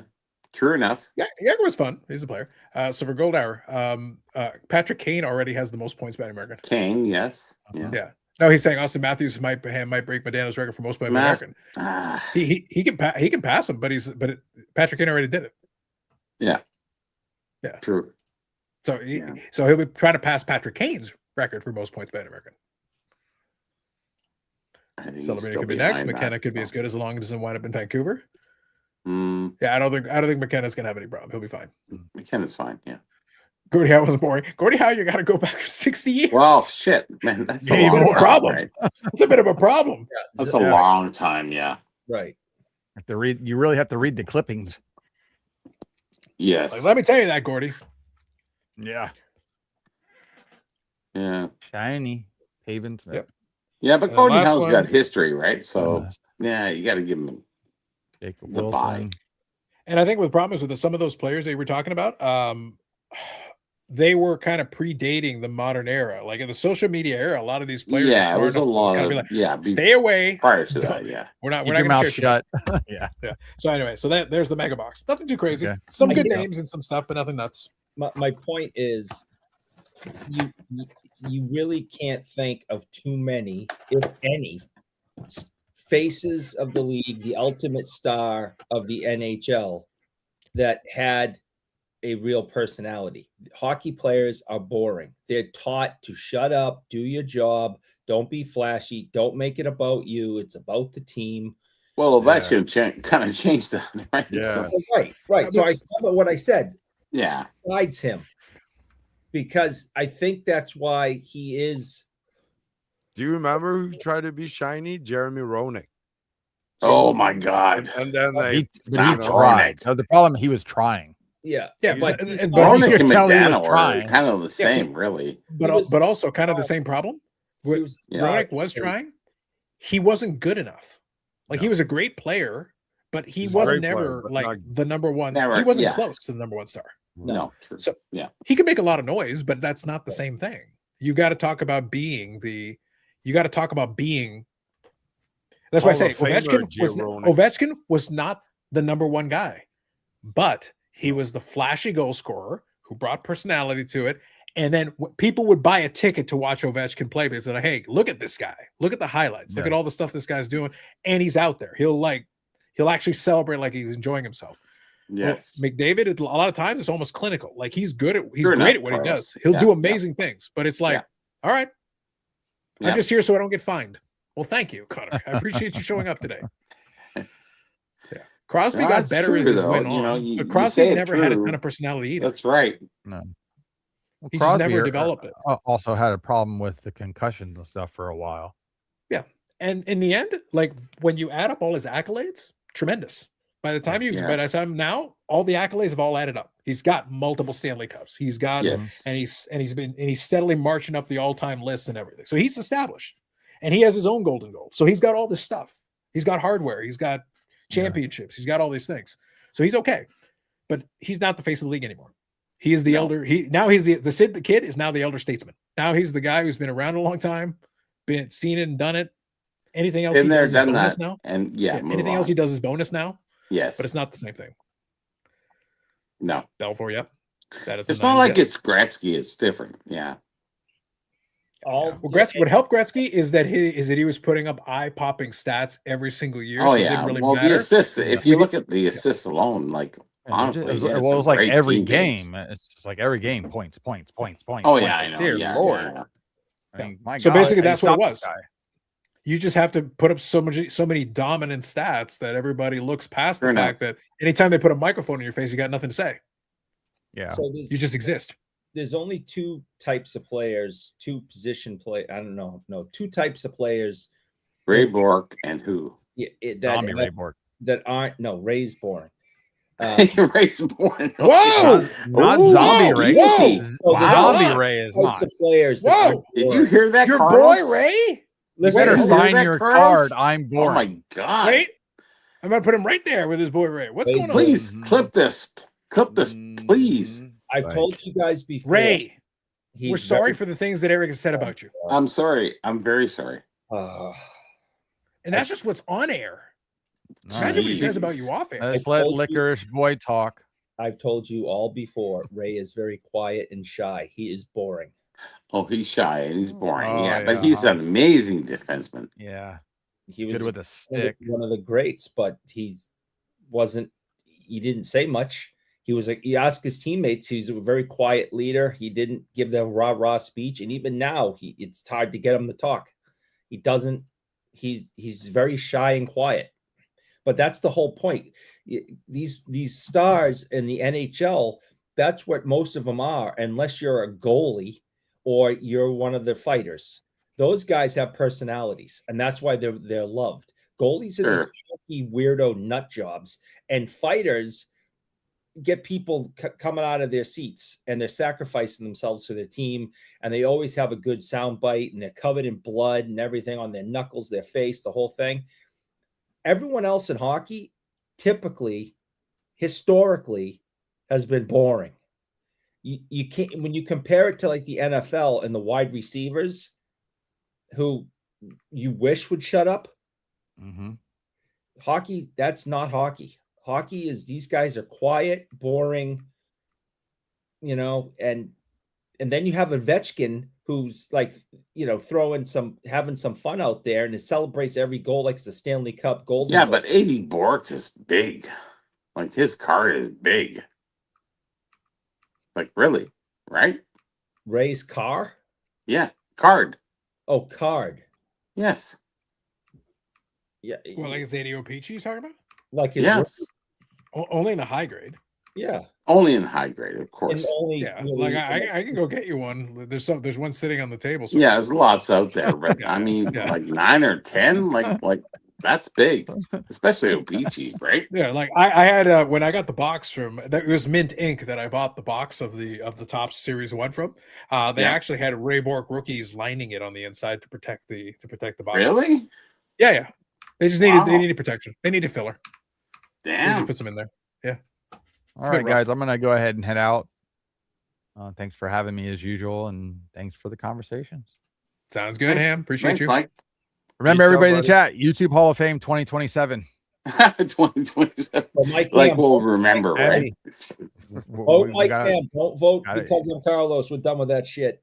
Yeah, we're done with don't- that. Eric is not done with anything. You get Eric 20 says votes nothing next is year. over.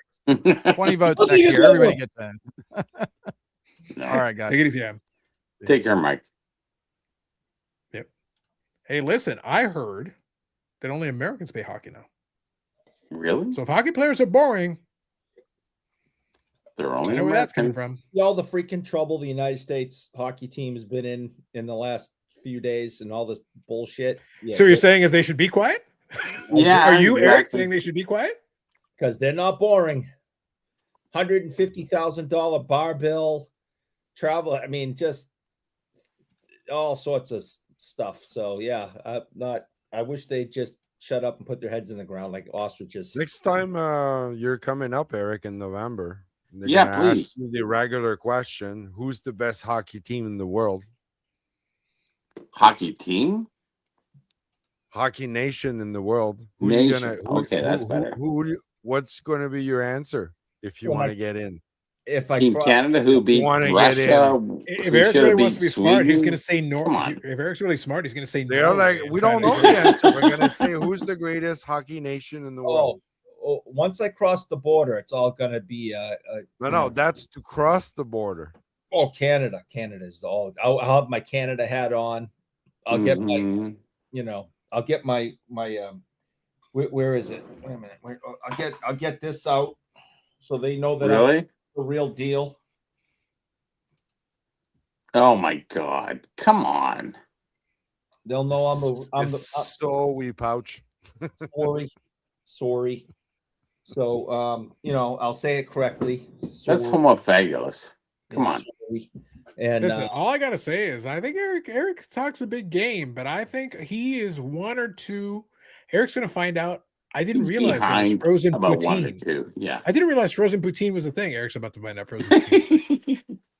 Yes, exactly. Chuck frozen poutine, and I'm like, Have you ever been beaten to half to death by frozen poutine, Eric? I can make sure this happens for you. frozen curds, And it should happen by now. Mm-hmm. Hmm. the frozen mayo packs. That's right. Oh, no, yes. the frozen frozen mayo The packs. frozen yes. poutine is first. Hold on. The frozen poutine is first, Yannick. First, the frozen poutine as the warm-up. Okay. Then the main event is the mayo packets. All the mayo packets. That is amazing. An ice cream cake. Mm-hmm. Amazing. no, I like that. You can throw the ice cream cake because I'm just gonna. But by that point, Eric, you'll already be Yeah, beaten but and we're going to bloodied. have some other things Don't thrown be at you. buried Toasted under mayo. frozen poutine and Yes, mayo. mayo. I don't yes. want either one of those things. So both of those things. It's like vanilla, but it's a little different. Yeah. Mhm. It gets to the border. Canada. As soon as he crossed the border, he goes, rips his shirt, put his USA. And all of a sudden he gets beaten with poutine. Boom. relationships between the two countries are a little fragile right now. I'm not going up there and causing any trouble. That's for sure. I don't think you are. I think I I'll think try, you to, Across the border, America. I'll try to hide. I'll try to hide my Boston accent the best I can, and just say sorry. Listen, you keep Eric, like I said, you got to be careful because you don't mind your P's and Q's, and all of a sudden we'll bring over good old Len Oh, Len Potty? Potty. Hey, who's that? We'll bring Len Oh my Potty God. over. Eric, Don't say that, Eric- Carlos. Eric knows he does not want to trifle with these forces. I don't Doesn't think even so. want to play this game. No, no. no. You can't and play then with Eric Len will- Potty. No. Eric will crawl back over shattered glass back across the border. And the first thing he'll say is, they said the Canadians were nice. They lied. They lied to us. All I said was hello. Pretty much. All I Yeah. said to him was hello. I missed you.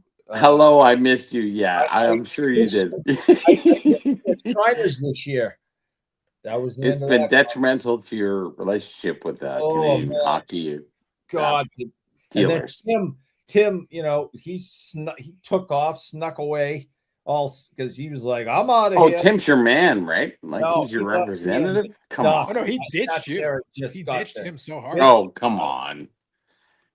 I got the shit kicked out of me by Len Potty, and he just Well, left you always will to die. because you don't like anyways, I just said, Democrats. hey, Len, it's great to see you. I missed you last week at Shriners. Oh man, that was it. Oh, yep. That was it. Game over. I Tactical didn't say another errors. word. I didn't say another Tactical- word. I just sat there 15 minutes getting my head kicked in. Wow. Just wow. Oh my God. That's what I Yeah. said. Wow. Yeah. These are not the words of a man of peace, Eric. These are not the words of a man of peace. I'm surprised you get along with everybody at the expo. It's like it's amazing. See, Bobby, the problem is that Eric is trying to tell the story from the most sympathetic path for himself. What he's not telling you is that he said that to Len and then spit in his face. No, Yes. Said, fuck you, Len. no. Come get Well, some, yeah, old man. Fuck you, Len. is Come get some, already old man. And there, Eric's like, all yes. this. Come get some, old man. Get the Nope. back of my hand. Nope. And then all You of a sudden, sit there Len and took care of stand there this. and do that. You do Len took that. care of this. I didn't do any of that. I am witness to that. You weren't there. I was there. It was me and Timmy Two Hats, and he ran away because he got skiing. Oh, well, Timmy, yeah, Tim is pretty scared about that. Dealing with Ran Len. away. Yes. Didn't like confrontation. He got skiing. Timmy Two Hats he's more of a man of peace. He's like, He's cannot trying here to for be this man war. of peace. I I'm cannot outta be here here. for this war. I don't know. I'm This outta is here. warmongering. I will not be a part of He this. was like, I turn around, man. He was like Kaiser Soze. Oh yeah, really? Gone. I don't think so. I swear to God. No, the poof gone is true. That part's true. His I poof is don't know gone. about that. I turned around. He was gone. I'm like, You were sitting there talking to Len, and then you went on Trump, and then it was Game over. I swear to Christ, I said what I just said a couple minutes ago. Hey, You did try. hey, Len, it's great to see you. I missed you last week at Shriners. I love you, And but then no. that's all I said. And then I got the shit kicked out of me. I guess you would. And I turned around and Timmy Two Hats was gone. He left me. I guess he would. I thought you were Clubhouse Boys, man. Yeah, old clubhouse, right? He left me. Mhm. Yeah, Wow. the old clubhouse is not what it used to be. Yeah. I would say. Just saying. No honor. No honor. No honor among Like club- you call it old school, but I call it old shit. I like that Bobby was looking. What kind of insult is appropriate here? Like, I was trying to think it through. I was like, Sorry, "Ah, Carlos. Yes, it's old shit. It's like, okay, You just yeah, might okay. need You to guys, record you it, guys did what yeah. you did, and that's fine. Good. Enjoyed. wow. Just said Wow. hello. So chat, thank you all for indulging us and enjoying this evening. Appreciate you. All right, so we're gonna Yes. hang out for a little while. We're gonna hang out for a little while tonight. We're not necessarily gonna just drag it out for the sake of dragging it out, but it's been good. Chat's been very active tonight, by the way. Thank you all. Thank you all for participating. So got questions for you. I got one or two things that I can touch on real quick here to finish off, but curious if there's anything that you guys want to chat Yeah. about. Obviously, we're gonna, I opened up the mega box. So overall, I'll give a quick recap. Look, I wasn't expecting too much. I didn't pay too much, which is really the important part. The critical piece is I didn't pay a crazy amount, which is really important. So for me, I was able to, Eric, just enjoy it from the kind of little bit of nostalgia for the 91s. Found some cards. Look, I got some Fish Boy cards in there, so the jokes will live on. So we got that in there. To be honest, I like the cards. I think they looked all right. As long as you don't pay too much for this, you want to open a couple of boxes, knock yourself out. But please pay the bare minimum. That's Pay like the $75 cheapest price you can get. Who cares? Yeah, that's enough. That's low Yeah. enough that's okay. But today, a lot of the boxes way too expensive for the prices. A lot of that shit's going. Yeah. We talked 400, about Fleer 500, Ultra. $600. Like, come on. Well, we were guys. talking about Fleer Ultra on the podcast earlier in the week. Yeah. And the Fleer Ultra, some How of the much is cards that? look nice. It's 500 right now. It's 500 per Ooh. box, and I was like, no, absolutely not. No, It's a lot. that's not that. Look, to put it in perspective, for the price of that box, Bobby, I could Yeah. bought 6 of these. I know. Yeah. And the likelihood of me pulling something decent in 6 of Oh, these boxes. you paid a decent price for what you paid, right? And Eric, that's bad though. Think about that. For the equivalent, I could buy 6 of these, and for 6 of these, I'm getting 196 cards per box. That's 1,200 cards. That's I can get good. 1,200 cards for the same price. So it's like, at that point, I probably finish the series 1 set. The base set probably would be done. I'm At pretty least, sure. yeah, exactly. And maybe yeah. I pull a good card or two. Maybe I pull a couple autographs. That'd be great. But it's fine. But like, come on now. But I'm not paying full price, man. There's no way. No. I'm not paying like the crazy prices. No, thank you. No, Hard pass. that's good. Yeah, I'll wait for the Walmart clearance prices. Fair, totally. Look, they printed plenty of it, so it should totally be available. That should not be expensive. If you're printing a ton of it, the box prices should be for retail SKUs like this. It should be very reasonable. It should be reasonable. That's the point Yeah. of these. So you can open a couple of packs, have some fun with it, and then move on with your life. Yeah. That's supposed to be the point. And I think they accomplished that. I have no complaints. I'm okay with it. Not with And that. I'll open up the other box product. on the channel. Yeah. That's Yeah, good. I'll open up the other box on the channel. We'll see if we pull anything. Hey, you never know. But at the same time, if I don't, whatever. It's fine. But you can buy bigger boxes. I could. Yeah. No. Well, they got the thing is like they've got the hobby box, and then they've Yeah. got the jumbo boxes with the jumbo packs. You got better odds, but at the same time, it's like, well, it's going to cost me way more, like way more. So Yeah. I'm like, You better hit. I'll take a couple of mega boxes, man. At least I get to have a little fun with it. We had Well, a you good did time. have good fun. That was Yeah. not bad. I got You I got a actually bunch of did cards. pretty good. I got stacks of cards, man. Like I got a Yeah. lot of cards for my money, so it's like, okay, Yeah. that's fine. Which, a lot of people can't say anymore with the way things are going. So it's good that you feel like it was, that the price was fair, the amount of cards you got was fair, or what you pulled was fair. Fair. Yeah, I mean, that is rare It is rare. As someone who works in a shop, people come in buying wax all day, every day. A lot of them rip it right there in the store, and I would say, 90% are disappointed with the, return on investment. Yep. So, it's good that you found that ground where, it makes sense for you to have fun and enjoy it. That's the other thing. A lot of these people that are coming in, they're not even opening this stuff with that purpose, right? Mhm. How many people are paying for wax, especially the high-end stuff, so they can have fun and enjoy it? That is not their goal. Their goal is, I'm going to give you $750.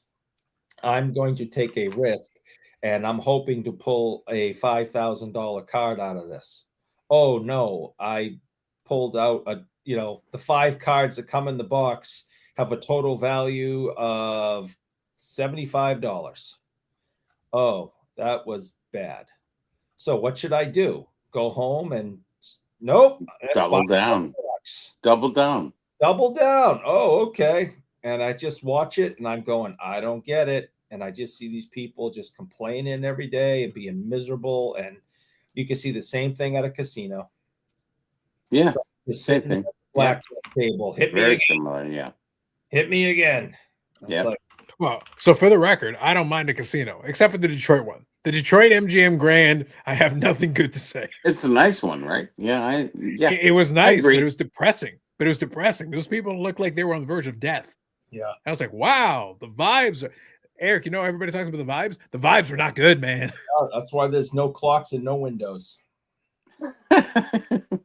Yeah. I In guess Vegas, so. it's not a problem, Eric. In Vegas, people still are having a good time, but in Yeah. Detroit, they are not having a good time.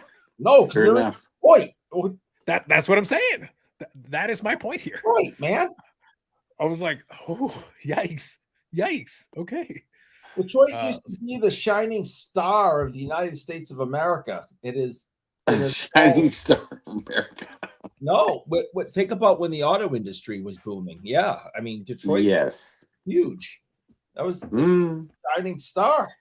You got Motown, right? You got Motown. You get all the music. You got the auto industry. I mean, Pontiac, Michigan.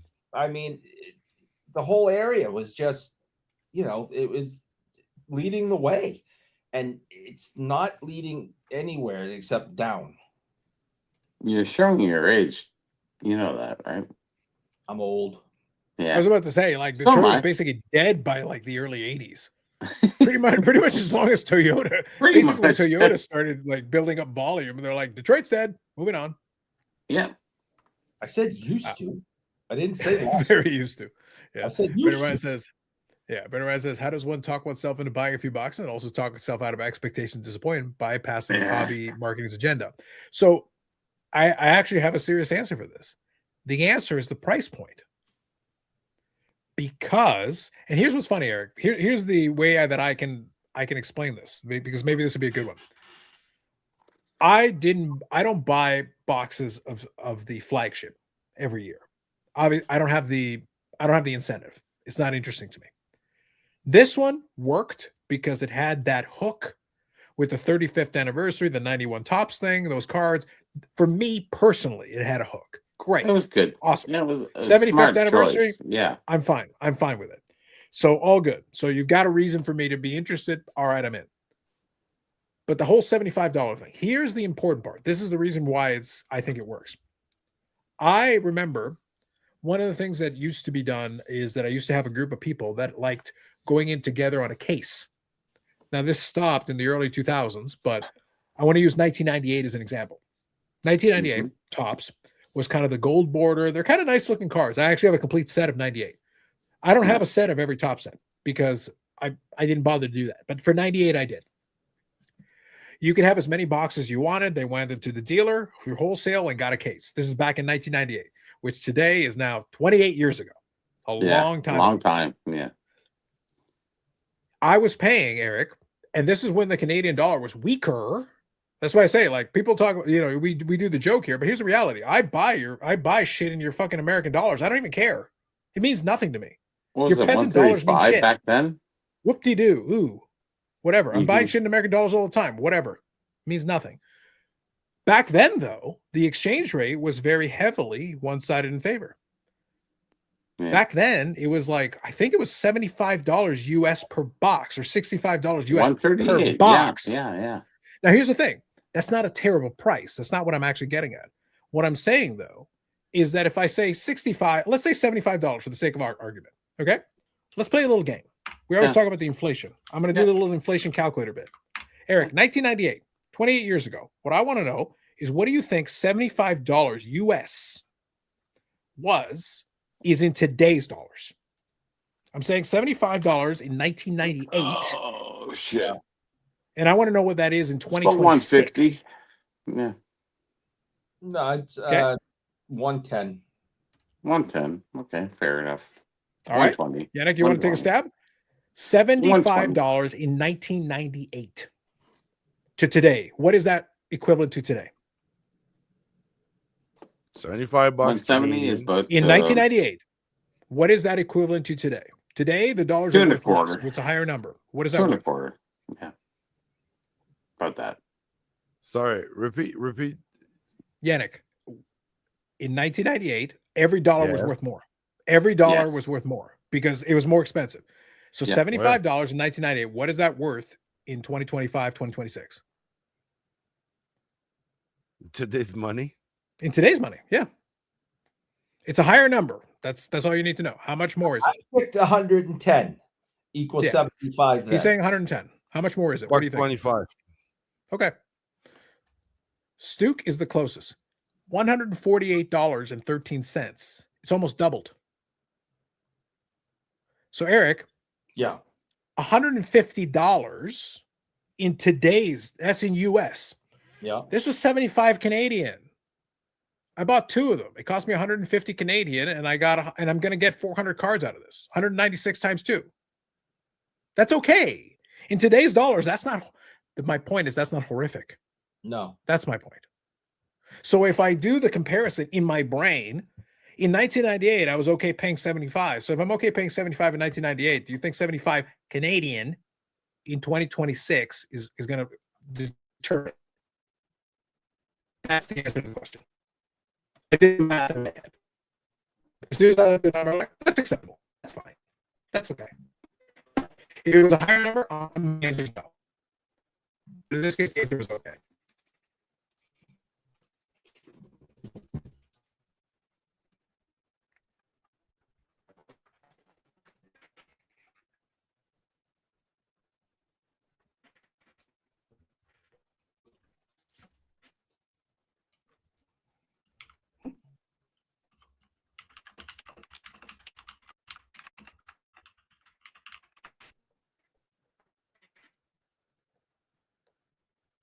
Coming back. Ooh.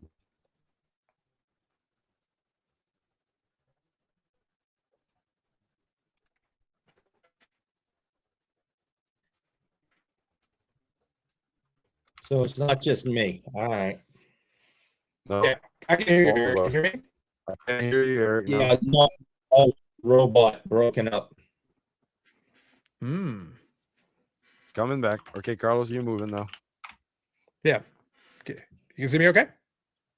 Yeah, like it's coming back. Little you're a little teeny Pieces bit by fuzzy, but pieces. much better. Much better. That's Not that's 4K. weird. Everybody at the same time. That was odd. The whole Yeah, That was thing. everybody. Yeah, I thought it was me. I was just waiting for Who it to did we cycle. pissed off? I was gonna say. Ooh. Fanatics. All right. So Oh. sorry everybody. I literally saw everybody on the screen go suddenly blurry and no one was moving. And I'm like, okay, is it frozen? Yeah. What is going on? That's That was what I weird. saw. Okay. Yeah, so that was everybody across the Fine. board. Yep. It's a sign. I thought it, yeah. I was like, oh shit, my internet's going. All right, so we managed. So anyway, all I was getting at, so to be conclude honest, my point, Sonic did look better. there you go. So to conclude my point, all I was getting at was that I did the compare, like I didn't calculate the exact to the dollar. My point was I was thinking about that, and I was saying like, okay, so if I was okay paying that in 1998 with the exchange rate, with all the rest of it, $75, 2 boxes, sure, that's fine. That's why I say for me, if I didn't pull anything good in it, Eric, who cares? I'm Right. just playing around. I'm having some fun with it. That's a price point that I can live with. A Yep. higher price point, then I'm not okay with that. And that's the answer to the question. Yeah. That's the answer. And that's the problem. A lot of the boxes now are too expensive. They're just too high for what it is. So if you don't pull anything crazy, you're pissed off because you wasted really good money on it. And I see it all the time, and then they double down, and it's like you don't do that. But it's not a good business to tell people not to buy stuff from your store. So I'm not allowed to tell people don't do that. But then we have people who are wealthy. There are a small population of our customers that are wealthy, and they just don't give a shit. They spend thousands of dollars like it's nothing, and it's like you spending $75 and that was fun, whatever. And then they jump in their high-end Mercedes and drive out of the parking lot. So it really depends on what your bank account looks like. Oh yeah, totally. I think the reality is, look, if it's disposable income's the thing. So really quick, going back around to what we were talking about earlier tonight. Supposed to be disposable income. But even then, even when it is, like there is a difference in the amount of disposable. And that's why I said the price point matters. It's a big difference. When we were having fun with the whole Josh Rosen, green PMG thing. If you're somebody who $26,000 is the equivalent of $26, Like you're Eric. laughing your ass off. You really don't care. Right. Yeah. At that point, you don't give a shit. From our perspective, that's ridiculous. Like, that's wild. Like, that's a lot of money. I could do so many things with that much. And you're right. You're not wrong. You're right.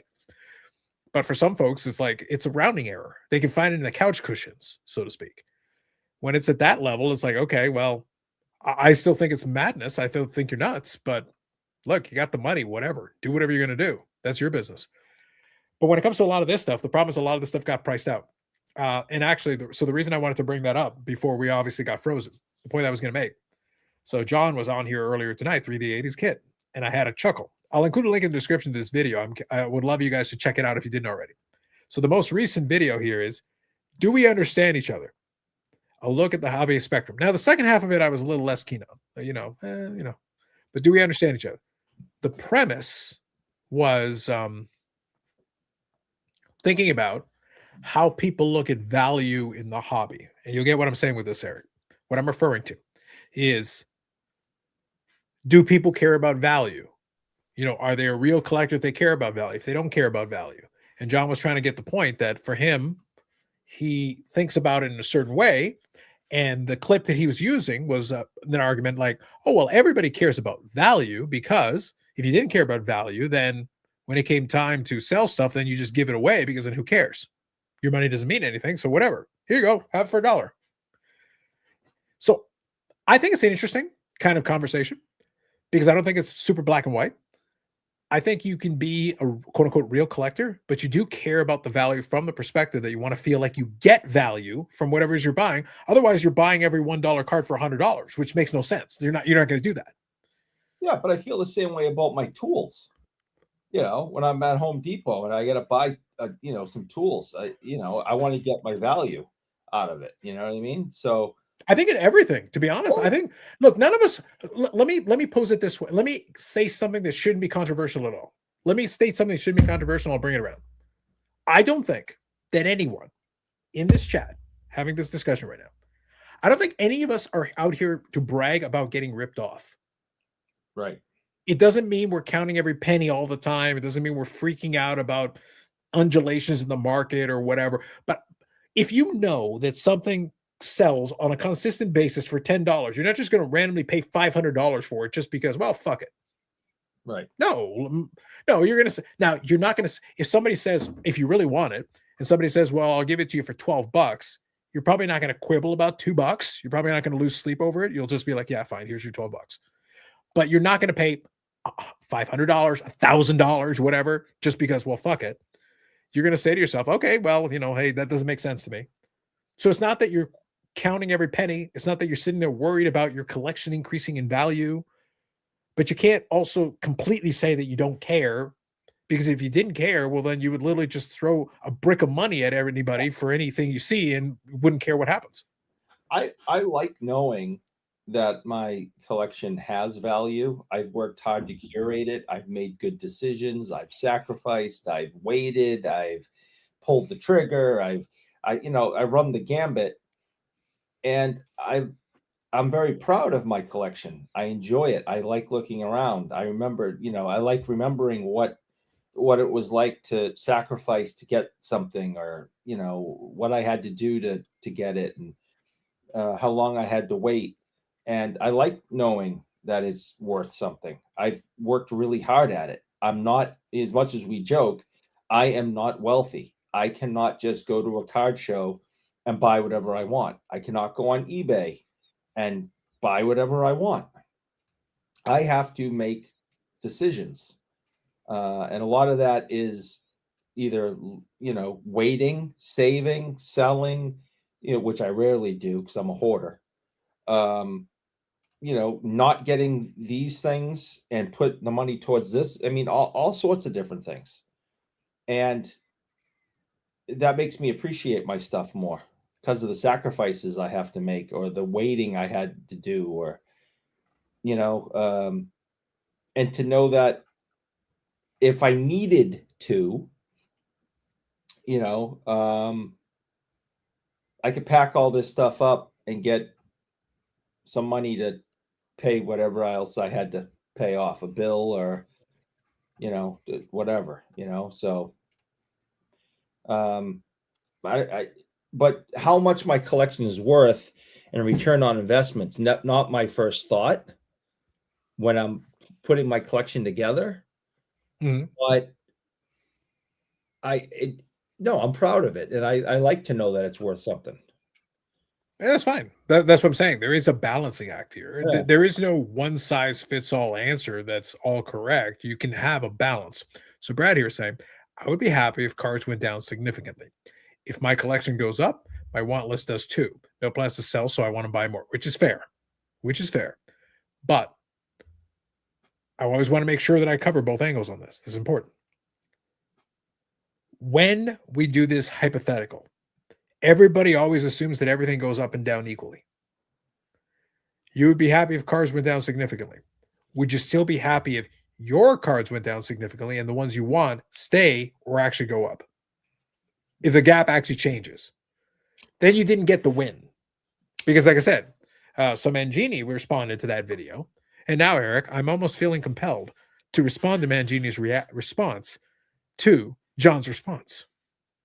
So John makes the video, Mangini responds to the video, and then I'll respond to the video responding to the video. Because John responded to a video in the video that Mangini responded to, so I might have to respond to Mangini's response on the video responding to the other video. Wait. Eric, put your fingers up. Okay, down that way. Okay. How many is that? That was a lot. I'm just saying. That was math. I didn't like that. Indeed. So my point is, I thought it was an interesting topic because everybody automatically assumes that you know what? I don't care about the value of my collection. Again, to Brad's point here. If the value goes down, then the value of the cards on my want list also goes down. That's good, as long as that's true.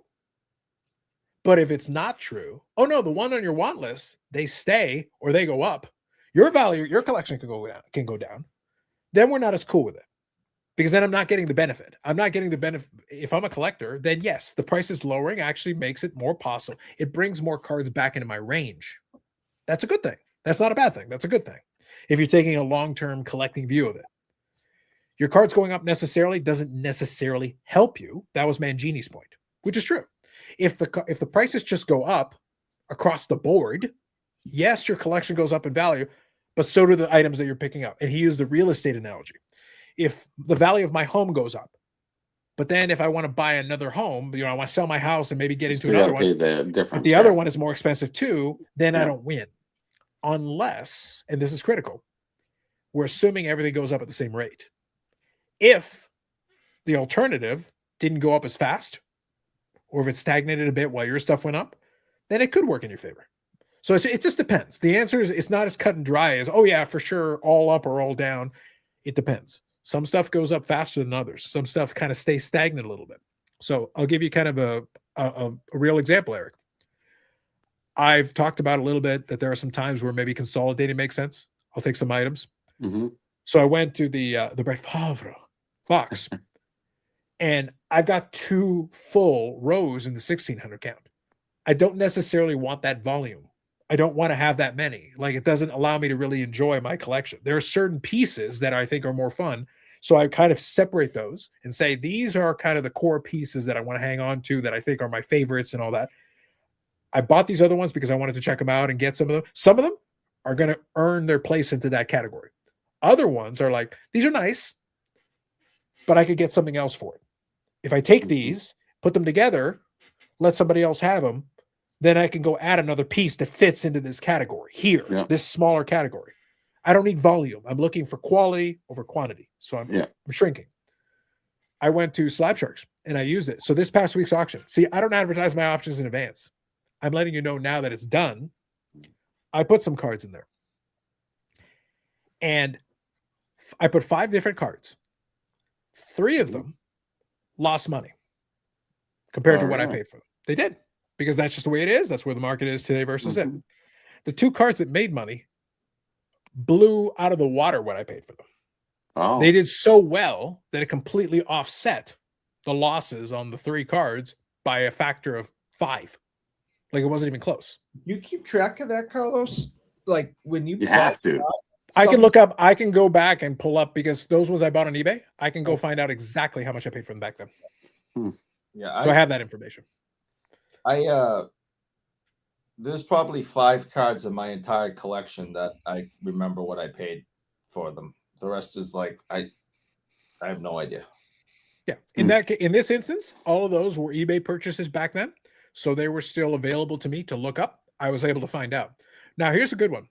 Here's one that I actually was disappointed. I'll give you an example. There was one that I was disappointed in because I felt like I didn't do as well on it as I thought I was going to do, because I had looked up some recent comps and such, since we talk about comps all the time.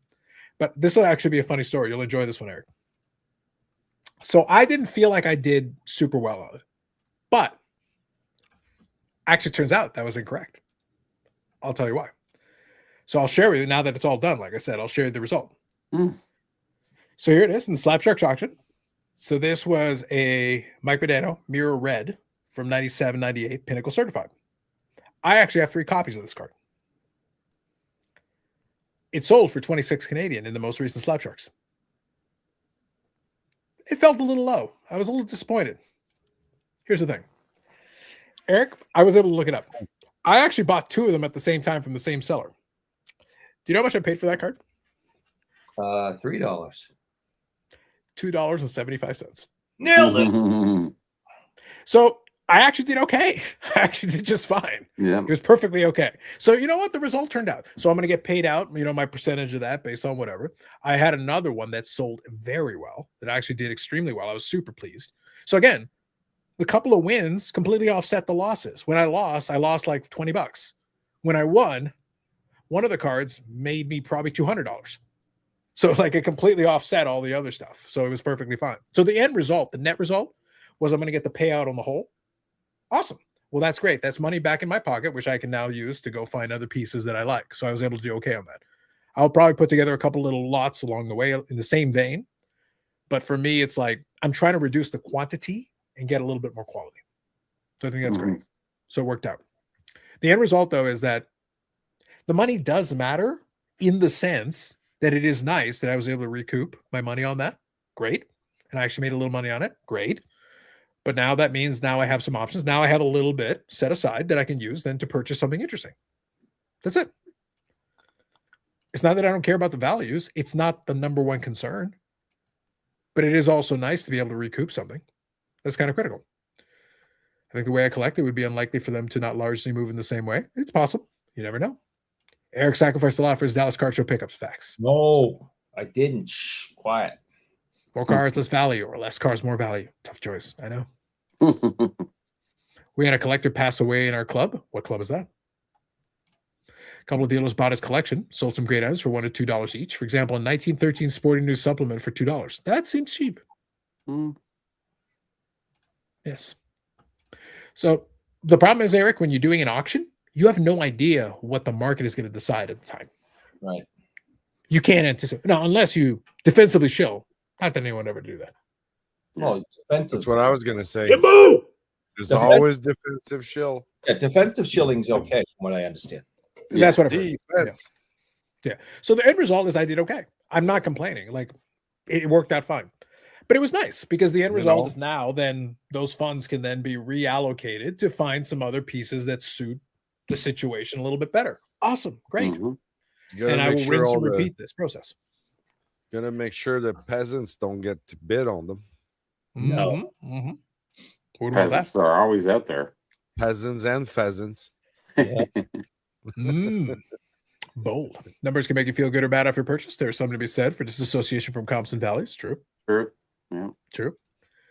But yeah, it's one of those things where what it comes down to is like it still goes back to what it is you're doing this for. I don't have an issue with what John was trying to get at. Because for some folks, they're looking at it as a collector, but it's like I said, there's nothing wrong with acknowledging that, hey, look, we do care from the perspective that, hey, it's our money. We would still like to deploy it in a reasonable way. We don't want to throw money into an incinerator for the sake of argument. Some people do like to throw money in an incinerator for reasons. But most of us would like to at least think that, hey, we're not worried about investment. We're not worried about this increasing in value and all this stuff. I just don't want to throw my money into the fire just for the sake of throwing money into the fire. I don't necessarily need to do that. I still want to feel like I bought something I liked. I want to feel like I'm happy and comfortable with what I paid for it. And then we'll move on with our lives. And I think that's fine. I think that's perfectly okay. Fair enough. Yeah. That's the big thing. As long as you can manage that, I think you're okay. But I think the problem is a lot. Again, my favorite part is that you have the first video that responds to another video of somebody making the comment, and then the third video responding to the second video that responded to the first video. I'm like, oh, you are so playing into my hands. This is great. Please do. Wonderful. I love it. So what do you think, Eric? Does that mean, have we convinced you? Are you finally going to set all that shit behind you on fire or what? Pretty much, yeah. No, I'm not setting. Oh, come on, Eric. You're saying that because you can't afford the flamethrower. Don't lie to me. That's true. But no, I'm not going to set my stuff on fire. But Well, the that's there But- goes your adjacency right But there. Kenny Golden. We're begging- hoping for. the begging for adjacency is over. Is it? Yeah, Is I it? don't think so. It is. I am moving forward with a complete hate Yeah, he's campaign, done. and I Yeah. hate Okay. ever before because for the last year I've been nice and sucked up and begged and pleaded and bribed and Right. Bribed. and tried to. I don't get- think, in fairness, I don't think you successfully bribed. well, I don't think so either. Yeah. I attempted to bribe. Yeah, I was going to say it's an attempted bribe. So I cried, I pleaded, I begged, Right. signs. I What does the subheading say, Eric?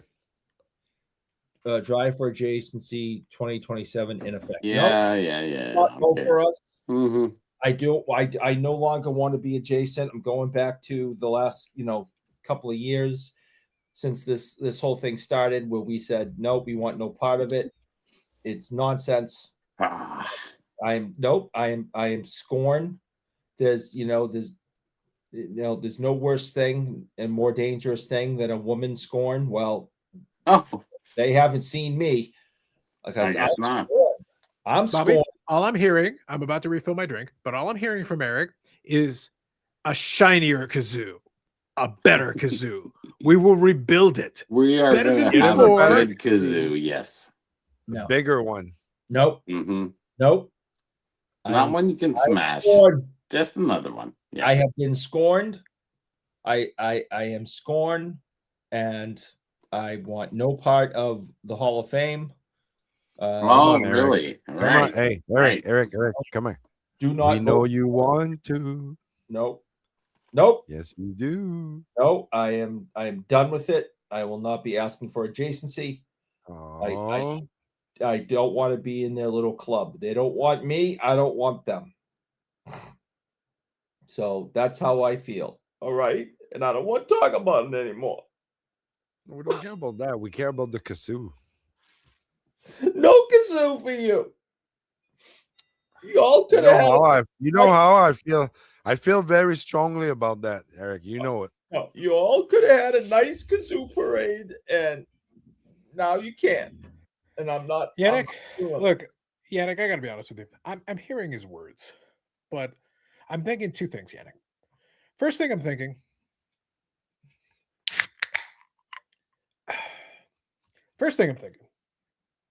Blessed be that refillable beer. Second thing I'm thinking.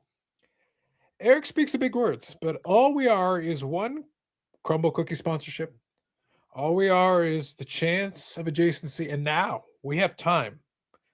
Favors are owed, Bobby. The committee let us down.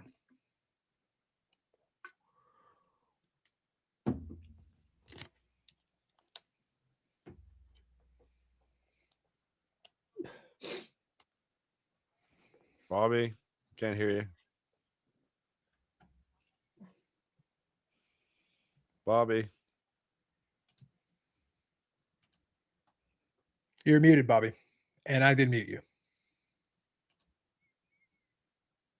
I think that was the button for it. It's pretty hard to. Okay, Yeah. now you're good. You know, Okay, go ahead. if somebody would have voted for Clementi Collector, like Eric or something like that, he only voted for one person, but if he would have voted for him, I think he would have got a 47 vote, and maybe it would have changed things. I don't know, or maybe somebody else. If I think it has to be a minimum vote of at least 7 people, at least at that point. I think that's fair. 7 people, 10 people, okay, that's max. But I think there has to be a minimum vote of 7 people. I don't think it has to be 3 people, because then they obscure everybody else's vote from, let's just say, Clementi Collector. Okay, he was down a couple. If they would have voted 7, opposed to 3 or 5, I think that would have changed the vote system. Well, so Bobby, look, I joked a lot about it, Eric. I had a lot of fun with it, but the Yeah. reality is, one of my pitches, the reason I pitched it the way I did, is I said, "Look, guys, be creative," because the problem is, so for example, I'm just looking at it again here in front of me. Yeah. So, Shoebox Legends and Christopher Missouri were the 2 highest vote getters. Yes. But again, 1 through 5 were within 5 of each other. Like, it was right there, neck and neck.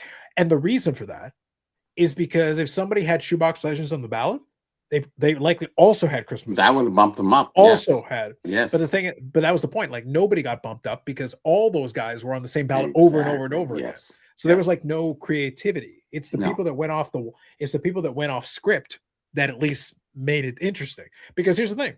Look, here's the irony, Eric, for the joke. The difference between us and that top 5 was 11 total. Really? 11. Yeah. 11. it. Yeah. Or That was it. maybe 10. Yeah. That was it. That was the whole thing. That was the whole difference. And the difference between us and the absolute top of it was 16. Yes. That was the total difference. That was it. That was the Not whole game. much, really, if you look at it. Yeah. And the problem, Eric, my pitch was originally like, no, the best way you can help us is vote for us, but don't vote for anybody else. But don't. It actually lets us gain. It actually gives True us an enough, right? opportunity to gain. Because Yeah. the problem is, if you vote for us, but also vote for Shoebox Legends, Christopher Missouri, Hitman, like, it doesn't do anything. No. Keeps it all done. So it's like, all right, we're done. No, it's true, right? Yeah. So real Oh, quick, I'll finish off. So Eric is going to take off and ice himself in mayonnaise. My Mm. back's killing me. I gotta go lay down. So Yeah. screw everybody. Screw Yeah. the Hall of Fame. Yeah. Screw everyone who didn't vote for us. Mhm. And also, if you did vote for us, you're a ridiculous human being, because why would you vote for this crap? I voted So for it. screw the people who did vote for us. Screw the people that didn't vote for us. And my back hurts, and My back Going to hurts. bed. I'm going to bed, and adjacency is dead. Good night, everybody. Thanks, Car. Yeah, I appreciate What that. I think. Hey, Carlos, Right. what was my vote count? Can you go through that? I don't see the list anywhere. So It's literally on Ray Favilli's thing. Yeah, I can tell you. It'll take me a minute. I'll pull it up. sure, I'll give you the thanks. I'll give you the answer Appreciate to it. that. Yeah. So to answer Stuke's question, 80 Star Basketball. So 80 Star Basketball is a channel that started up a while ago, and it was Yeah. specifically that channel was to promote 80 Star Basketball. It's exactly what it sounds like. He Yeah. actually was one of the folks who was talking up the 80s Star Basketball Jordan. Sure. That was kind of his agenda for having Yeah. the channel. Yeah. And if you check out some of his videos, you're going to see like a lot of the videos are talking about coverage for that card and also trying to make arguments in favor of it being the real rookie. The 84. Yeah. Yeah. Yeah. So that's the answer to that question, just so that you know, just so you're aware. Yep. So that's the rationale for that channel. And yeah, he is one who was trying to help Dustin out. And on his ballot, he actually just voted for Dustin 10 times. Really? Yeah. He 10 was trying to times, really help. He was trying to help him out. Yeah. Yeah. So to I answer your saw question, that. Bobby, Yeah. to answer your yeah. question, Bobby, too. The answer's two. Yeah. Do you want to know which two? Yeah. All right, hang on. First one. I can answer that question. Victor. It'll take me a minute. Give me one moment. I know Victor was. First one, on. Sanderson DeOr. I never heard of that guy. What? Yeah, You Sanderson can't DeOr. vote.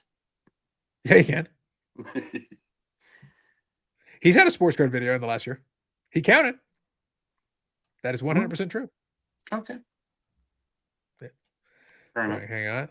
I'll have to grab the other one. Oh, by the way, look, you got twice as many votes as the Hockey Card Gong Show.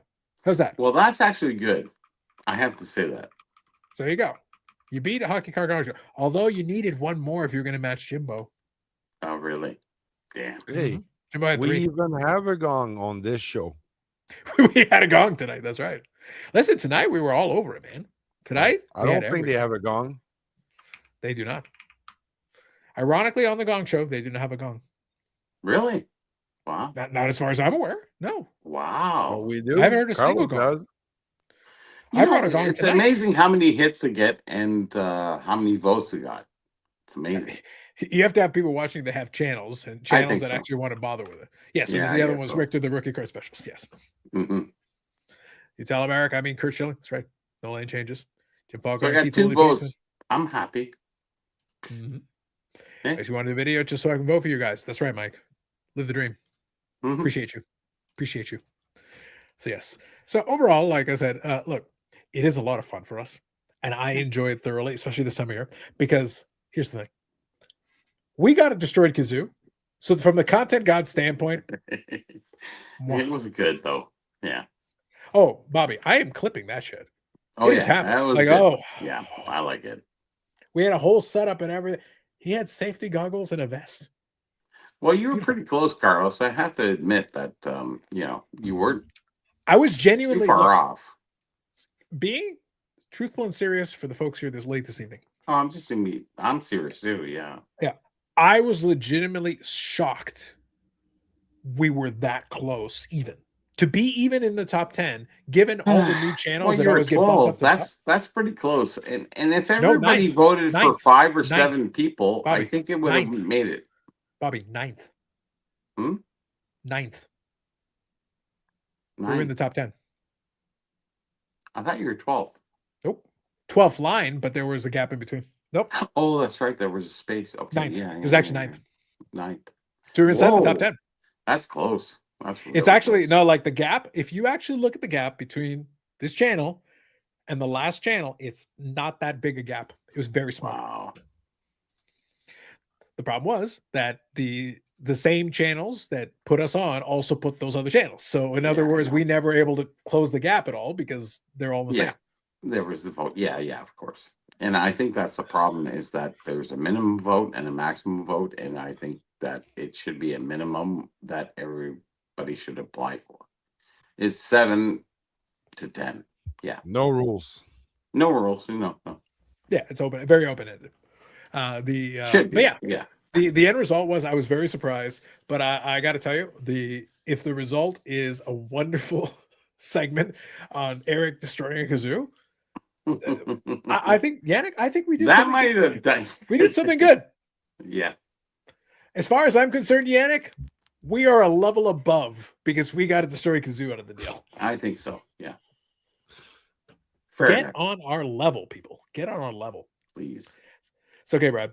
Listen, so tonight, folks in the chat, thank you for joining us. Thank you for indulging us. I'll finish here in the next couple of minutes. We're about to wind down. But I'll tell you this. Tonight, we had a destroyed kazoo. Tonight, we had Eric discover he couldn't destroy a piece of cardboard. Sure enough. Not nearly as impressive. Thank you to Mike Ham for joining us. Thank you to Dan Yep. for joining us. Yep. Also, I will add, I will clip the section with Eric and us destroying the kazoo. That'll be a standalone video. That'll be a standalone video this weekend. You're going to get that as a standalone this weekend because it's worth it. It is 100% worth it. It's too good. And we'll have that. Yes, it's gold, Jerry. And hey, I got to open a mega box of 2026 Top Series 1. Not too bad. Not too bad. I can't complain. It's fun. So it worked out. And then I will also have a pickups video. I'll have a pickups video this weekend because I actually got some cards in. So I may as well do that as well. Yeah. Mm-hmm. Maybe AH Sports can do a YouTube content creator Hall of Fame audit. Sure, let him try. Good luck to him. Good luck to him if he wants to go for it. Why not? Why not? Why not? All right. So question for you folks, just to finish off. So anything else that was on your mind that came up this week? For the most part, like I said, we had the silliness of that. We had that going on. I did enjoy this infinite content loop thing. I'm feeling inspired. I like that Ham was like trying to suggest that I had more videos than I did. It's like, how many videos do you guys think I made? Michael's pretty good at what he does. So yeah. I just thought it was funny. I was like, not this week. This week I had one video responding to Teapot, and I liked it. I enjoyed that video. So, kind of speaking to your point, Bobby, the irony is that I actually brought a different point to the table, and I was happy to debate it and have the discussion with it with folks. But it's like, yeah, people watched it. I appreciate that, and they commented and all that. But I laughed because Brandon went his angle on it, and it was kind of a straightforward angle. But a lot of the other videos, listen, if I had said PSA sucks, blah blah blah, it would have had 1,000 views, 1,500 views, 2,000. Yeah. And I was saying that but I didn't make that point. I said some of us can take advantage of it. Why don't you? That was the point of the video. Take advantage of it. If they're making a mistake, great. Then buy something and get a better deal. Because that's what I did. And that was basically what I was talking about when I was talking about this one here. Yeah, let them do what they do, right? Yeah. Great deal you had on that one. Yeah, because this one, I bought it. It was already in the holder. And I got a better deal for it because it was in the holder and people wanted to pay less for it. I was like, awesome. Sounds good. If I crack it out of the holder right now, I make money. Right now, if I just crack it out. Because as soon as I take it out, it's no longer a 6. Now it's $1,000 card. I didn't do anything. I just opened it. Is there a flaw in it? Probably. Nothing obvious. Nothing glaring that is like, oh my God, it's so obvious. No. Card looks fine. I did laugh though because one of the comments was not getting the point. It's like, oh man, it would look so much better in one touch. It's like, literally in the video, I said I have no incentive to take it out of the holder. I bought it in the holder, and it's fine. It looks fine to me, and it goes in the box. It's my card. I can do whatever I want with it. So that's the beauty of it. Once you buy it, you can do with it as you wish. But to each their own. Anyway, all right. So that's it. Yannick, good job by you. Any last words? Any salient terms? Do you want to say it on Francais? No, like glad to be here this week. And yeah, I got nothing much going on. We're a pretty quiet guy. Yannick, see, this makes me sad. So you know what I'm going to do? I'm going to get in touch with you, Yannick. We're going to talk. I'm not going to wait until the next expo. I just want you to let you know. I'm going to get an address for you. I'm sending you the BIMC mug, and we're doing an opening. Oh, nice. Appreciate it. Yannick, the mug. Yannick, I got you think the mug already. Bobby, hang on. Yes. Hold the fort for 30 seconds. Hang on. It's like it's even late April too. Like it's not even just like we're really the show is stuff. Like late April going through May. Like we're actually crossing into May. So I know. I missed it. I know. Oh, look at that. Yannick, Ooh. this has been because you I didn't know. show up to the expo. This has been sitting there with your name on it since last expo. Damn. It was early November. Bobby, you saw this. This is the same box that you guys saw. Like this has been available. It's right there. Damn. Appreciate it. And I will provide an address. So we will discuss this matter and we will get that done. Excellent. I don't need it sitting around my house, Bobby. I got a couple more of those, but like for goodness got sake, enough like crap. I'm trying to get rid of things. I'm trying to get them out of my house, is what I'm trying to do here. Goodness. Come on. Keep trying. I don't always agree with foul ball, but this is not wrong. True. It's not wrong. It's a fair point. But anyway, all right, thank you, folks. Learned that Eric has a nice toolbox in his garage. He at least has a couple of tools. He's not the only tool in the garage. Yeah. We learned that. So that's important. You also All have right. one here. Hey, listen. Like I said, Bobby, I stand by my terms. None of the Hall of Famers on that list were able to produce the destruction of a kazoo on a live stream or any other video. I No. defy you to find that. I think if we did a revote, I think you would get in at this point. I've crushed it. Brought so much to the table. I think you What should are have they brought that beforehand, and that would pre-crushed the kazoo. Yeah, I think so. Yeah. We promised the might have kazoo been parade, better. but crushed the I'm kazoo not before sure. the parade. Oh my Yeah. goodness. Yeah, Okay. 38, 39, 40. Yeah. Midlife Wow. cards. See you later. Wow. Yeah. Wow. Clemente, sorry. Listen, how do they Clemente ever crush the kazoo? That's all I'm saying. No, But he's anyway. close. He's close. Yeah. All right, folks. Thank you very much. Hit the like button on the way out. Eric pays for it. This is important. Eric does, in fact, pay for it. So He hit the does. like button on the way out. Also, congratulations to most of the YouTube Hall of Famers. I don't know. Some of them I'm going to question. But Stuke, we appreciate you. And my appreciation of Stuke comes from his helping me out, teaching Eric the ways of growth. Oh, good one. It's a real Listen. place, Eric. Right Oh, there. that's Listen. good final. But That's Bobby, like that's a fact. drop the mic stuff. Bobby, that's a fact. Stu Yeah. helped me Mhm. confirm to Eric is a Guelph denier, and we will Yep. not stand for his insolence. Yep. Not stand for it. And Stu No, has sir. assisted me in this matter, and that alone makes him a Hall of Famer in my book. I think you dropped the mic on that one. Mhm. Yep. Eric I'll and give you that. Kazoo's still alive. The dream lives, Mike. The dream lives. Listen, Eric talks a big game, but all I'm saying is he is cowardly. We twist Yeah. his arm, and all of a sudden he's all about the adjacency again. That's all it's going to take. Mhm. Hit the like button on the way out. Longest running episodic, whatever it is, Bobby. These are facts. Longest running episodic, whatever it is. There is no denial. Nobody else can touch it. Well, I'm glad to be here. Thank you. I'm starting to challenge like on YouTube, period. I- Not just in the I have no hobby. evidence to the contrary. I have no evidence. None. Like, yeah. I'm happy to I be think here. That's I all. would bet an old $2 on that. Hold Paper to $2. Like Yeah. cheap ass Ooh. motherfucker. Like, paper toonie. Paper too. The old $2 bill. You know, the old $2 bill. Okay, You yeah. gonna that's flash good one of enough. those suckers? That's a real Probably thing. Yeah. somewhere. If I dig, I'll probably find one. I probably have one in the drawer somewhere. I probably Oh, have yeah. a $2 bill somewhere. I sitting know around. I know I got dollars. I have to. Bobby, that is the I'll dumbest denomination in the world. Why I was there a think so, $2 yeah, it bill? is. That is the dumbest denomination. Yeah. Who wants I a don't toonie anyways? No, I'm talking about the paper one. Like the paper one is stupid. Like why do we have a paper $2 bill? I have no idea. The old Red Anyway, Robin. I don't know. Anyway, thank you all, folks. Have yourselves a good one. Take it easy. We'll catch you next one. Peace out. Tonight.